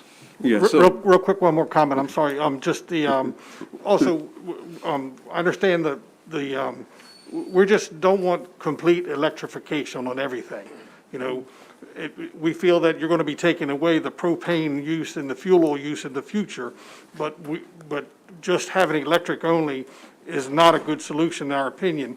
We have biofuels and renewable propane, as others have talked about, and we would like that to be on the table. Okay, understand that. So in listening to you and respecting you and you being here, thank you for being here, part of the democratic process.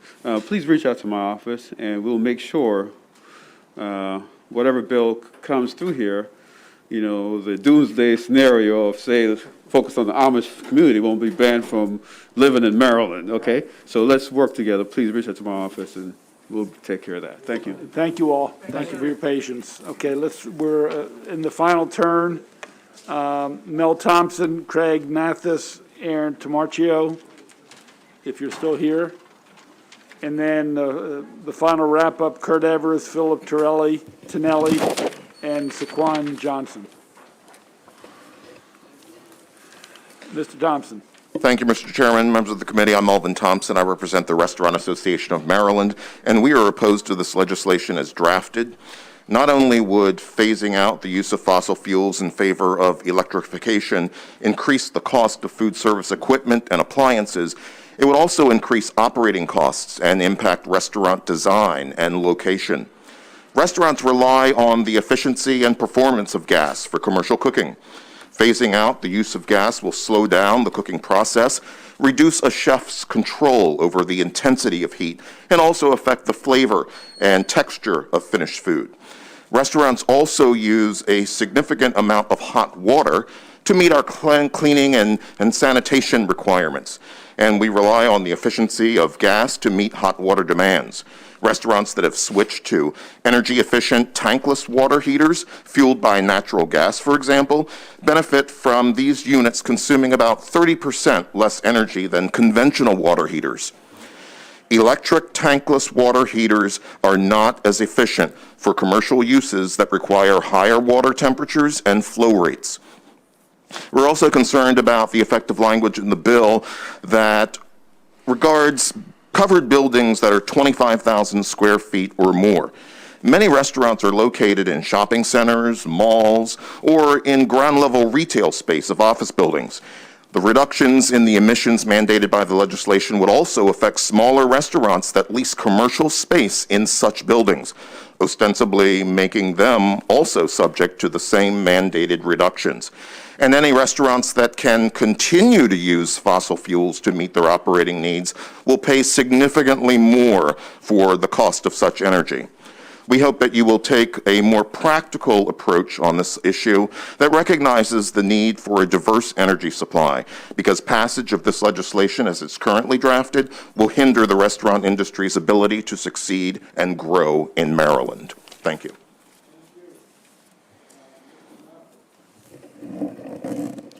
Good afternoon, Mr. Chair. I am Craig Mathias, President of the Somerset County Commissioners, and I'm here to express our deep concern about the banning of natural gas, perhaps. And we are in total support of anything that will increase green energy and renewable energy sources.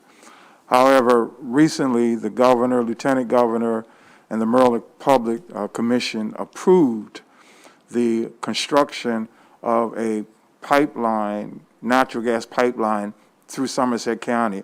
Somerset County, I don't have to tell you, has been deprived for years because of the economic status of the county. roughly 26,000 people with a poverty rate of 22.2%. And the lack of natural gas has hindered the county from growing. We have several solar projects currently in existence, with more coming in the future. So we're looking for sources to produce energy sources that will not pollute the climate, because I myself personally have experienced the difference in climate change, so I know it's real. But what we're asking is, do not hinder Somerset County from the economic development that the natural gas pipeline that is currently installed but not operational to its capacity will not be able to be resourced and used by future employers who are looking to come to the county. With the poverty rate that we have, we need sources of income to increase the standard of living for our residents. And right now, Mr. Chair, this bill would hinder the possible future of economic growth and development for Somerset County, as this bill is currently constructed. Bias. Mr. Tamarchio. Yes, good evening, Mr. Chairman and members of the committee. My name is Aaron Tamarchio. I'm the Executive Vice President of Corporate Affairs for Trade Point Atlantic. We're the company that's managing and redeveloping the former Sparrows Point Steel Mill. While we are signed up in opposition, we do support in principle the goal of this legislation on climate. However, there are 4 areas of concern I want to bring to the committee's attention as you contemplate this bill. First of all, there was a conversation about Maryland's competitiveness. We do believe that this bill will impact site selectivity of Maryland as a choice for location of manufacturing businesses and other businesses. I can tell you, having seen many RFPs from companies looking to come to Maryland, a lot of them want natural gas capacity to be able to operate their buildings and the processes within those buildings. So I would hope the committee would look at extending manufacturing exemptions that are found in the Greenhouse Gas Reduction Act into this bill, or specifically note that as part of this bill. And I'll say that the natural gas capacity at Trade Point Atlantic has attracted many of the businesses that we are seeing here today. In fact, as I sit here before you, we will announce in a month that we secured a business from North Carolina with 1,700 manufacturing jobs. That was due to our ability to deliver natural gas to the facility. Number 2, the burden on utility providers. We've been working with BGE on expanding capacity within our system. It took 5 years to get a new substation sited and located at our facility. We controlled the land. So I would ask the committee to look at regulatory processes that the utility providers have to go through to expand capacity. That must be shortened. 3, I don't see any representation from industry like mine on the work groups that are in the bill. So I would hope that that would be included, as well as that of the utility providers. And 4th, it would be nice to see some clarity on potential offsets to help existing buildings, ones we recently built as early as 7 years ago, to be able to come into compliance. I think that would be helpful in the bill to kind of give some hints of what you would like to see as far as opportunities to be able to bring these buildings into compliance. And don't leave it solely up to the bureaucracy to figure that out. Thank you so much. Thank you. Please make sure you submit any suggested amendments like you just shared. Great. Thank you. Okay. Thank you all. I'm sorry. There are questions. Hold on. Senator Washington, followed by Senator Carrozza. Thank you, and thank you all for testifying and being here today. This is something I just wasn't aware of, and I just want to address the issue of the pipeline. So it's actually just for my education. And you were talking about the location of the pipeline, and that it's needed in Somerset, et cetera. And so I just allow me some range here. There are environmental impacts to situating a pipeline, and some of that is vegetation clearance, landslides, individuals that are located next to gas pipelines are disproportionately impacted by cancer, a number of things. Could you tell me methane leakage, a number? So I'm just curious about the cost-benefit analysis, and then just remind me who you represent how your testimony is so in contradiction to the NAACP, for example, who is expressing great concerns about the fact that, this pipeline was not located in western Maryland, and however, it's finding itself in a rural, predominantly African-American district. Well, And just related to your opposition in general to what we're Yes, trying to do in yes. climate. Let's be realistic. Yeah, I just- Majority of the individuals that are in that 22.2% poverty rate Right. are African Americans. Right. Majority of them live in public housing. Okay. Okay? Where that pipeline is currently constructed, there are not any minority groups that are really impacted by its location. That pipeline will produce energy source to the University of Maryland Eastern Shore and also to ECI, the Eastern Shore Correctional Institution, which is currently burning wood chips, which produce more pollutants than natural gas does. So not only that, but it's cost saving to the state of Maryland. And I am a former president in NAACP. Yeah. So, and when it comes up to social justice, and I'm a pastor also. So I currently will stand for anything that supports African Americans and minority communities. But my point is this: if there are no jobs, because over the years employers would not come to Somerset County because we couldn't offer natural gas. After 20-some years of begging and pleading, we finally were able to secure natural gas in the county, and it has increased the interest of employers coming to the county. And if the county has jobs, because one of the things that we truly lack are job opportunities. The seafood industry used to be, in Crisfield, used to be the biggest employer in regards to people working in the seafood industry. Well, that's disappeared. For the most part, that's almost gone, non-existent. So we need manufacturers to come into the county so that the standard of living and the economic growth that is needed in that county can be developed. I don't have to tell you, Somerset County is known for the poorest county in the state. So if you cut off the opportunity for us to develop economic growth, then you're still going to maintain that same hopelessness that so many of those residents currently have. So we need opportunity. I'm not asking for handouts, and I want to support anything that's going to help my grandchildren live longer. So we want the environment to be clean, but we also have to have jobs for those residents, because most of the young people, you know what they do, especially if they have gotten an education, they leave.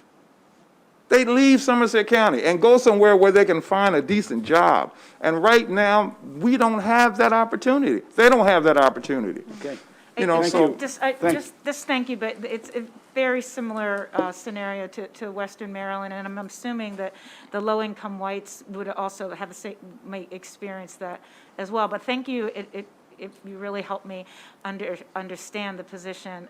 I just want to say that the coal mines provided very good jobs to Western Virginians as well, and there have been traumatic consequences for that industry. So, Yes. Okay, thank you. Thank you.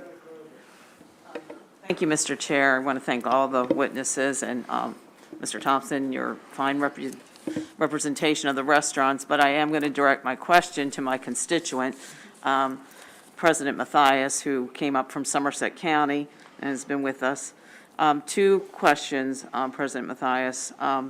One is, earlier, Mako testified favorable with amendments. I wanted to know, again, if you were consulted and you would be working with them on that position. And two, I wanted to better understand, we talk about economic development and jobs in kind of in general. The town of Princess Anne, which is the county seat in Somerset County, they testified, town of Princess Anne is an underserved community with poverty rates higher than the state's average. Delivering natural gas to Somerset County, the town of Princess Anne will support construction-related jobs, add millions in new wages, And they also say a resident will pay 70% less for natural gas than the residential price of electricity. Further, in your written testimony, you actually said, we believe that artificially choking off the ability of customers to choose natural gas will defeat all the hard work Somerset County has expended over the last several years to bring natural gas line to the county. And you talked about bringing some job creators into Somerset County. Can you give me some specifics? Okay, your first question again was? Was about Mako. Well, I had no communication with Mako in regards to this bill. There was no consultation in regards to where the county stood on that regard. And once again, the county is not opposed to the bill because the bill itself, in retrospect, is needed in some aspects. But there's a lot of things that need to be amended in regards to benefiting so many other persons. And as in its current state, it will not really help the county grow. Now, in regards to the town of Princess Anne and the other municipality, Crisfield, it's vitally important for their economic growth. As it currently stands, there's like 1, 2, 3, 4, 5 potential employers. One is Mount Air Farms, looking to add an additional $5 million, employing 5 to 7 more persons. There's Paraton, which was formerly Northrop Grumman, who is waiting to invest $6 million to add another 10 to 15 million jobs. And then there's the Princess Anne Industrial Park, which is currently have interested parties looking to build facilities that could employ an estimated 40 to 50 persons.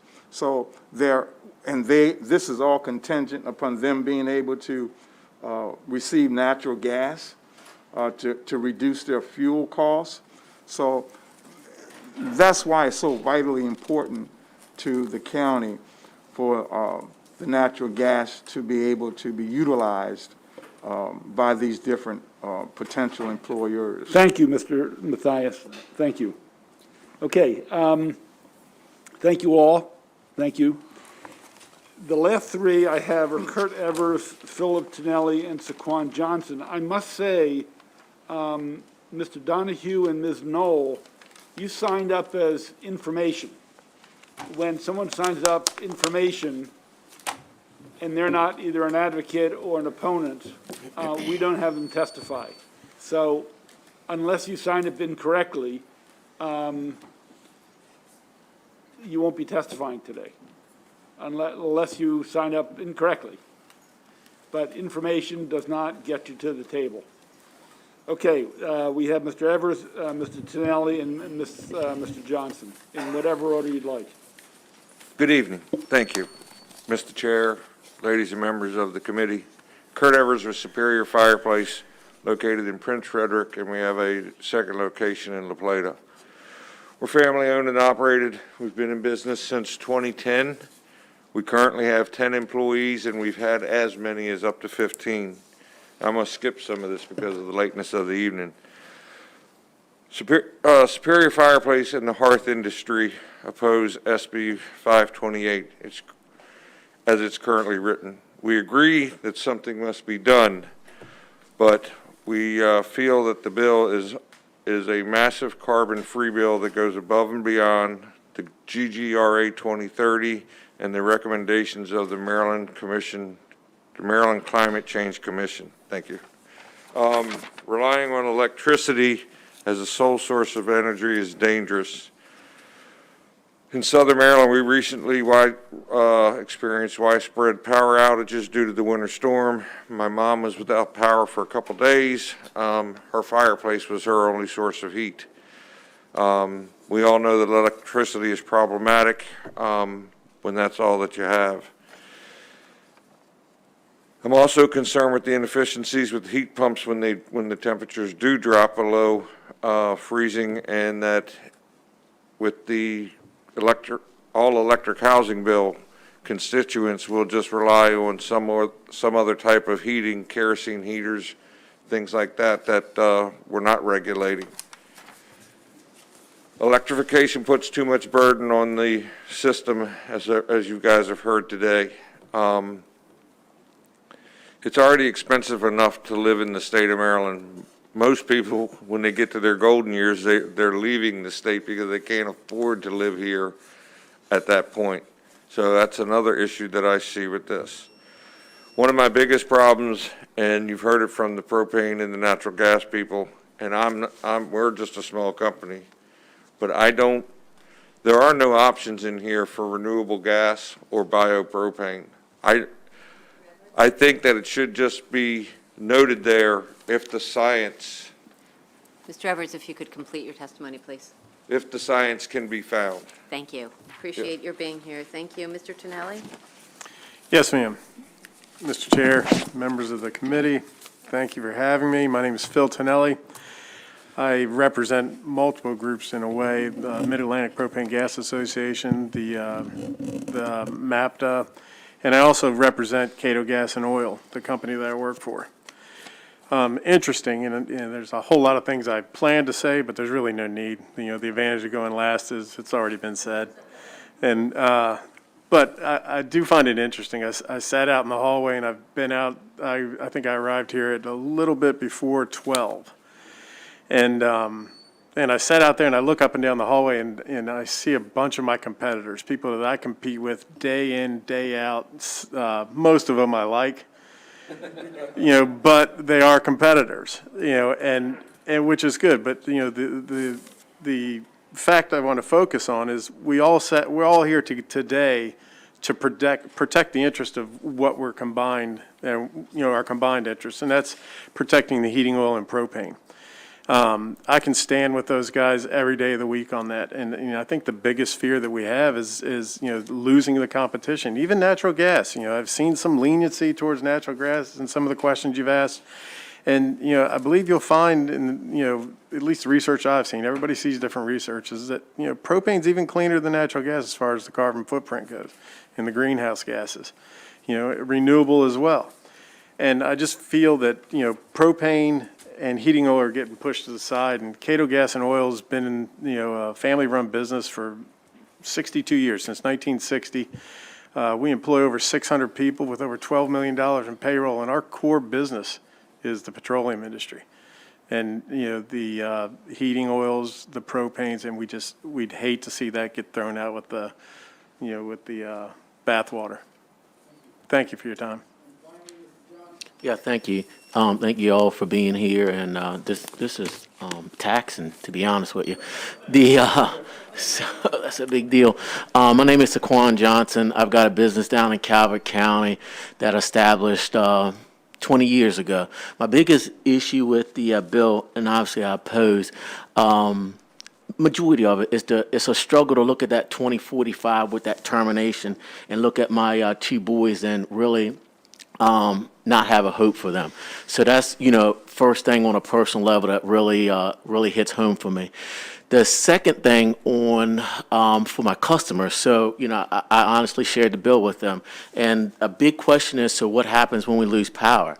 And then we are in super remote areas. And one thing that Senator Carosa brought up that just seemed to get swept under the rug was, I had a conversation with a couple of developers and builders. There's a couple, actually more than a couple, a number of developments that we just was built with the basis of having propane or natural gas generators in there just because the power grid wouldn't support it. And so the question is, so what happens when we lose power? Predominantly down in Chesapeake Beach, you get the county line, and those folks unfortunately will just lose power for, when most of us inland about a day, they're a week, 7, 10 days, and it becomes super unfortunate. So the other question that I got from a number of our customers was, what does this carbon tax mean? What does that look like? So I think, as the chair said, well, we're not getting rid of that. You don't have to get rid of it, but that piece about the carbon tax is like, so what does this mean? We got another tax that we have to pay just because we made a choice to have a fossil fuel and to be comfortable. So there's a number of good things in the bill, and then there's a number of things in there that would just kind of struggle for the future of my business and what the concerns of my customers were. Thank you guys again. Thank you, Mr. Johnson. Thank all of you for your patience.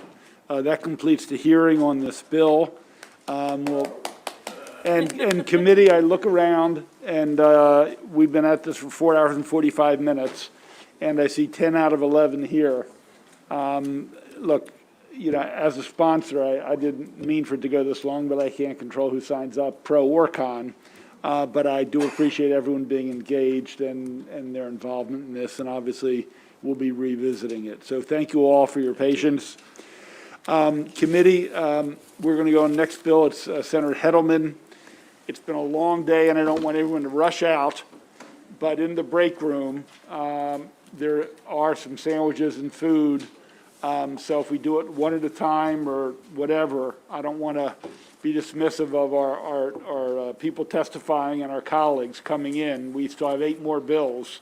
So I don't want you to start chewing on the arm of your neighbor. If Senator Gallion starts biting on Senator Ellis's arm because he's hungry, I'd like to avoid that. So with that, we're going to Senator Heddleman, and I'm shifting it to the Vice Chair. Welcome. Thank you very much. I don't know how, because I haven't been in EHE in 2 years. Do you want me to come up with my panel, or how do you want to do this? Whatever makes you happy. Okay, why don't we all come up, if that would work? But limiting the number at the table. Okay. So Yep. we'll do 2 shifts, I think. Yeah, okay. Thanks. Great. Senator Heddleman, welcome. It's great to have you in EHE. Thank you. The next bill is Senate Bill 588, Capital Projects, High Performance and Green Buildings. Great. Thank you very much, Madam Vice Chair, Mr. Chairman, members of the committee. I know you had a really long afternoon, but I appreciate your being here to listen to why Senate Bill 588 is important. The purpose of this bill is to ensure that certain state-funded capital projects meet high-performance building requirements. We know in current law that we already require newly constructed school buildings and community colleges to be high-performance buildings. This bill would extend the high-performance building requirement to capital projects that have more than 25% of their funding from the state to non-school local capital projects and major public school renovations. The bill also reinstates the requirement that new public school buildings obtain independent certification to verify that they've been built according to the required standards. And I have to say, I was across the street in the House Appropriations Committee when that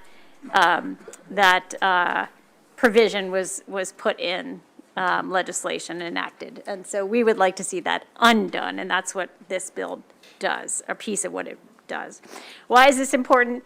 You all have just spent 4 or 5 hours learning about, and I'm sure you hear all the time about why it's important to have green schools and green buildings. I just want to share a little bit of information. A 2018 GSA, the General Services Administration study, found that high-performance buildings save energy, water, cost less to operate, produce less waste, and have more satisfied occupants compared with typical buildings. The high-performance buildings showed 23% lower energy use, 28% lower water use, 23% lower building operating expenses, and 9% less waste landfilled. And this is all very important to our environment and to our public health and to our students who are learning in these buildings. So, Senate Bill 588 requires, once again, that green schools be built with an independent certification to verify that they have been built according to those required standards. It would also require that other capital projects, including schools that are built with at least 25% of state funds, are constructed either using LEED Silver, 2 Green Globes, or the IGCC standards. And if we're requiring the use of higher green standards to build schools, we should also hold capital projects that are funded with state money to those high standards as well. So without further ado, I will pass it on to the subject matter experts. Thank you very much, and I urge a favorable report on Senate Bill 588. Thanks. Yes. No, I haven't. Well, Lead witness, Mr. Parts, you get up to 5 minutes, and the subsequent folks will get 2.5.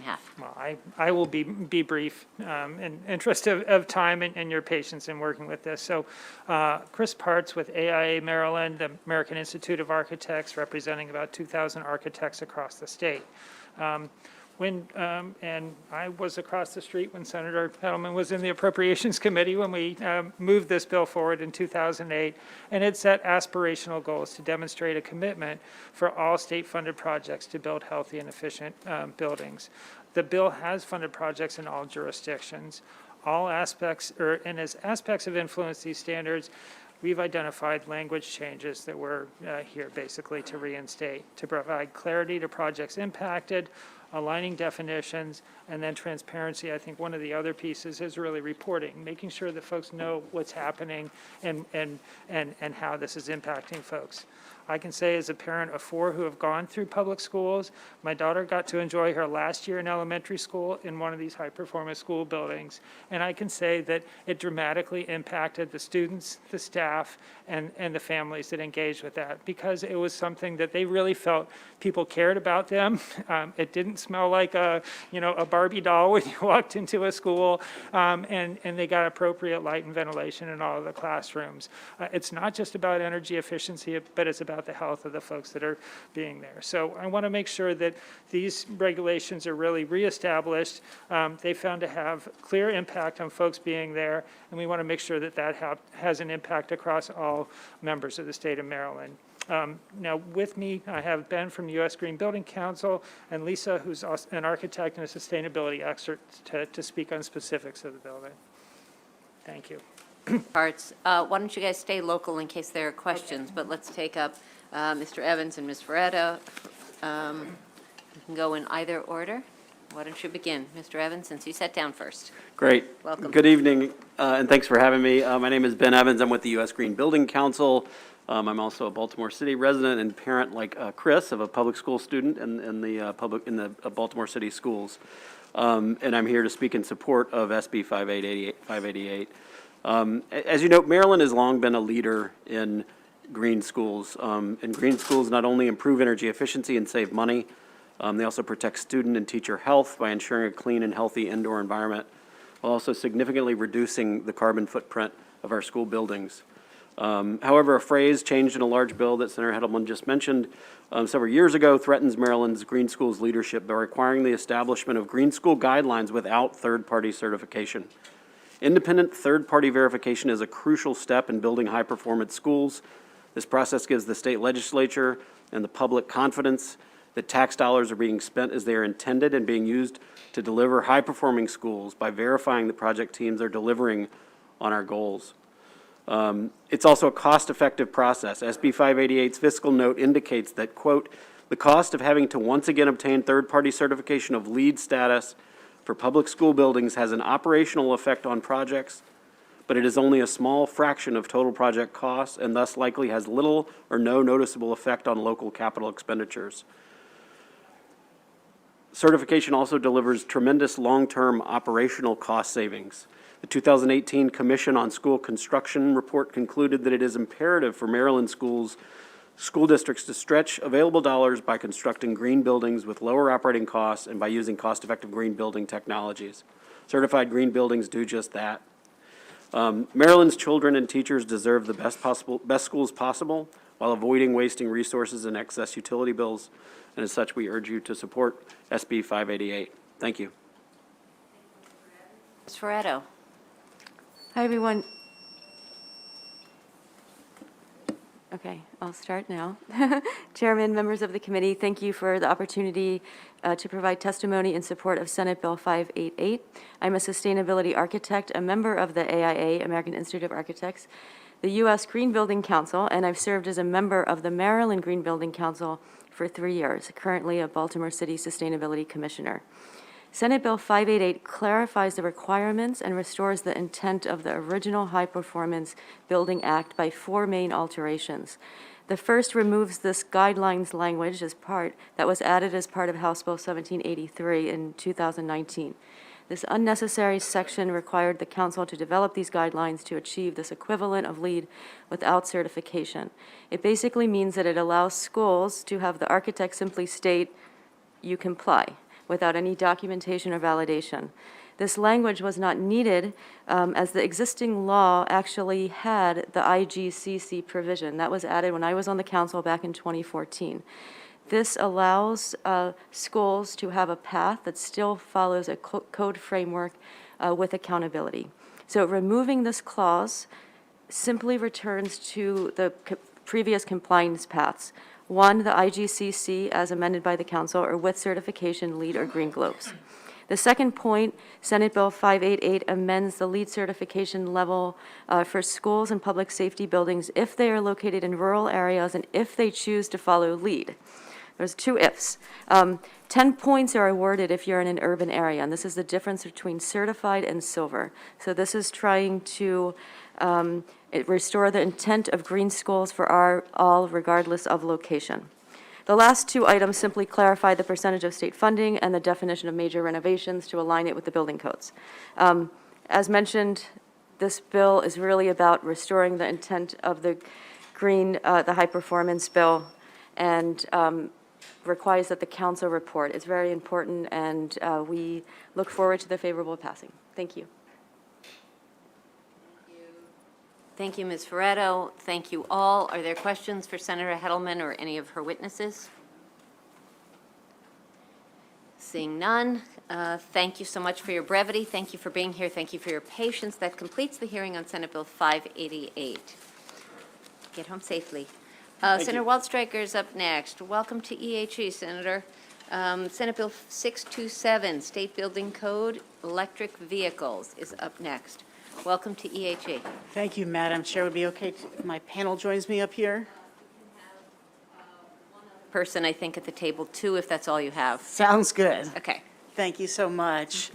Madam Chair, members of the committee, it's a pleasure to be back in person with you. I know it's been a very long day for members of this committee, so I'll keep my testimony brief. I heard briefly in the last hearing that we took the time machine back to 2008. I'll take it back 1 year further to 2007, 15 years ago, when many of us old-timers here voted for the original Clean Cars Act.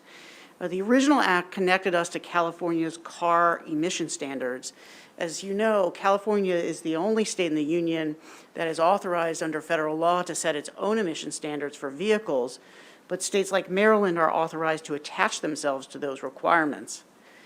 Back in 2007, electric cars were a niche item. They were the playthings of the rich, or the most ardent environmental activists, or a visionary, if controversial, South African entrepreneur. And our brothers and sisters in labor feared that electric cars would eliminate good union jobs. In the decade and a half since, things have changed markedly. German manufacturers have embraced electrification. Japanese manufacturers have embraced electrification. And most importantly, Detroit has embraced electrification. And not just the big executives. Our brothers and sisters in labor now fully support electric cars. These vehicles and the ecosystems that support them create good, family-sustaining union jobs. California will soon be moving to create a timeline to reach 100% electric cars. That will obligate us to do the same, which means now is the time to figure out a path forward in our state. Just so you understand where we stand at this moment, under current law, Maryland is required to have 300,000 electric vehicles by 2025. We have 42,000. To solve this gap, we can increase incentives, and of course, this committee has done so, and that's a good thing. But it won't be enough, unfortunately. A better path is the path you began last year with HB 784. Ensuring we have the infrastructure to transition to electric vehicles is the most critical step we can take. SB 627, before you now, does just that. It requires electric charging infrastructure as part of our building code. It expands last year's bill by going from may to shall for single-family dwellings, and expands the law to include multifamily dwellings. Why include apartments? Well, it goes back to what we said about electric cars circa 2007. To make a dent in the climate change issue that you guys have heard so much about today, these vehicles cannot continue to be only for the most affluent. They must be accessible to all. Expanding to apartments is an issue of equity. Renters are disproportionately African American and Latino. If we move forward with the current legal framework, our neighbors of color will be left out of this necessary transition. By passing SB 627, we lean into the issue of equity. In conclusion, Madam Vice Chair, this bill builds on the important step this committee took last year for climate change mitigation, for unions, for equity. I hope you'll give a favorable report to Senate Bill 627. Thank you, Mr. Vice Chair. Let's see, we have Amy Brink as the lead witness for the Alliance for Automotive Innovation, followed by, nope, that's it.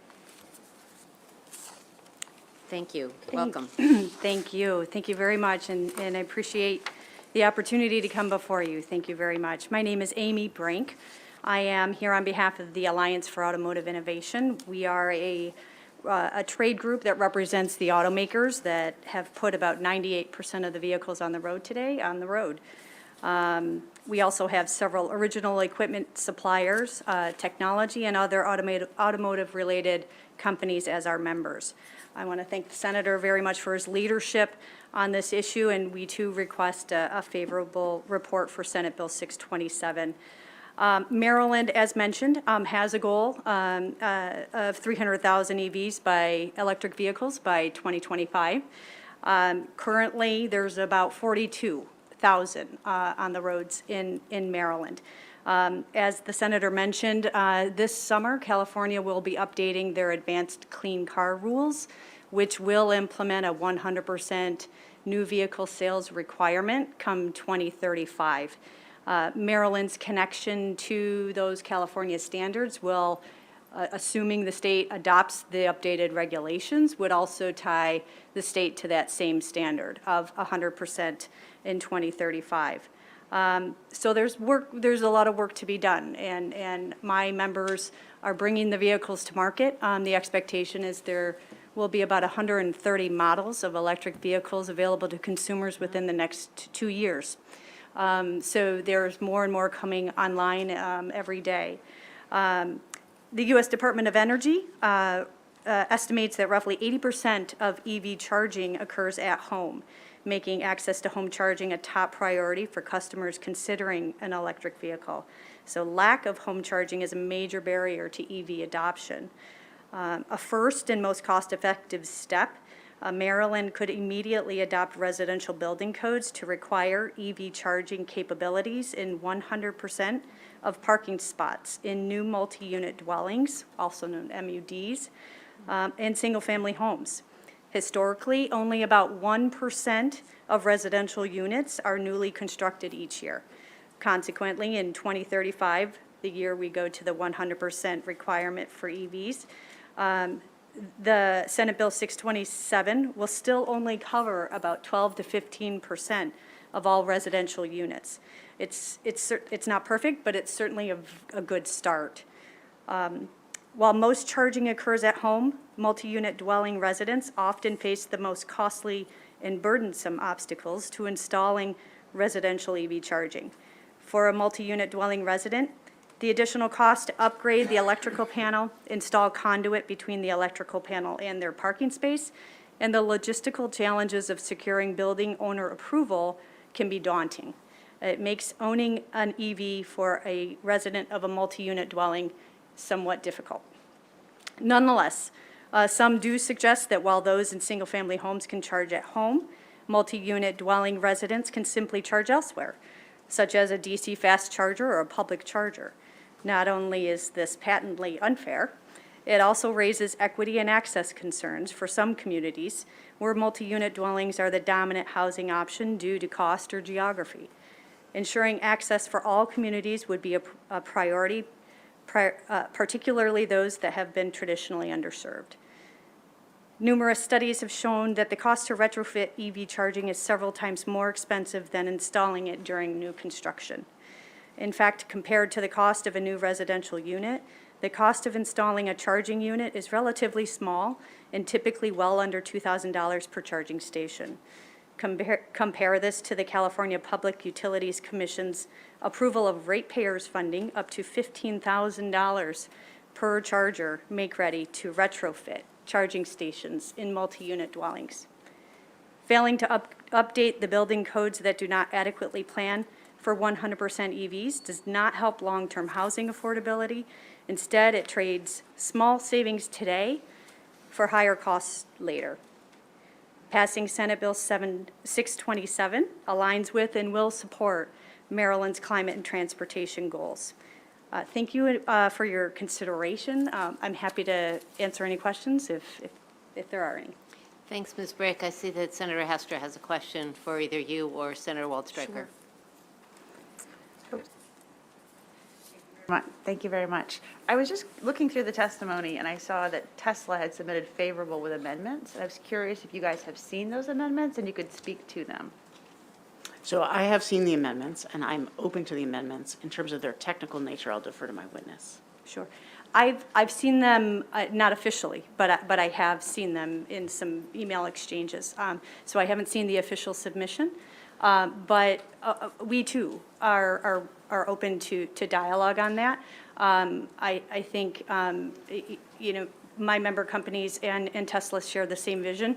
The greater we have EV charging accessibility in single-family homes and multi-unit dwellings, the better off we are. So I think some of their concerns were relating to the percentages of charging called for in the bill at both commercial buildings and residential buildings, or the types of charging, perhaps? It has to do with the definition of an EV-capable parking space and EV-capable parking space in two different places. They just wanted them, and I was curious if that would, whether you would accept that as a friendly amendment, but you can get back to us on that. Sure. Thank you, Senator Hester. I see no other questions of the proponents. Thank you so much for being here, Ms. Brick. Thank We you. have opponents, Bob Anton, Lori Graff, and both of whom I've seen here. And we also have Tom Ballantyne, who I think came back. There we go. All right. Tom, why don't you, sit in the back and wait. Okay. Mr. Anton, Maryland Building Industry Association, why don't you begin your testimony? Thank you. Thank you very much, Madam Chairman, members of the committee. Robert Enton, and I'm testifying in strong opposition to this bill on behalf of the Maryland Building Industry Association. You know, it's interesting. This committee passed a bill that originated in the House last year to establish a statutory framework for electric vehicles to be charged in commercial and residential properties. That was a consensus bill. The building industry, the commercial operators, Mr. Ballantyne's client, and everyone else signed off on that bill. It became effective October 1st. Now, here we are, I guess, 16, 17, 3 months after the bill goes into effect. And if you look at the bill, you'll see that all of the language from last year's bill is stricken. And this takes and substitutes an entirely different procedure and criteria in it. We worked on last year's bill. We spent a lot of time and a lot of effort reaching a consensus on that bill. And we really think that to take and strike last year's bill completely and substitute this year's bill is inappropriate. You know, it's interesting that if you look at the written testimony submitted by my client, you will see that this bill would require that the NEO code will apply to all buildings, including private residential, and would require people that do not have drive electric vehicles to make upgrades for the vehicles they do not use. Mr. Anton, I'll wrap up, Madam Chairman. No. In 2019, the number of cars that were fully electric in the United States represented about 250,000 vehicles. We think last year's bill addresses the issue. We'd urge you to give this year's bill an unfavorable report. Thank you. Thank you, Mr. Anton. I wasn't interrupting to tell you time. I was trying to understand the acronym you used to make sure we can all follow along. NEOCO is what I think you said. I'm sorry, I couldn't hear that. The acronym you used. Use an acronym. NEOCO or something is what I think I heard? Oh, I think it stands for New Electric. I'm not sure, maybe Lori knows. Okay, anyway. She all wrote right, the let's move testimony, on. not me. All right, we'll figure it out. Okay. Lori Graff, Maryland Building Industry Association, welcome back. Good evening, Madam Vice Chair. Again, I'm Lori Graff. I'm the CEO of the Maryland Building Industry Association. We represent residential construction, and we are respectfully opposing Senate Bill 627. Again, and I'm not going to reiterate what Mr. Enton said, this bill does repeal a bill that we worked on last year that just took effect October 1st, which required mandatory options in new construction. One of the things our members always need is predictability. This is a statewide bill, and if you look at the number of electric vehicles on the road, most of them are in Montgomery County, Prince George's County, Baltimore City, Anne Arundel County, which is what you would expect from electric vehicles. But this does require this statewide, so we have certainly some concerns about that. We know that some jurisdictions have already implemented some space requirements as well as some new construction requirements. We have concerns about how those would interact. We do believe this should be much more of a local issue when dealing with these types of issues. We've always had the consensus that I talk to a lot of our members all the time. Our members will build this if their consumers want it. And we do that. And we have a lot of communities that have charging stations and that type of thing because the consumers want it and it's an area that it's needed. So we will continue to do that. We just feel like this is a statewide mandate. The parking restrictions are quite restrictive. So we have quite a few concerns about that. We also have concerns about grandfathering, as we always do. These projects take a long time, and when you put in the infrastructure, you need to do that at the beginning of the project, and that could take years to get to. So with those concerns, we're happy to obviously talk to the sponsor and see if we can work through any of them, but we would ask for an unfavorable report. Thank you, Ms. Graff. Let's hear from Mr. Ballantyne first before we have questions. I know I have a question. Tom Ballantyne, welcome. Thank you. Appreciate that. Madam Vice Chair, Tom Ballantyne with NAIOP Maryland. We're a commercial real estate trade association, and we do build quite a few EV chargers. Our members are seeing more electric vehicles on their parking lots and coming to and from their buildings, but interestingly, they're seeing less use of the chargers. So charger behavior is something that is maybe sorting itself out and then will be more directed once there's a more intense look at how rate making on the electricity space. But for today, I just want to take you through an example. 100,000 square foot building, that's about a 400 parking space lot. 40 of those would, 40 to 60 would be affected by the bill here.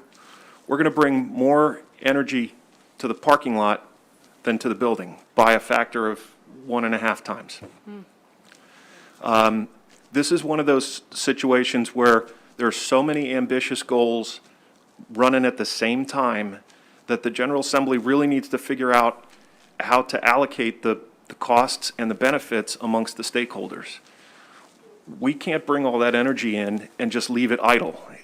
The utilities can't plan for it and promise to deliver it and not have it there. And the electric vehicle companies need to have, I think, a more monetary role in how you expand the network.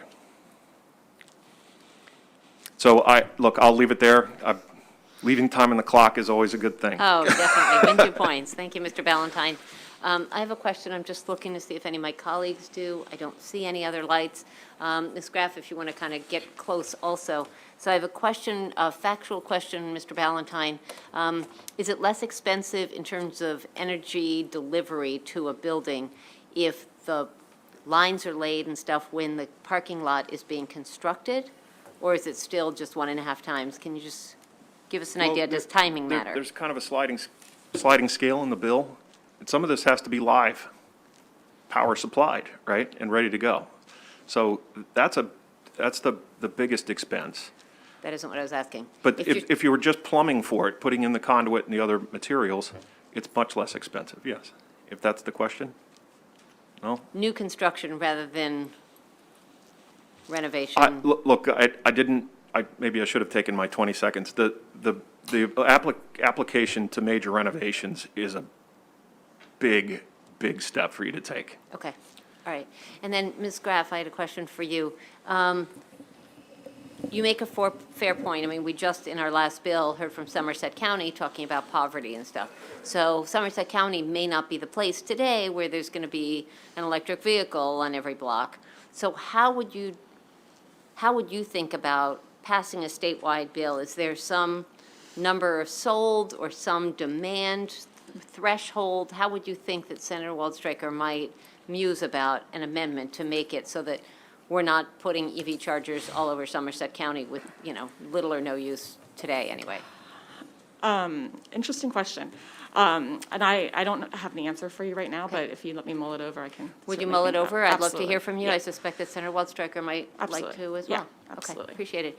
I see no other questions from colleagues. Thank you all from your testimony. Thank you, Senator Waldstreicher. That completes the hearing on Senate Bill 627. Okay, so we've got like 94 bills to go, colleagues. I see Senator Young is here. Can we go to Senator Young? Senator Young is up next. Senate Bill 515, State Emergency Medical Services Board, Park Services Associates Certification as Emergency Medical Responders. And let's see, yeah. Okay, Senator Young, welcome back. We loved having you here. Yeah. Nice to have you back. Spent 9 years here. I know what you're going through. Yeah. Senate Bill 515 is an emergency bill. With all what we've been going through with COVID and losing a lot of health personnel, National Guard having to be called in, we've had 150 trained DNR employees sitting on the bench, not being allowed to assist, all because of an misinterpretation going back to 2005 when Park Service Associates and Park Service Rangers were created. Now, the law doesn't allow Park Service Rangers to provide these services. Attorney General has ruled that Park Service Associates, Park Service Managers, Park Service Supervisors are not law enforcement people. So I don't think we should continue to let these 150 people sit on the bench when they're available to help and they're trained. So this provides the opportunity for these employees to immediately, upon submitting their training records, and they have been trained for this, to serve as EMRs. They've already completed the coursework. The bill also requires that by July 2023, that all their documentation will be reviewed, and that by July of 2024, there will be at least 2 testing dates where they can take the test and be permanently certified. But the bill allows them to start practicing what they're qualified to do right away. So that's basically what the bill does. We have these qualified people. Now, I've been told that, oh, this could be corrected administratively. Well, it's been 17 years and it hasn't been corrected administratively. So what this bill would do would free them up to be available to provide their assistance immediately, and then has dates by which their credentials have to be reviewed and the test given so that they can be practicing EMRs. There is an amendment that includes 2 classes that I mentioned. That's the managers and supervisors. So, as I said, that's over 150 employees that could step in and be of assistance immediately. Great. Thank you, Senator Young. And colleagues, EMRs are emergency medical responders, Yes. if we missed that. Okay.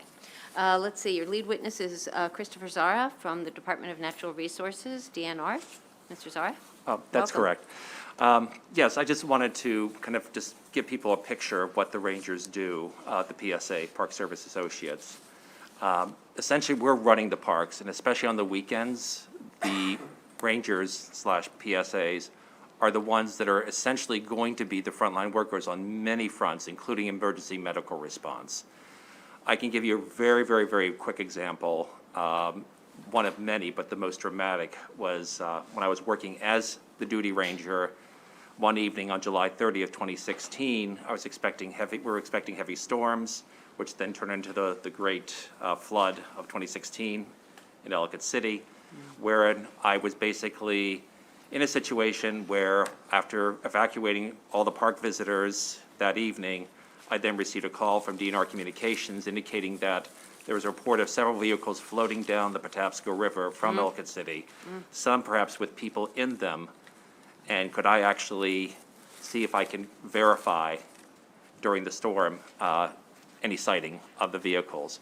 In the meanwhile, I also had a coworker who had been working late but was officially kind of off duty, but was training another employee who actually got stranded at Shelter 104 in the Avalon area and got flooded out and had to climb on the roof. So this was a situation where essentially nobody else would be available. EMS would eventually arrive when I called, and also water rescue, but I was it for that moment. And that happens time and time again in less dramatic situations, but there have been countless medical situations myself and all of the PSAs have encountered, for anything from simple as applying a bandage to a young girl's little cut, to doing full-blown CPR, to doing search and rescue and assistance with broken limbs, severe lacerations.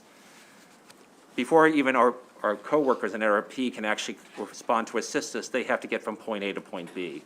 We're actually there in the park. That's essentially having the citizens of Maryland coming in, creating a town for that day that we are administering to, besides the medical, administrative, operational. This is just an overdue realignment with putting us right. And with last year, with us working through, in the past 2 years, working through COVID, not missing a day and keeping the parks open, we essentially define what a frontline worker is.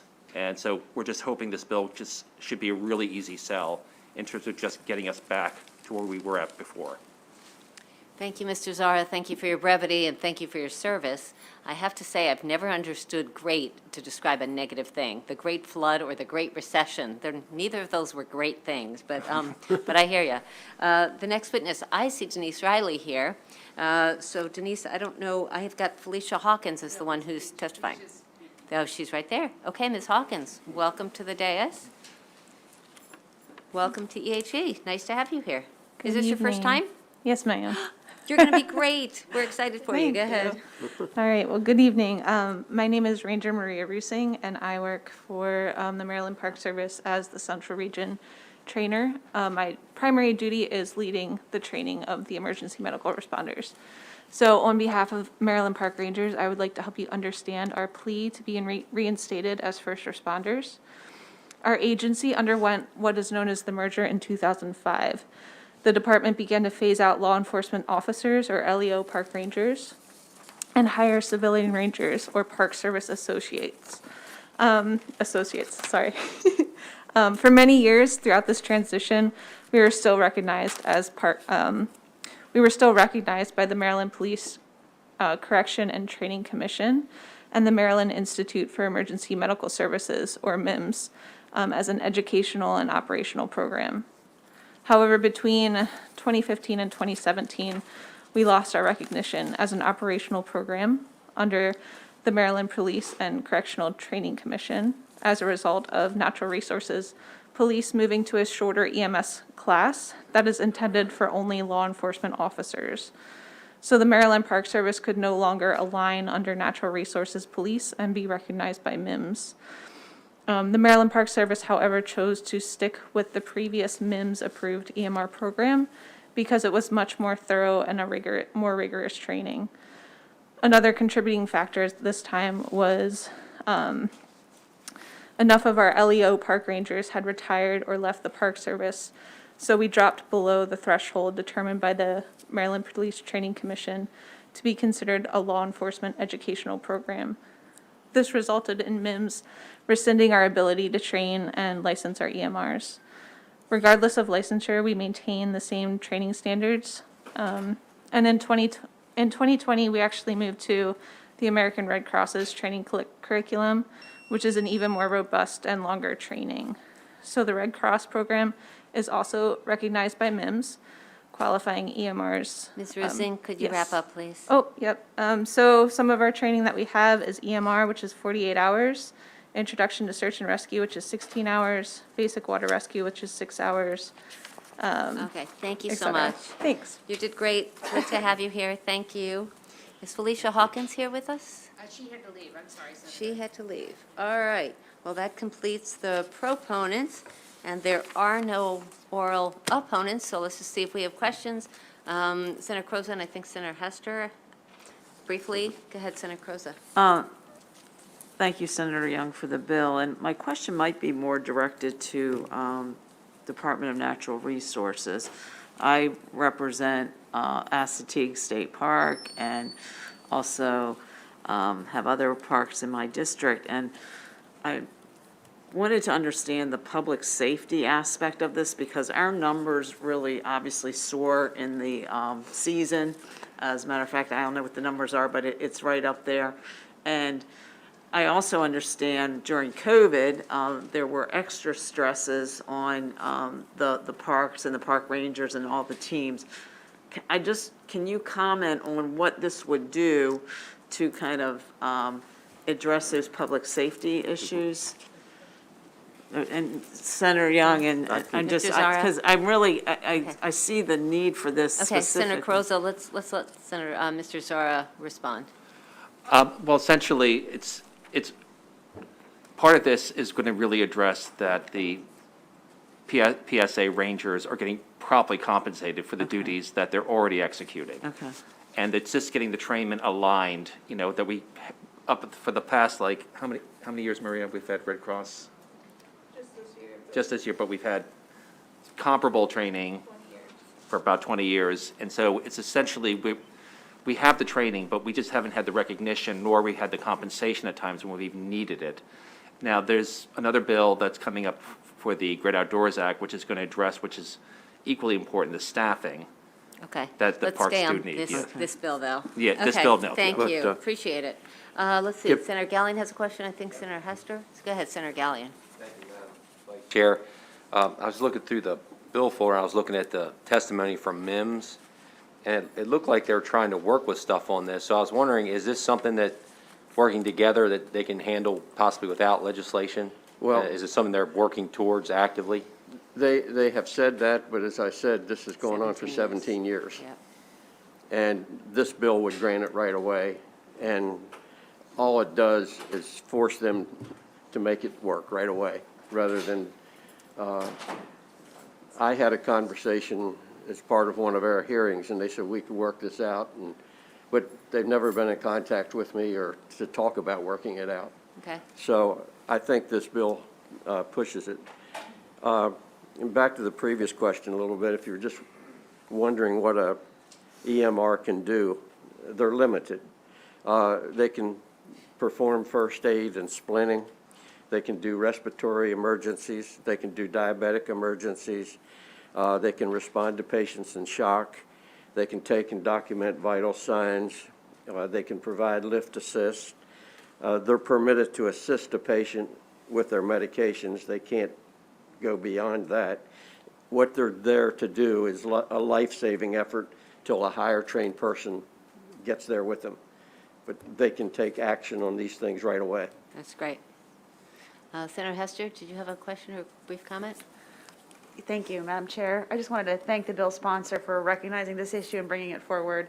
I was also looking quickly at the letter from MIMS. I think it would be great. I mean, I don't know why they haven't reached out to you yet, but if you could talk to them. But I do know that like our staff is so stressed, and the certification can be difficult. And so I just want to thank you guys for what you do and just encourage you to keep, working with MIMS. And we certainly need everybody on the front line that we can keep there. So.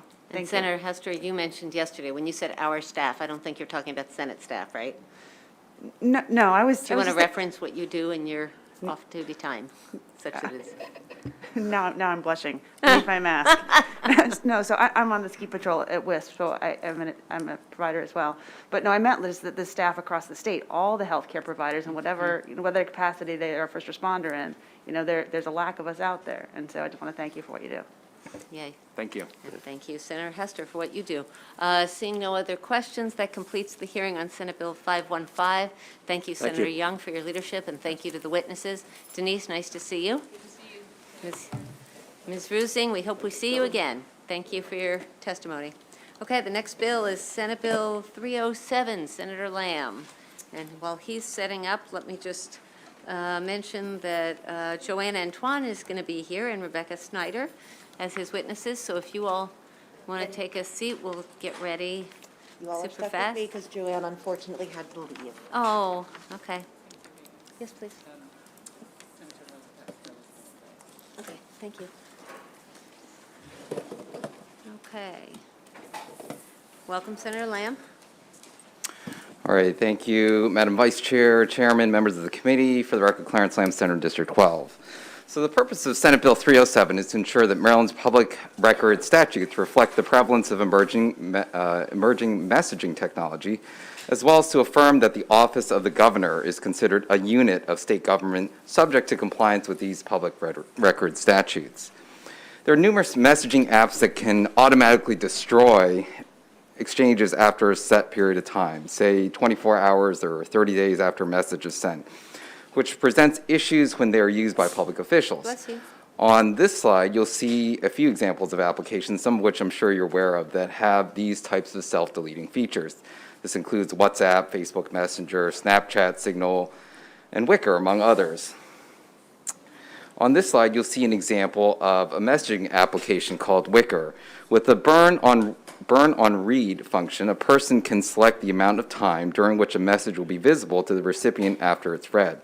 Effectively, this is like writing a letter with invisible ink. The problem here is that even if a public official contends that the use of this app is not subject to the public record statutes, the message is already deleted before the public has an opportunity to contest that argument. I'd like to start with some background information on the current law and why self-destructing messages like those in Wicker can present a problem as it contradicts our existing public records law. As all of you are aware, the current Maryland Public Information Act, or PIA, starts from the posture that all records generated by a state agency or official is presumed to be a public record, and there are only certain limited exceptions as outlined here in the statute. What state law also requires is that every agency have a records retention and disposal schedule that is adopted in collaboration with the state archivist. Let me be clear, it's every single unit of state government, but the records retention, disposal plan specifies what must be retained, what must be transferred to the state archives, and for how long, and whether any records are eventually disposed of. The law in the state government article entitled 10 are very clear on this, as you see here. The State Archives, which is an independent state agency who works very closely with the Department of General Services, has tried to be as helpful as possible for state agencies by providing guidance on their website, which I've inserted here. Number one, the form or medium of communication doesn't matter how long a record should be retained, but it's really dependent on the content of the message. And number two, they draw a distinction between, quote, administrative correspondence, which are communications sent out in carrying on official agency functions and should be kept for a certain duration or years before destruction, and with, quote, executive correspondence, which are communications that should be transferred to the state archives for permanent retention. The ultimate point here is that there's guidance in a whole policy outlined by the state archives, which spells out what must be retained based on the content and not on the form of communication, specifically whether it's part of conducting official business or not, and that this information needs to be transferred to the state archives for final review and retention. So everything you've heard up to this point is very straightforward, but why this is a problem is because of recent news reports by the Washington Post of the governor's use of Wicker to self-destruct electronic messages related to official business. Based on a Washington Post story from December 30th, the governor's office alleges that it does not need a records retention schedule because, one, it is not a unit of state government, and two, it is not conducting official business on Wicker. I believe both of these allegations are false. In the Post article, the governor's office alleges that it is not a unit of state government because it is the head of state government. I think that the contention that the governor's office is not a unit of state government at best runs counter to the intent of the legislature enacting our public records law and is a gross distortion of the law based on a laughable and dubious interpretation by a legal contortionist, and at worst, it may very well be illegal, as I'll point out later in this testimony. In these subsequent slides, I'd like to review the evidence that the governor's office is using Wicker to conduct official business and why this bill is necessary. In the Post article, Mike Ricci stated, quote, "The governor has used messaging apps to have political and communications conversations with advisors, many of whom do not work for the state," end quote. And he describes these messages as, quote, "fluid, political, and media news of the day conversations," end quote. To that last point, I'd like to make clear that the current law does not exempt, quote, political or, quote, news of the day communications from the public records law. This slide also excerpts the governor's Wicker messages that makes clear that he was conducting official business on public issues via self-destructing messages, including on the public health crisis and COVID response, as well as directions to staff to limit public comments on COVID test supplies because of concerns that it could lead to questions about the faulty South Korean tests. To quote the governor, "Stop talking about 1,000 effing tests. Read what I say. Tests are unlimited," end quote. And quote, "Why do we keep talking about such a small number of tests, which begs the question, where are the 500,000, end quote, referring to the 500,000 faulty South Korean tests that had to be shipped back to South Korea. As all of you are familiar with the governor's former chief of staff, Mr. Roy McGrath, who was indicted last year on both federal and state charges stemming from his insistence of a full-year severance to leave the Maryland Environmental Service, a state agency, to become the governor's chief of staff. This message was provided by Mr. McGrath to the Washington Post last year in an attempt to justify the receipt of his severance and his insistence that the governor was aware and consented to the severance package. Quote, "I know you did nothing wrong. I know it was unfair. I will stand with you." Those are the words of the governor via Wicker. The governor's office also contends that their communications on Wicker are limited to, quote, political advisors or advisors outside of state government, and that's simply not true. Because the messages obtained show that it includes his chief of staff, senior advisor, chief legislative officer, and others in chat rooms, including, quote, COVID-19, executive team, inner sanctum, and front office as labeled chat rooms. In fact, here's an example. The governor requested information from staffers about how much Maryland stood to receive from the federal infrastructure package. The chief of staff replied that it was not yet known. This sounds like conducting public business to me. Here's an actual Wicker message obtained from the governor's, quote, inner sanctum via a Public Information Act request by the Washington Post, where he's communicating with top staffers about official business and public issues. You'll note at the bottom here that these messages, fairly routine, are set to, quote, burn on read in one day, end quote. I'm concerned that the approach by the governor's office demonstrates a clear disregard for the law. Current criminal public records law broadly prohibits a person from willfully altering, defacing, destroying, removing, or concealing a public record. The law defines, quote, a public record that includes an official book, paper, record, or a document kept on a manual or automated basis that is created, received, or used by a unit of the state. It spells out potential jail times and fines for violation of this statute. It's also clear from both federal and state rulings, including our own Attorney General, that the use of private servers, personal emails, and private cell phones to conduct public business does not shield the content from the need to be retained as part of the public record. To be clear, the Maryland Public Information Act manual developed by our Attorney General states, quote, if they, the private text messages or emails on a private device, are made or received by a custodian in connection with the transaction of public business, they are public record. Mike Ricci, who told the Post last year that because the governor's Wicker use is managed by his political apparatus, the governor has given his staffers no formal guidance on when to use Wicker rather than email. If you take the governor's office at their word that Wicker is managed by his political campaign, then there should be a campaign finance expenditure reported in their campaign finance reports. And there are such expenditures as shown here, but curiously, it stops just as the pandemic began. Above are entries directly pulled from the state's campaign finance database for any campaign entity that has referenced Wicker in their expenditures. There's only one entity that has spent money on Wicker, and that is the campaign entity Larry Hogan for governor. And their last entry for expenditure on Wicker was in March of 2020. It stops on that date. So just to summarize here, A, it appears that the governor's office was conducting official business via a mechanism paid for from campaign funds. B, suddenly the expenditures to Wicker stop on March of 2020 when the pandemic began, even though we have Wicker messages that occurred after that time. So either one, there was a campaign finance deviance where they continued to use Wicker paid for by campaign funds that weren't reported on their campaign finance reports, or two, they started paying for Wicker service via taxpayer-supported funds, but then flaunted the law by self-destructing the messages that clearly dealt with public business. In other words, if it is not being paid for by campaign funds, then they're using taxpayer dollars to foot the bill for the subversion of this law. In any case, it is not appropriate, but very problematic and potentially illegal. So in closing, let me be clear. Number one, no one should be above the law, and that includes the office of the governor. Number two, retention of our state archives is incredibly important.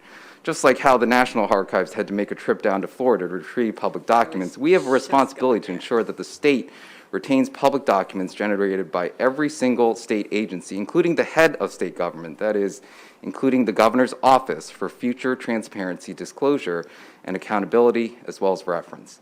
This is not just pertaining to Wicker, but that's why this bill focuses on a simple provision to require that the office of the governor develop and implement a record retention and disposal schedule with the state archivist, which is something even the current state archivist, an appointee of this governor, says is, quote, something we would like to have, end quote.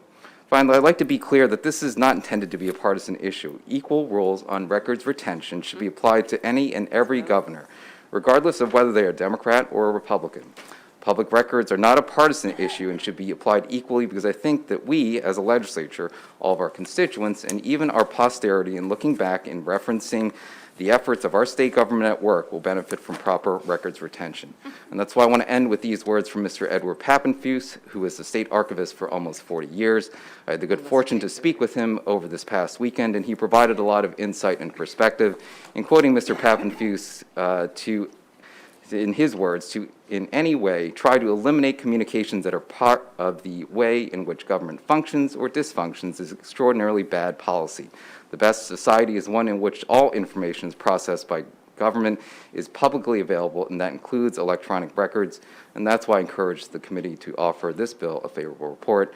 As was mentioned, Ms. Joanne Antoine had to leave because of the late hour from Common Cause, but she did submit written testimony. And then we have Ms. Snyder from the Maryland D.C. Press Association. Thank you. Thank you, Senator Lamb. Ms. Snyder, welcome back to EHE. Well, thank you. And for the record, my name is Rebecca Snyder. I'm the Executive Director of the Maryland, Delaware, D.C. Press Association, and we are here in support of Senate Bill 307.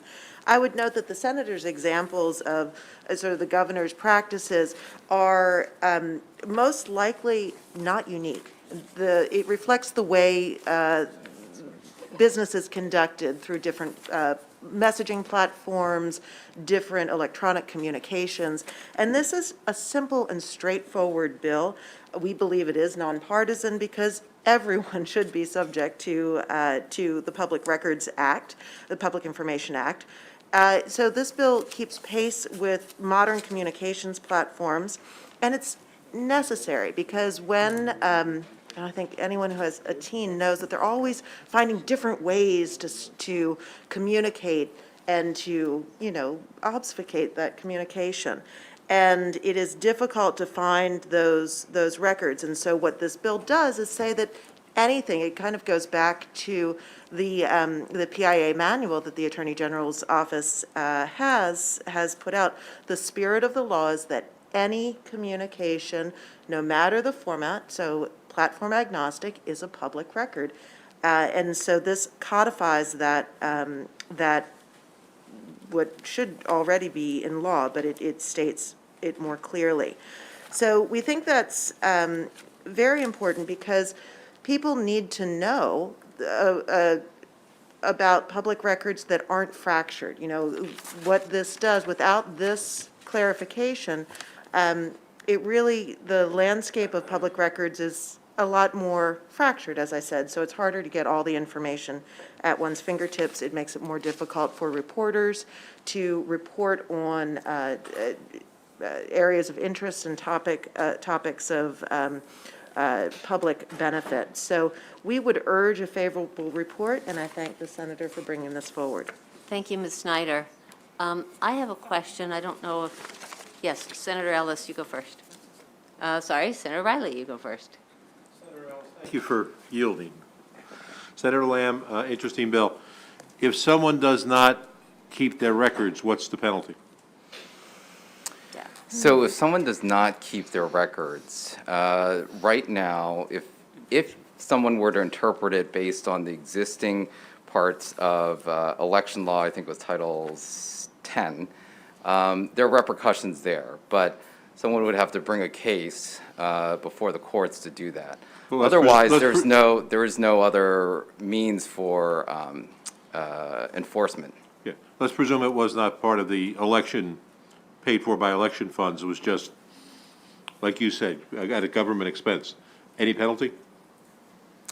The current penalty is that they need to work with the state archivist. So that's not a penalty per se. I think the reason this is expanding that to include the unit of state government is to direct them to also, along with all the other state agencies, to work with the state archivist to come up with an agreeable records retention and disposal schedule that they all agree upon. Very good. And this is prospective only? This is prospective only. Thank you. Thank you, Madam Chair. Thank you. Thanks, Senator Riley. Senator Ellis. Thank you, Senator Kagan. Senator Lamb, interested in a bill to fix the problem. Listening to your presentation, you seem to say that the law exists currently where the governor is a part of state government and he is has to obey the law. And so if he's not obeying this law, why do we need another law? Why not have, say, the Attorney General issue an opinion and saying, hey, you know, the law states that obviously you are part of state government and records with communication with staff is government business, therefore you have to retain it. Why do we need another law to superimpose? Yeah, that's a very good question. Thank you, Senator Ellis. The reason this needs clarification is because the governor's office, in their legal interpretation, has said that while the law as currently written is clear that every unit of state government must have a records retention policy, they contend that they are not a unit of state government, that they contend that they are the head of state government, and therefore as the head of state government, that's not a unit of state government. Does that make sense?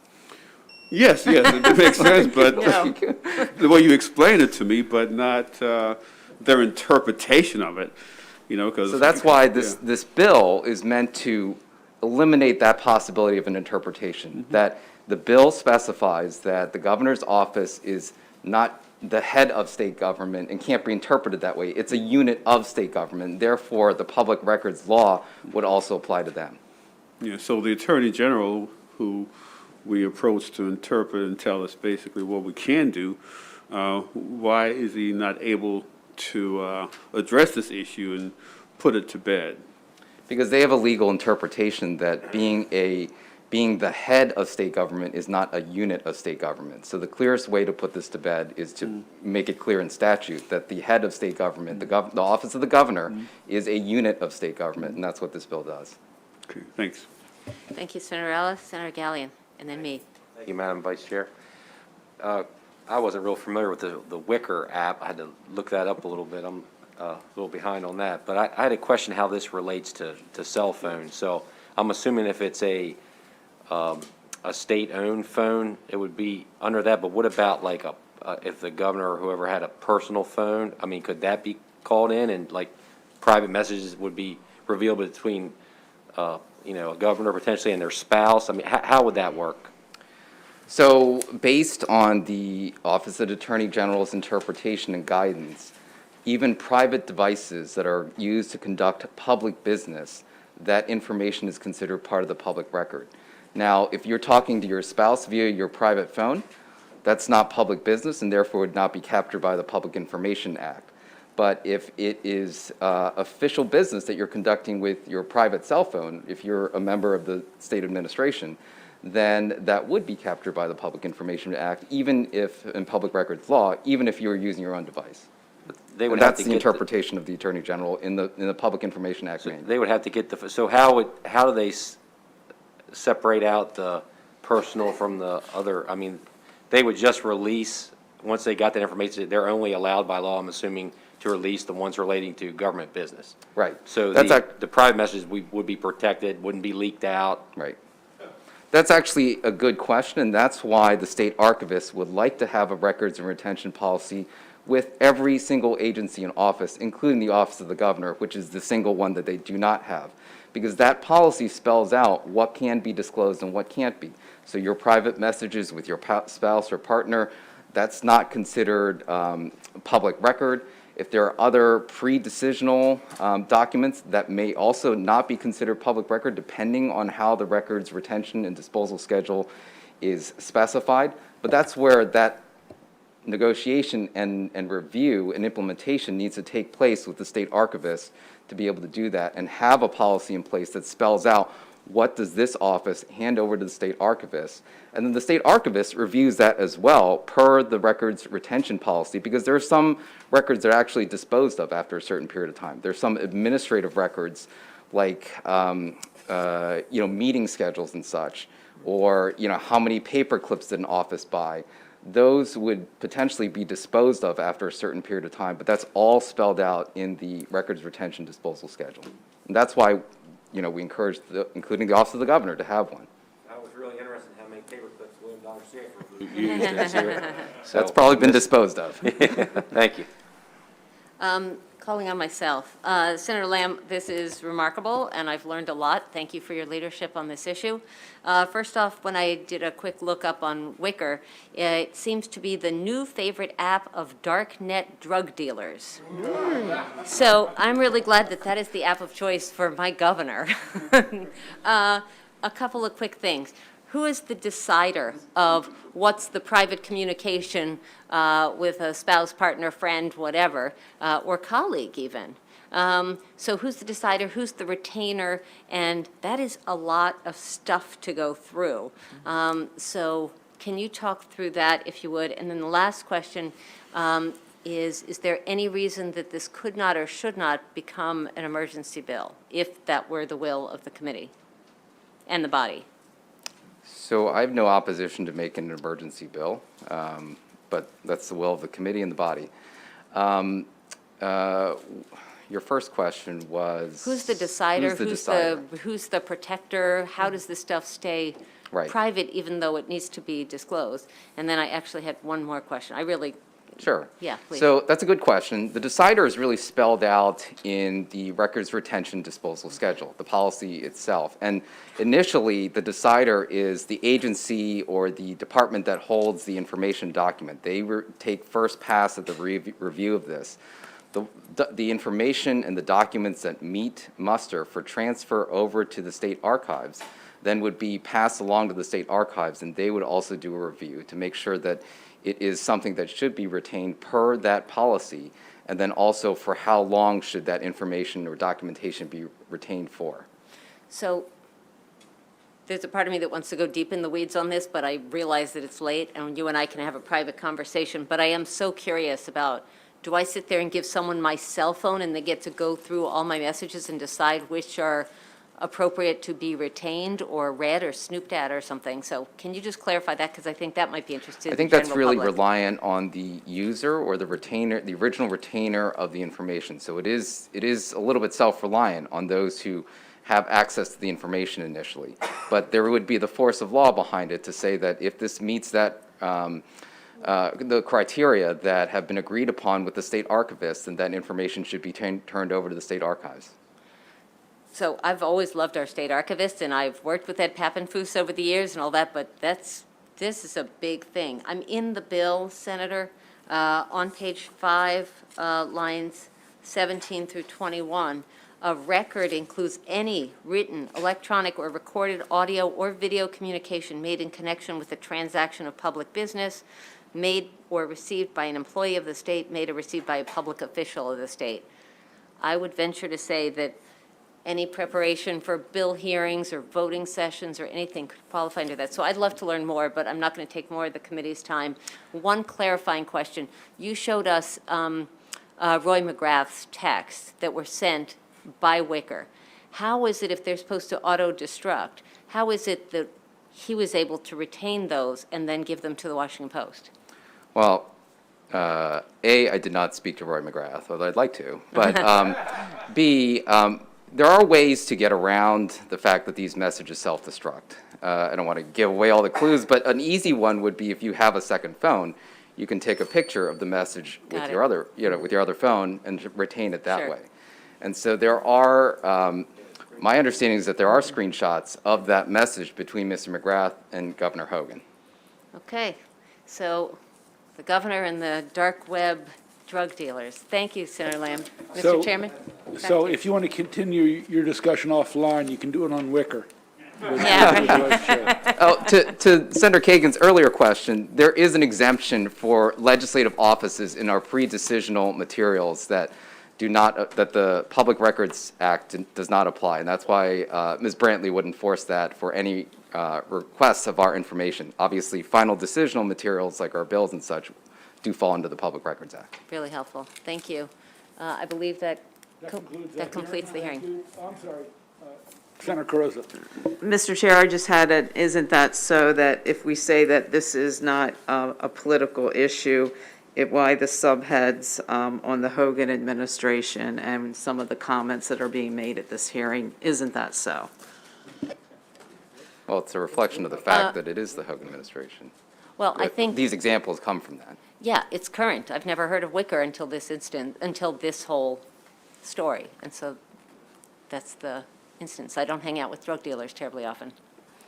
Okay, now that concludes the hearing on this bill. Thank you. Wow. We're going to move to 494. We're going to go, this will be fairly rapid. This bill we took up last year and passed into the House, and it didn't pass muster in the House. This is an energy efficiency bill. It includes a number of items. I've been working with the Maryland Energy Administration. It's nice that we can work on a few things together. It lists electric vehicle supply equipment, high color rendering index, fluorescent lamps, electric spas, faucets, urinals, water closets, water coolers, et cetera, and we just want to add this to the list. I was unfortunate, about 12 or 14 years ago to do an energy efficiency bill, walk-in freezers and a number of things to make sure they are energy efficient, to try to reduce our use of fossil fuels, even back then. So I will leave it to the people testifying in support of the bill. I don't think I see anybody, there's no opposition. So that concludes my testimony. Let's hear from Jason Davidson. Are you here? Then by Brian Howard, ACEEE, who I have worked with that organization before. You can come up to the table if you would. It doesn't mean you're agreeing, but, and then we'll hear by Landon Farrig. Oh, we got a couple more. Mr. Davidson. Thank you, Mr. Chairman, Madam Vice Chair, members of the committee. I know there's no written opposition, so I'll keep my comments brief concerning the evening. But I'm with Jason Davidson, for the record, Director of Government Relations to the Pool and Hot Tub Alliance. You might remember my time at SDAT for state government. We strongly support this bill. This is common sense. I grew up here in Maryland. I'm a lifelong Marylander, so I support this from a personal level as well. We particularly support the provisions for the portable spa energy efficiency standard that will be adopted. Again, this is just common sense legislation. We support it. There's no opposition. This is standard for portable electric spas is already being practiced in a few different Maryland jurisdictions, and it's also in a couple different bills that are in the General Assembly at the moment. So, again, we strongly support this, and I'm happy to take any questions. Mr. Howard, please. Thank you so much. Can folks hear me okay? Yes. Thank you for the opportunity to be here with, That is not something I ever want to hear again when we're not on Zoom. okay. Well, it's nice to be with everybody, and frankly, it's nice to be with anybody. My name is Brian Howard. I work as the Director of State Policy for the American Council for an Energy Efficient Economy. We are a Washington, D.C.-based national organization that conducts research and analysis on energy efficiency. We're active on various different issues on efficiency at the state, national, local level, and have had a deep presence in Maryland for a number of decades. So as has been discussed, and we will not belabor the points, there are a number of provisions in SB 494 that would set minimum energy and water standards for common household and commercial appliances that have already been discussed and enumerated. Just to set the facts straight, that we see a lot of benefit for consumers as well as for other efficiency issues in terms of reducing energy waste and greenhouse gases issues. But just for context, in terms of what we already see that are federally regulated standards, folks in consumers and businesses in Maryland save approximately $500 or $520 a year in lower utility savings on federal standards that are not regulated by the state. Adopting state level standards similar to what we see in the legislation that Senator Pinsky introduced could save as much as $200 million annually by 2030, which obviously is a significant savings for Maryland consumers, which puts them in terms of being able to spend things on other stuff besides wasting energy on inefficient equipment. Standards appliance or state appliance standards are not only again a pro-consumer issue, but will improve public health and air quality due to the emissions reductions from those issues. And obviously that does help with some of the various different state activities, including Greenhouse Gas Reduction Act goals, which has been, I think, articulated well through the committee through this process already through previous legislation.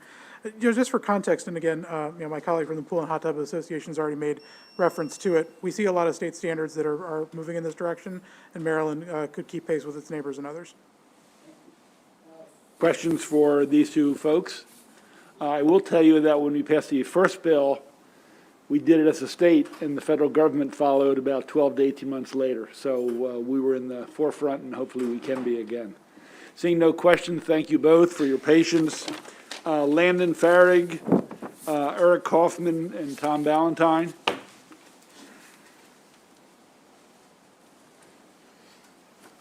Again, there's no opposition.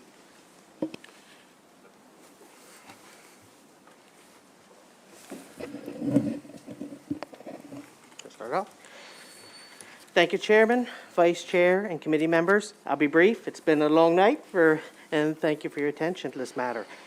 I am Eric Kaufman, Division Director of Energy Programs for the Maryland Energy Administration. Senate Bill 494, Energy and Water Efficiency Standards, will help solidify Maryland's track record of leadership when it comes to energy and water efficiency. MEA has worked closely with Chairman Pinsky to help ensure this bill will minimize any potential negative impacts on Marylanders. If enacted, this bill will result in significant electricity and water savings, ultimately producing an estimated savings of 2 million metric tons of greenhouse gas emissions, carbon dioxide, by 2040. This will benefit the climate and environment and help Marylanders save money on their utility bills. The proposed legislation, as amended, is very similar to last year's bill that passed through the committee and Senate unanimously. It requires MEA to adopt specific efficiency standards for 11 appliances and permits MEA to adopt regulations for 2 additional appliances. These 2 additional technologies have potentially greater consumer impacts, and therefore further review is warranted. Differences between this year's bill and last year's bill are very, very limited. Mostly technical corrections to definitions for the purpose of better aligning with industry standards and other states that have enacted similar efficiency legislation. The implementation dates were also pushed back to account for the year's passing. MEA is offering an amendment in page 2 of our written testimony to further incorporate the input it has received from stakeholders. Specifically, the amendment corrects one definition and clarifies another. MEA urges the committee to issue a favorable report as amendment. And the 2 amendments are on page 5, line 1, strike through type with trough and replace it with trough type. And then on page 3, 14, faucet does not include a metering faucet. Thank you for your time. Thank you, Chairman. Members, for the record, Landon Farrig, Legislative Liaison for MEA. Me too. EA. Thank you both. Thank you. Mr. Ballantyne, favorable with amendment. You sure you're not here for the earlier bill? No, I'm in the right spot, actually, Chairman. Thank you. Tom Ballantyne with NIAP, Maryland. Favorable with amendment on this bill. We think, look, the appliance standard space has been sort of calcified and hasn't improved fast enough, I guess, in some ways. So this is a good piece of legislation, so we're here to endorse it. And I'll put this to you as a request or a suggestion in terms of amendment, is that there's at least one county that we're aware of that doesn't include the value of a higher performance appliance in the energy modeling that goes into building design. And we don't exactly think we think that should be rectified. If we're going to do it, let's count it. So. Do we have that in your testimony? Good. I was oral only, but Forward it to I'm committee happy counsel. to circle back. Thank you. Thank you. Questions? Seeing none, thank you. That concludes the hearing on that legislation. We now have Senator Kramer. We didn't force him to come in his pajamas, but he's not asleep yet. We have Senate Bill 126 to be followed by 135, new motor vehicles, pollution fee. We'll have Senator Kramer, then we'll hear from Hope Clark, Wanda Ashley Williams, and Granville Smith, and then we have one person signed up in opposition, the automobile dealers. Senator Kramer, welcome. Thank you for that, Mr. Chair, members of the committee. I am confident at this hour, after your day, your brains have been sufficiently marinated into mush. But thank you for still being here and entertaining the introduction of Senate Bill 126. And if any of the folks who are signed up are still here in favor or opposition, good for you. Colleagues, this bill deals with gas guzzler, high polluting vehicles.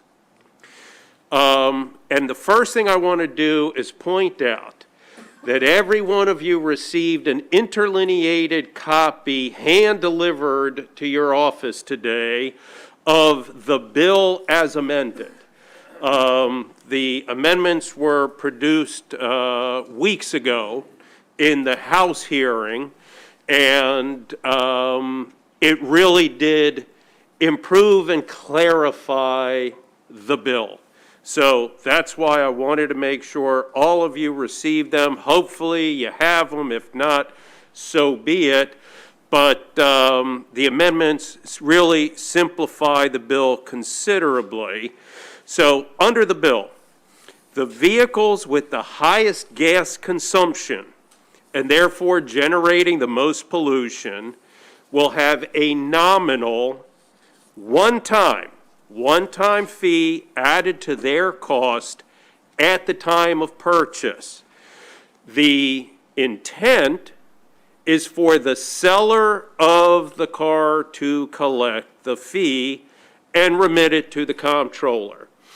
I looked at the bill. The drafter did not clarify that, so Mr. Chair and committee, if you all take this bill seriously, then we will have an amendment to clarify that, because I noticed that there was a complaint from one of the state agencies indicating that it would require incredible resources for them to do the billing, et cetera, et cetera. That was never the intention. Collected at the point of sale, remitted to the comptroller.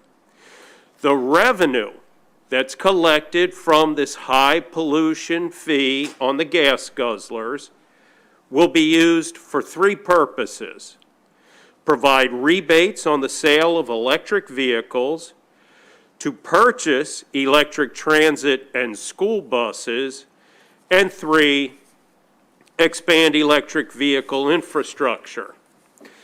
The EPA has a greenhouse gas rating chart on its website. it rates all vehicles with a 1 through 10 rating based on the miles per gallon of the vehicle and the corresponding amount of carbon pollution emitted.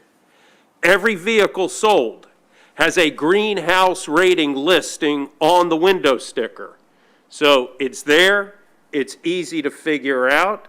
What is the gas guzzling category of this particular vehicle?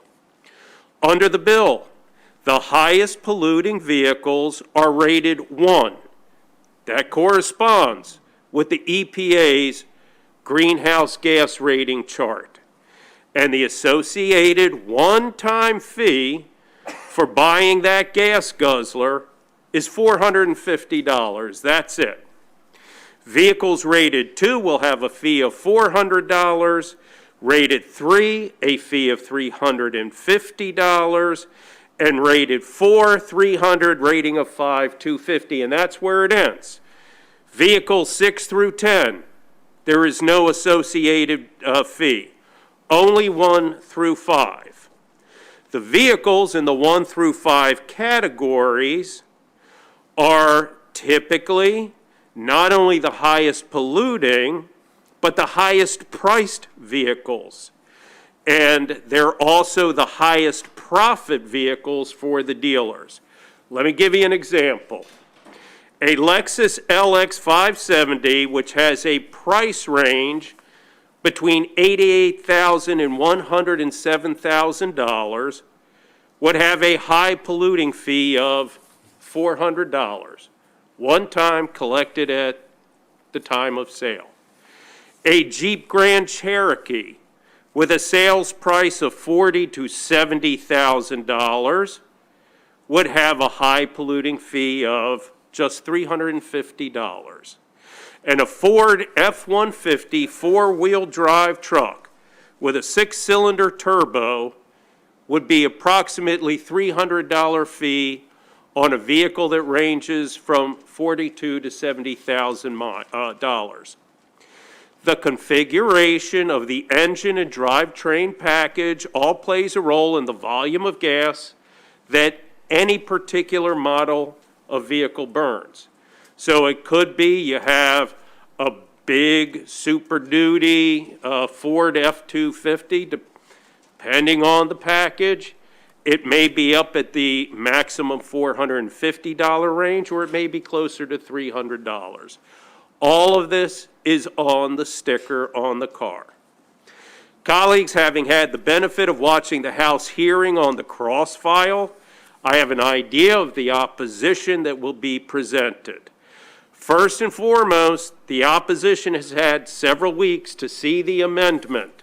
So hopefully you're not going to hear anyone come up and say, well, I haven't seen the amendment yet, but under the original bill, here's my concerns, because those have all been eliminated with the amendments that have been out there. I had heard opposition state that passage of the bill could drive up sales of higher polluting used vehicles. Nonsense.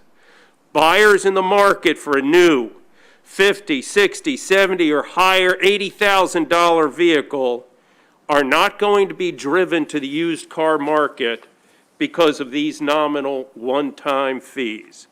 I heard that the reason for not passing the bill could be that electric vehicle owners are not paying for the road infrastructure because they don't buy gas and pay for the taxes on gasoline.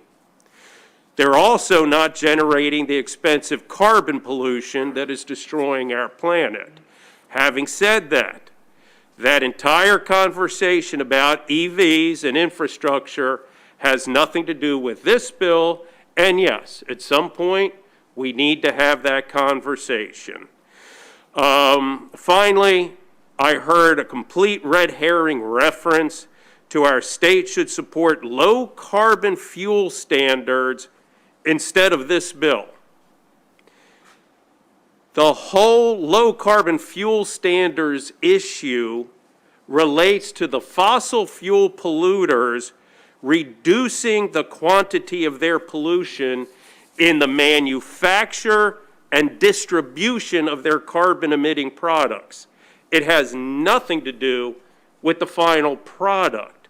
So it does not reduce a single gram of carbon pollution in the final product they put out, gasoline. So as such, it's smoke and mirrors.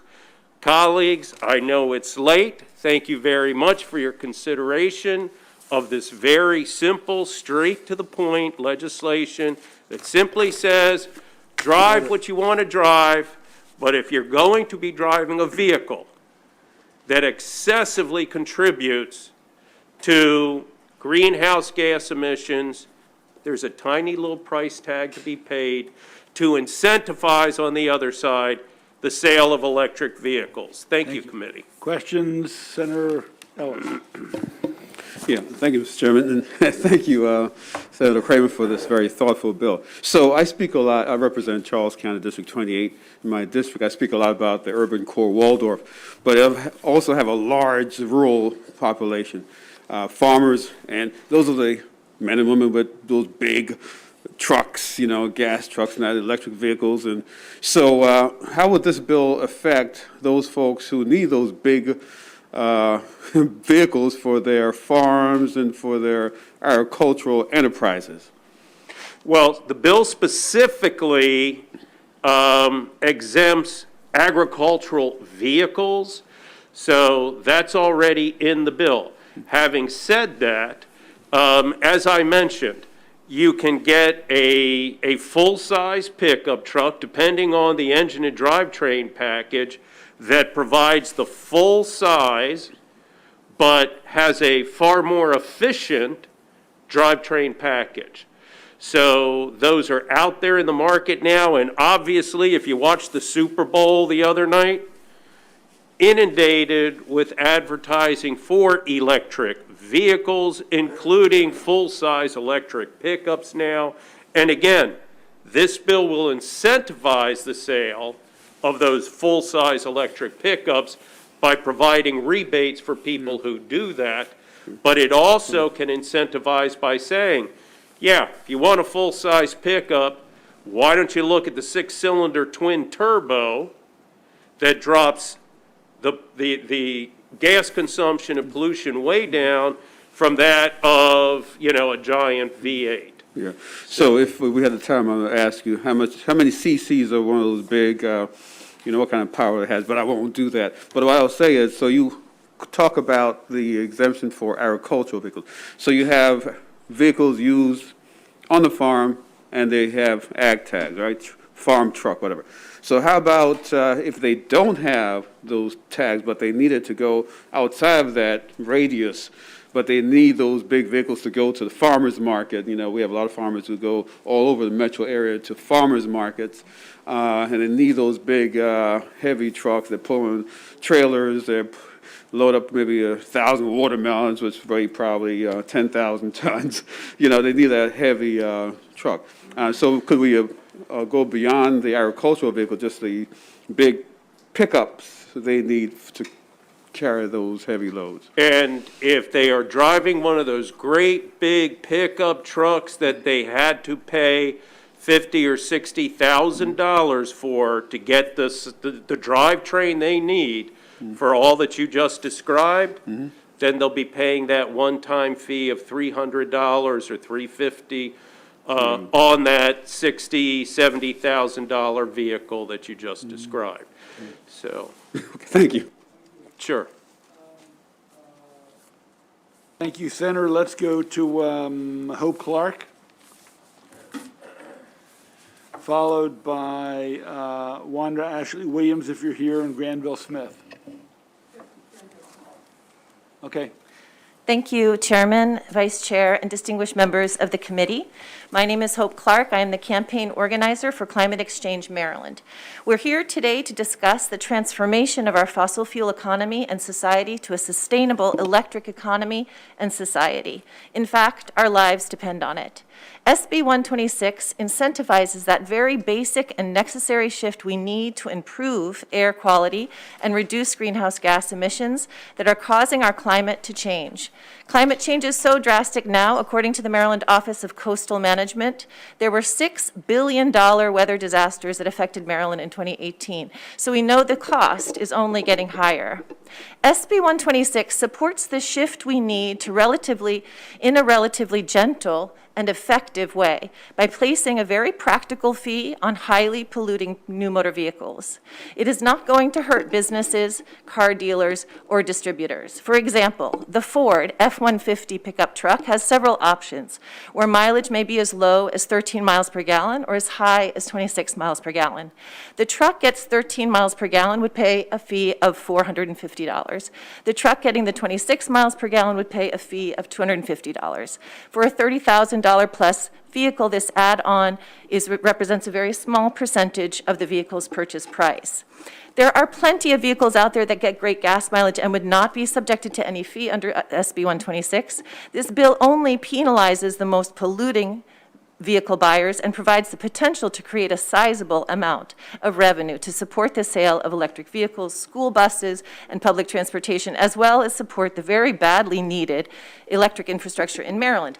The exponential health benefit is also extremely relevant. SB 126 does not take people's choice away. It gives them an option that helps move us to that sustainable economy we all need for our health and survival.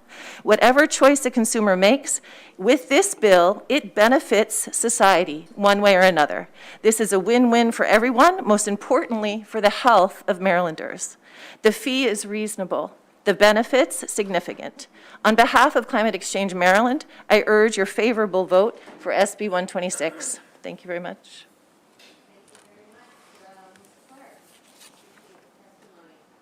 Next witness, Wanda Ashley Williams. Is Ms. Ashley Williams still around? Hi. And then Granville Smith. You guys can both come to the table if you like and just sit. Are you Wanda Ashley Williams?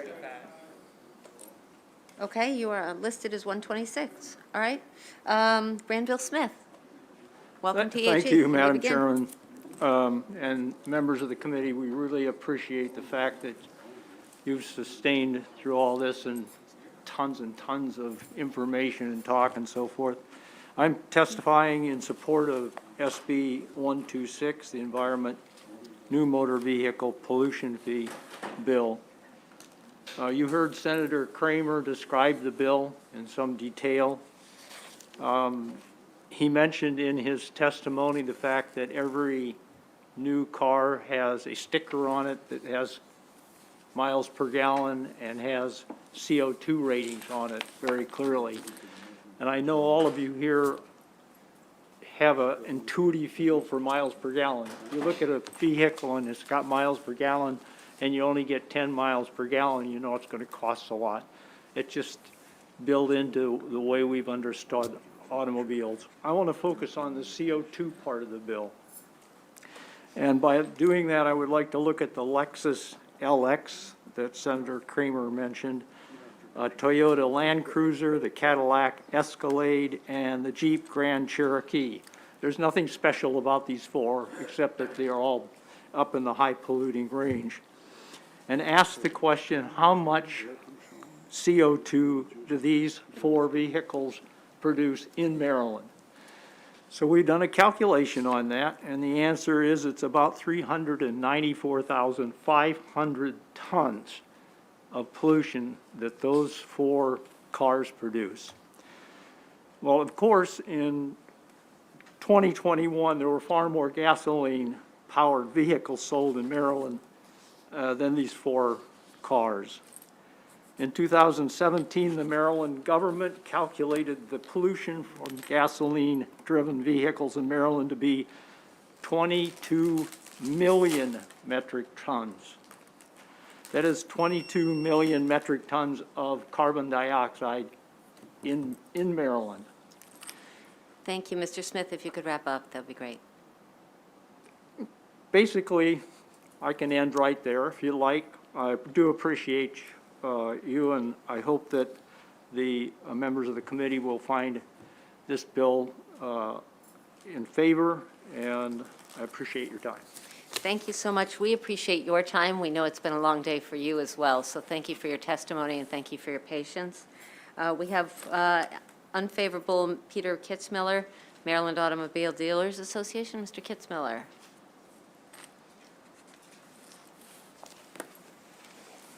Good evening, Madam Chair, members of the committee. My name is Peter Kitzmiller. I'm the president of the Maryland Automobile Dealers Association. We represent 300 franchised new car and truck dealers and their 20,000 employees from across the state of Maryland here today in opposition to Senate Bill 126.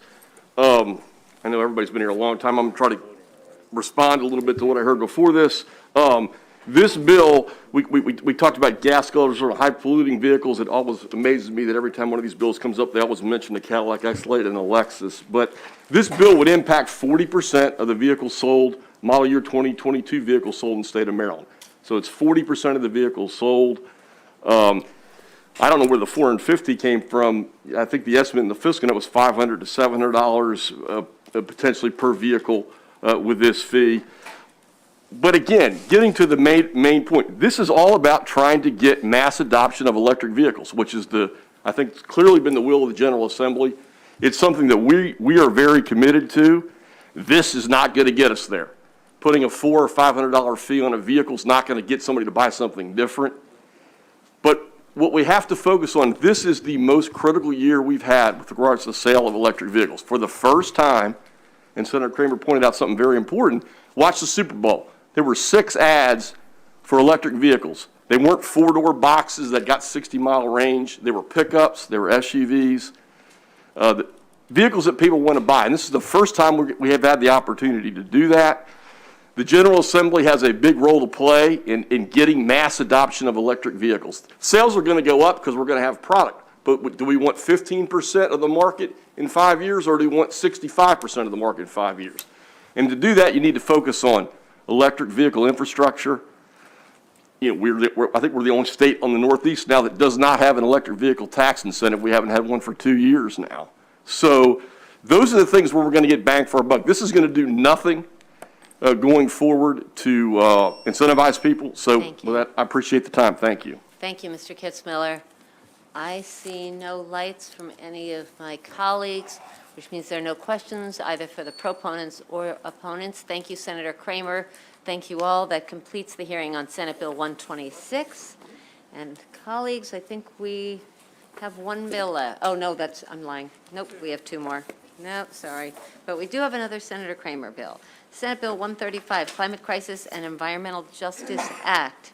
Senator Kramer, we've missed you. It's been so long. Yes, it has, and thank you for that, Madam Chair, members of the committee. Ben Kramer introducing Senate Bill 135.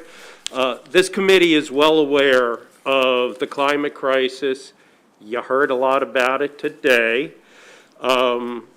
I will point out that it is important because Maryland doesn't, and I just have to do this, have the necessary electric vehicle infrastructure that the previous bill would pay for, but the opposition said that we don't have in Maryland. So I just wanted to point that out to you. And this bill will also continue to pave the way for that and provide the resources. So what does the bill do? For the first time, it requires the fossil fuel industry to start paying for some of the cost of their planet-destroying pollution.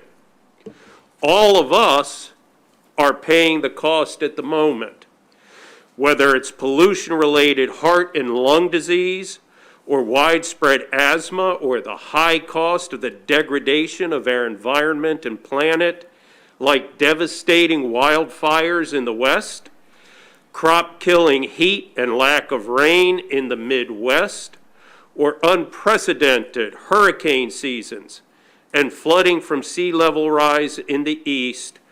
We're all paying for it, but the fossil fuel industry is not. It is time to start making the fossil fuel industry pay for the waste that they are laying to our planet. Under the bill, non-transportation fuels will be charged a greenhouse gas pollution fee based on the per ton carbon dioxide equivalent emissions they cause. It will begin on July 1, 2022, and increased by a fixed amount until 2032. It's all in the bill. Transportation fuels will start paying a fee also on the per ton amount of CO2, and that will be capped also in 2032 at a fixed amount. The bill specifies that the fossil fuel carbon fee cannot be passed through as a direct cost to consumers. We've already had legislation that passed out of this chamber that did that exact same thing, and we understand the Attorney General's office has provided letters of advice that we can do just that. The Public Service Commission will have the authority to allow a portion of the costs of the commodity of a gas company to be passed on to its customers only to the extent that the Commission approves the fee as a prudently incurred cost of distribution. The fees under the bill will be collected at the first point of sale of the fossil fuel in the state, and the revenues of the fees, colleagues, are not a state grab. They will be dispersed into two separate funds. The first of those funds, and I hope you appreciate and listen closely, the first of those two funds is entitled the Household and Employer Benefit Fund, and it will receive half of the total revenue generated. 80% of those funds in that initial fund that I just described will be returned to our lower and middle income residents in the form of a routine check sent to them in the mail. The remaining 20% of the money in that particular fund will also be targeted to support businesses that are energy intensive. The second of the two funds is the Climate Crisis Infrastructure Fund, and the other half of the total revenues collected go into that fund. The money in this fund is designated to projects that provide energy efficiency, increasing the use of renewable energy, resiliency for those communities experiencing the destructive forces of the climate crisis, and mass transit. It'll also provide for the sequestration of carbon in agriculture and supporting a just transition to clean energy. So the point here is that for a community like Crisfield that needs the millions of dollars to start building resiliency to stop their flooding, this fund will be there for Crisfield. Up to half the money in this fund will be distributed to local jurisdictions for the aforementioned purposes, and then the rest of it throughout this fund will be designated and targeted towards meaningful benefits to our communities that have been disproportionately affected by the climate crisis. Colleagues, if you look at the fiscal note, this will generate hundreds of millions of dollars and eventually billions of dollars from the fossil fuel planet-destroying industry to put into our communities. It will provide, for instance, to Montgomery County the opportunity to have resources to keep building out our solar on government buildings so that our county government is going to be neutral, carbon neutral. It will provide funding for mass transit like the Red Line in Baltimore City. It will provide resiliency for our Eastern Shore communities that are going to be losing billions of dollars of real estate and infrastructure.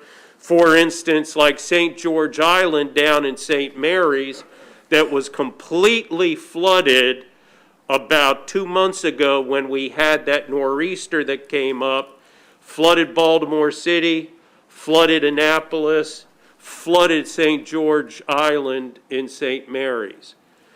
You know, it's great to have ambitious goals to reduce our fossil fuel dependence.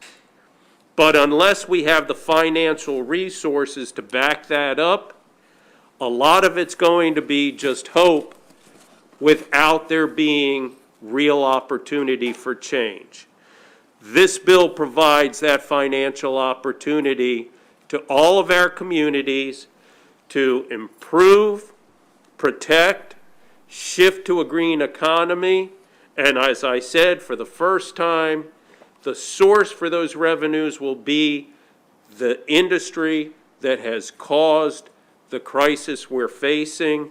So, colleagues, thank you for your time. Very much appreciated.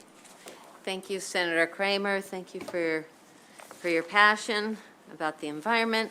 Now we get to hear from Wandra Ashley Williams. Welcome. As the lead witness, you will get up to 5 minutes. Just a reminder that we're tired.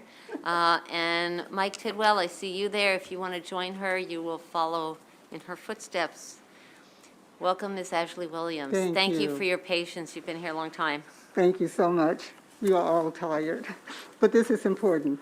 And I had good afternoon, but I'll say good evening, Chair Lady and committee members. I am Wandra Ashley Williams, Regional Director for Climate Exchange Maryland. I've submitted my report, my testimony. Our sponsor has done an excellent job explaining what this legislation does. I just want to take a couple of minutes to talk to you about the billions of dollars that will be realized from this legislation and how it can be used. 50% of it. Hold the mic a little closer to your face if you would. Okay, is that better? Lots better. Okay. Thank you. So 50% of it will go to a benefits fund for low and moderate income households to protect them from any financial harm. But there's another 50%. We're talking about $500 million will go to an infrastructure fund. Maryland currently, many current climate efforts in Maryland rely on existing budgets and appropriations. This legislation is a progressive rather than an aggressive funding source, and dedicates substantial new investment to environmental justice communities in Maryland. The bill is also comparable to other legislative efforts in the state, such as SB 528, the Climate Solution Now Act, establishing new programs for clean energy development, workforce development, net zero school buses, and other priorities. It appropriates an annual total of $17 million for such programs, whereas the CCEJ raises 30 times that revenue for the same purposes. Excuse me. I know that, okay, so the programs established by SB 528 would be qualified recipients of the revenue that is generated by the CCEJ. I know that everyone here believes that we need to act soon. I truly believe that. But we cannot continue to kick the can down the road. So I encourage each and every one of you to seriously look at this legislation that does no harm, except if you want to say to the fossil fuel companies, but there's a gradual increase so we do not harm them. But I want you to look at it. Instead of asking our citizens, our tax-paying citizens, to pay for these great programs that's put forward, Why not have the fossil fuel companies pay? They need to pay for the damage they've done in this state for years. They've profited from the damage they've done. So I just encourage you to pass this legislation, and thank you for your time. Thank you very much, Ms. Ashley Williams. Mike Tidwell. Yeah, hi, I'm Mike Tidwell, Executive Director of Chesapeake Climate Action Network and CCAN Action Fund, in strong support of SB 135. I want to thank Senator Kramer, not only for his passionate and tireless defense of the climate, but also his creative policy solutions that he's put forward in this bill. But before I get into that, I'd like to take a second of my time and recognize 4 student heroes behind me who've been waiting all day to testify on the Future Act from Howard University, UMBC, UMD Baltimore, and UMD College Park. Wave your arms. They've been here all day. They're going to testify on the Future Act, and they inspire me. So I just really wanted to recognize them. Look, we've had carbon pricing bills in the past. We come before you. A lot of people have appropriately said, well, what about investments? You can't just return all the money to everyone. They won't invest in things that are good for the economy. And what about equity? And these are the issues that have come up over and over again. I think this bill addresses both of those in a really creative way, as Senator Kramer described. It's fair. The polluters knowingly have wrecked our planet. They knew that their product was bad for the planet, like tobacco is bad for human lungs. And they hid it, and they appropriately should be taxed to help us adjust to a new world in climate disruption. This is a gradual fee, as you've heard. It gradually kicks in 2 different categories, transportation and non-transportation. And then you have the investment fund, which is investing in low and moderate income families and also in trade exposed industries. So I think this is a creative bill. It matches the science, it's fair, it's equitable, and it's good for our economy, and I recommend a favorable report. Thank you, Mr. Tidwell. Always good to see you. Cecilia Plant is up next, Maryland Legislative Commission. She had to go home. Okay. This is our new strategy, right? Process of attrition. I'm joking. Jeffrey, I can't read the last name. It might say Johnson. Is Jeffrey Johnson here? And Colin Foster.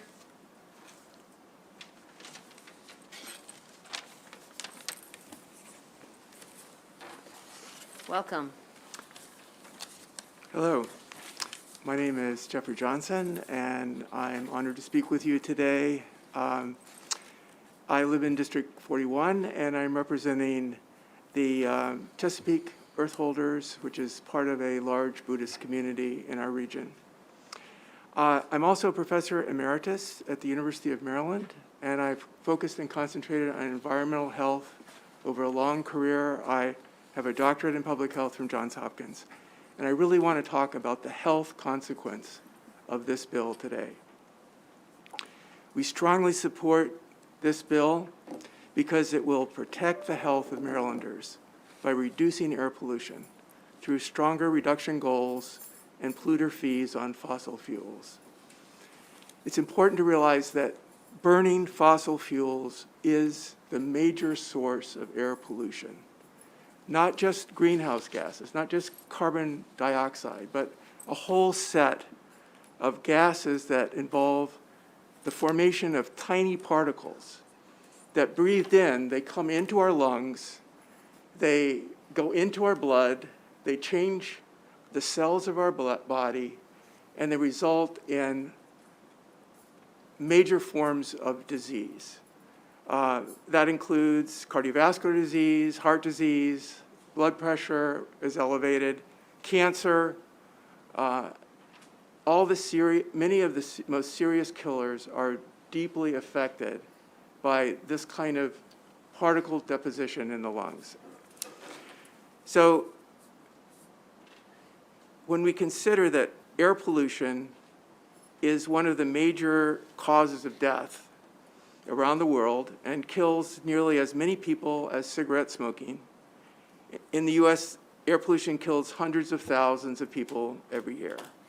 And in conclusion, this act will reduce the use of fossil fuels, thereby lowering air pollution levels which will significantly improve the health of Maryland's people. Thank you. Thank you, Mr. Johnson. Thank you for being here and for waiting with us for a long day.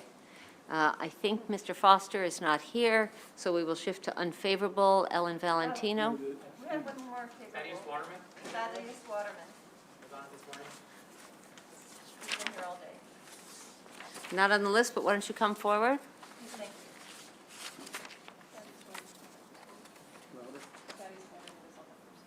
Thaddeus Waterman is on the first page. I apologize, from Hyattsville. Yes. Welcome. Yes, thank you. I'm so sorry, Mr. Waterman. Oh, Welcome not a problem. to EHE. Thank you, members of the committee, for having us here today. As many have said, it's been a long day. My name is Thaddeus Waterman, and today I'm here to voice support for SB 135 on behalf of the Citizens Climate Lobby Maryland leadership. Citizens Climate Lobby is a national, nonpartisan, volunteer-driven climate advocacy organization. And here in Maryland, our chapters represent over 3,000 residents from across the state. When asked to voice their support or concerns for advocating for SB 135, our Maryland leadership team, which entirely consists of volunteers, didn't raise a single objection. As we continue to discuss internally, we are seeing nothing but overwhelming support from our volunteers. Our volunteers, Maryland residents from all across the state, recognize the value of this legislation and are committed to seeing effective climate solutions passed. The Climate Crisis and Environmental Justice Act would be a big step in the right direction for Maryland to address climate change. With its steadily increasing carbon price, SB 135 is poised to encourage everyone, including polluters, to reduce their emissions. And as we make the necessary transition from a fossil fuel economy to a sustainable economy, SB 135 also includes provisions to support the most vulnerable populations. And this support is through direct dividends. This is key to ensuring those who will suffer most if we don't act on climate change don't suffer from our solutions to it. As our volunteers demonstrate, Maryland residents want effective and fair climate policies. With the Climate Crisis and Environmental Justice Act, Maryland can be a leader on climate that hopefully the rest of the nation can follow. Thank you for your time today, and we urge a favorable report on SB 135. Thank you, Mr. Waterman, and thanks to all the students who have shown up and done the hard job of sitting here, because it's exhausting. So we appreciate your advocacy and your presence. Yeah, Madam Chair. Why don't the three other students who have been here all day stand up, tell us your name and where you live? They were introduced already, but we can do it again. I'm sorry? Oh, they're on the next bill. Oh, okay. Are you all testifying on the next bill? Yes, that's the plan. Then All right. relax. Then- Sorry. No need Thank to you. stand up then. So we're going to shift to unfavorable, and Ellen Valentino's in the front row, ready to go. Ms. Valentino. Thank you, Madam Chair, and good evening. My name is Ellen Valentino. I'm here today representing the Mid-Atlantic Petroleum Distributors and the Mid-Atlantic Propane Dealers Association. And the sponsor of the bill was very clear about how he feels about the fossil fuel industry, and his legislation reflects that, and I appreciate that, and his passion. The way this legislation is written, it does three things. It establishes MDE almost as a new IRS collection agency here in this state, managing different funds and monies and collections. It also imposes almost close to, when fully implemented, over $1 billion in new taxes on the citizens here. It does have a rebate program back for seniors and those lower income. We appreciate that, but putting the money out and waiting for the money to come back is probably significantly could be troubling for some. And then last and not least, and most importantly to us, it requires the companies that I represent that were here earlier to collect that fee, and then it prohibits them from passing it along. So causing a quick bankruptcy of at least my membership. And so we are in opposition, and we'll answer any questions. Thank you. Thank you, Ms. Valentino. I see no questions for the proponents or opponents. That completes the hearing. Thank you, Senator Kramer. And perfect timing for Senator Rosapep. Handing back. Final bill of the day. Senator Rosapep, nice timing. This is Senate Bill 471, University Transformation by Unifying Reductions in Admissions, also called the Future Act. Senator Rosapep, welcome back to EHE. Well, thank you. It's a pleasure to be here at 8 o'clock at night with you. I am the only thing that stands between you and dinner, so I will be mercifully brief. This is similar to the bill I had last year. It's basically designed to move the university system to be aggressive in renewable energy and reducing emissions. It lays out goals, it makes requirements, it sets standards. This bill also includes an environmental justice scholarship program and a number of other provisions. But it's basically moving in the direction of the way this committee is going is to try to reduce emissions, climate change. Happy to take questions.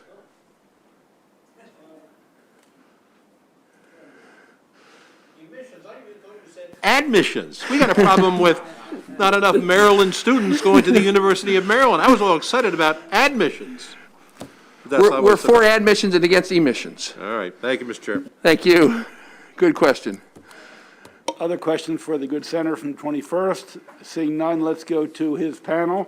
Thank you. We have lead witness is Nina Jeffries, and she'll be followed by Devontae Douglas, Aaron Kozlowski, Donald Alwis, and then Joshua Kurtz is a cleanup batter from CBF. Please. Thank you so much, and thank you, Senator Rosapep, for that introduction. As members of this committee are well aware, we must act swiftly and collectively to combat climate change. Our public universities hold a unique and valuable position in our efforts to do this. First, they play the critical role as an educator by creating well-rounded and well-informed future leaders of our state. Our universities are also problem solvers. They support research into climate solutions. We have experts in climate science, energy consumption, waste systems, and environmental injustices, all areas that we need to understand for a just transition. Also, by virtue of being powerful institutions, our universities also have large footprints. The University System of Maryland is the largest emitter of carbon dioxide in the entire state government. In 2021, the University System of Maryland emitted nearly 350,000 tons of carbon dioxide, which is more than the next 30 largest state agencies combined. The University System of Maryland is not some small chunk of state government emissions. They make up the plurality, if not the majority. Most universities in the system either have no commitment to carbon neutrality or have a soft voluntary 2050 deadline, which is unacceptable. The science tells us we need to move faster. The Future Act addresses the university's daunting emissions while also supporting their roles as educators and problem solvers in three key ways. First, as Senator Rosapep mentioned, the overarching policy is mandating carbon neutrality for Maryland public four-year institutions. We mandate neutrality by 2025 for direct emissions, which includes emissions produced on campus from boilers, central heating plants, and the fleet, and also for Scope 2, which is purchased electricity by 2025. These emissions are easy for the universities to count, which is why we ask them that they be neutral so quickly. We also mandate carbon neutrality for induced emissions, Scope 3, by 2035. We give an additional 10 years for this because we recognize that these types of emissions are hard to calculate and address, and as such, we give institutions another 10 years to neutralize these emissions. Further areas of the bill support sharing methodology and resources to help these institutions that are not tracking these figures do this quickly and equitably. I would also like to point out that the bill is not prescriptive. It does lay out fleet and building electrification as priorities, but ultimately the bill gives the universities flexibility to choose how they want to reduce their emissions. Lastly, after 2055, universities will not be allowed to purchase carbon offsets for Scopes 1 and 2. Again, 2055. That's quite a ways out. My favorite part of the bill that we added this year that Senator Rosapep mentioned is the Environmental and Economic Justice Scholarship Fund. By adding carbon to the atmosphere, we know that universities are contributing to climate change and also adding co-pollutants into their communities. These harms fall disproportionately on low-income and minority communities, and the greatest good that universities can do is provide access to high-quality education. This scholarship fund will reduce the cost of higher education for students from Maryland and communities either displaced by climate change or from areas that we define as EJ communities, which we use either as the federal EJ screen, the EPA EJ screen, or any other definition that the state deems adequate. The third component of the bill is the creation and strengthening of the offices of sustainability. By 2035, each institution must have at least one staff member in an Office of Sustainability. This person will track the requirements of the bill, and offices of sustainability in general, they create a greater understanding of climate science, energy consumption, waste system, and environmental injustices, and ensure that our public universities can continue to produce well-rounded and well-informed students. We also require that these staff meet regularly and share best practices, because we recognize that there are resource inequities between our institutions. We hope that this will increase communication and foster new university and cross-university programmings. The policies in the Future Act dovetail really nicely with some of the other bills that we've seen today, for instance, the Climate Solutions Now Act, which I spoke about earlier. Over 70 organizations have signed on to our bill. Many of these are student organizations. Climate change is hijacking my future, your future, and the futures of those that will come after us. There is no place for inaction, and there is no place for excuses. I urge you all to support the Future Act. Thank you. Good evening, Chair, members of the committee. Thank you for hearing my testimony tonight. My name is Devontae Douglas. I'm a junior at Howard University from Caroline County, Maryland, and I'm the Maryland Policy Fellow of Chesapeake Climate Action Network. On behalf of the Chesapeake Climate Action Network Action Fund, I urge a favorable report on the committee bill SB 0471, facilitating university transformations by unifying reductions in emissions. As we move towards a greener future, Maryland's universities need to set a positive example by reducing their carbon footprint and becoming carbon neutral. The CCAN Action Fund is the advocacy arm of the Chesapeake Climate Action Network, a grassroots organization dedicated exclusively to fighting for bold and just solutions to climate change in the Chesapeake region of Maryland, Virginia, and Washington, D.C. We believe that this state government has a crucial role to play in mitigating climate change and should lead by example in all efforts to decrease greenhouse gas emissions. This is particularly important in Maryland's education sector, which produces and nourishes Maryland scholars. As a student at Howard University and a native Maryland resident, I'm passionate about this bill because of its goal to transform Maryland's institutions and its potential to influence similar goals in Washington, D.C. institutions.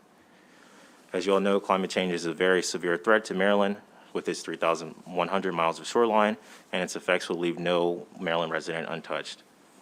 We have to be swift in order to mitigate the effects of climate change.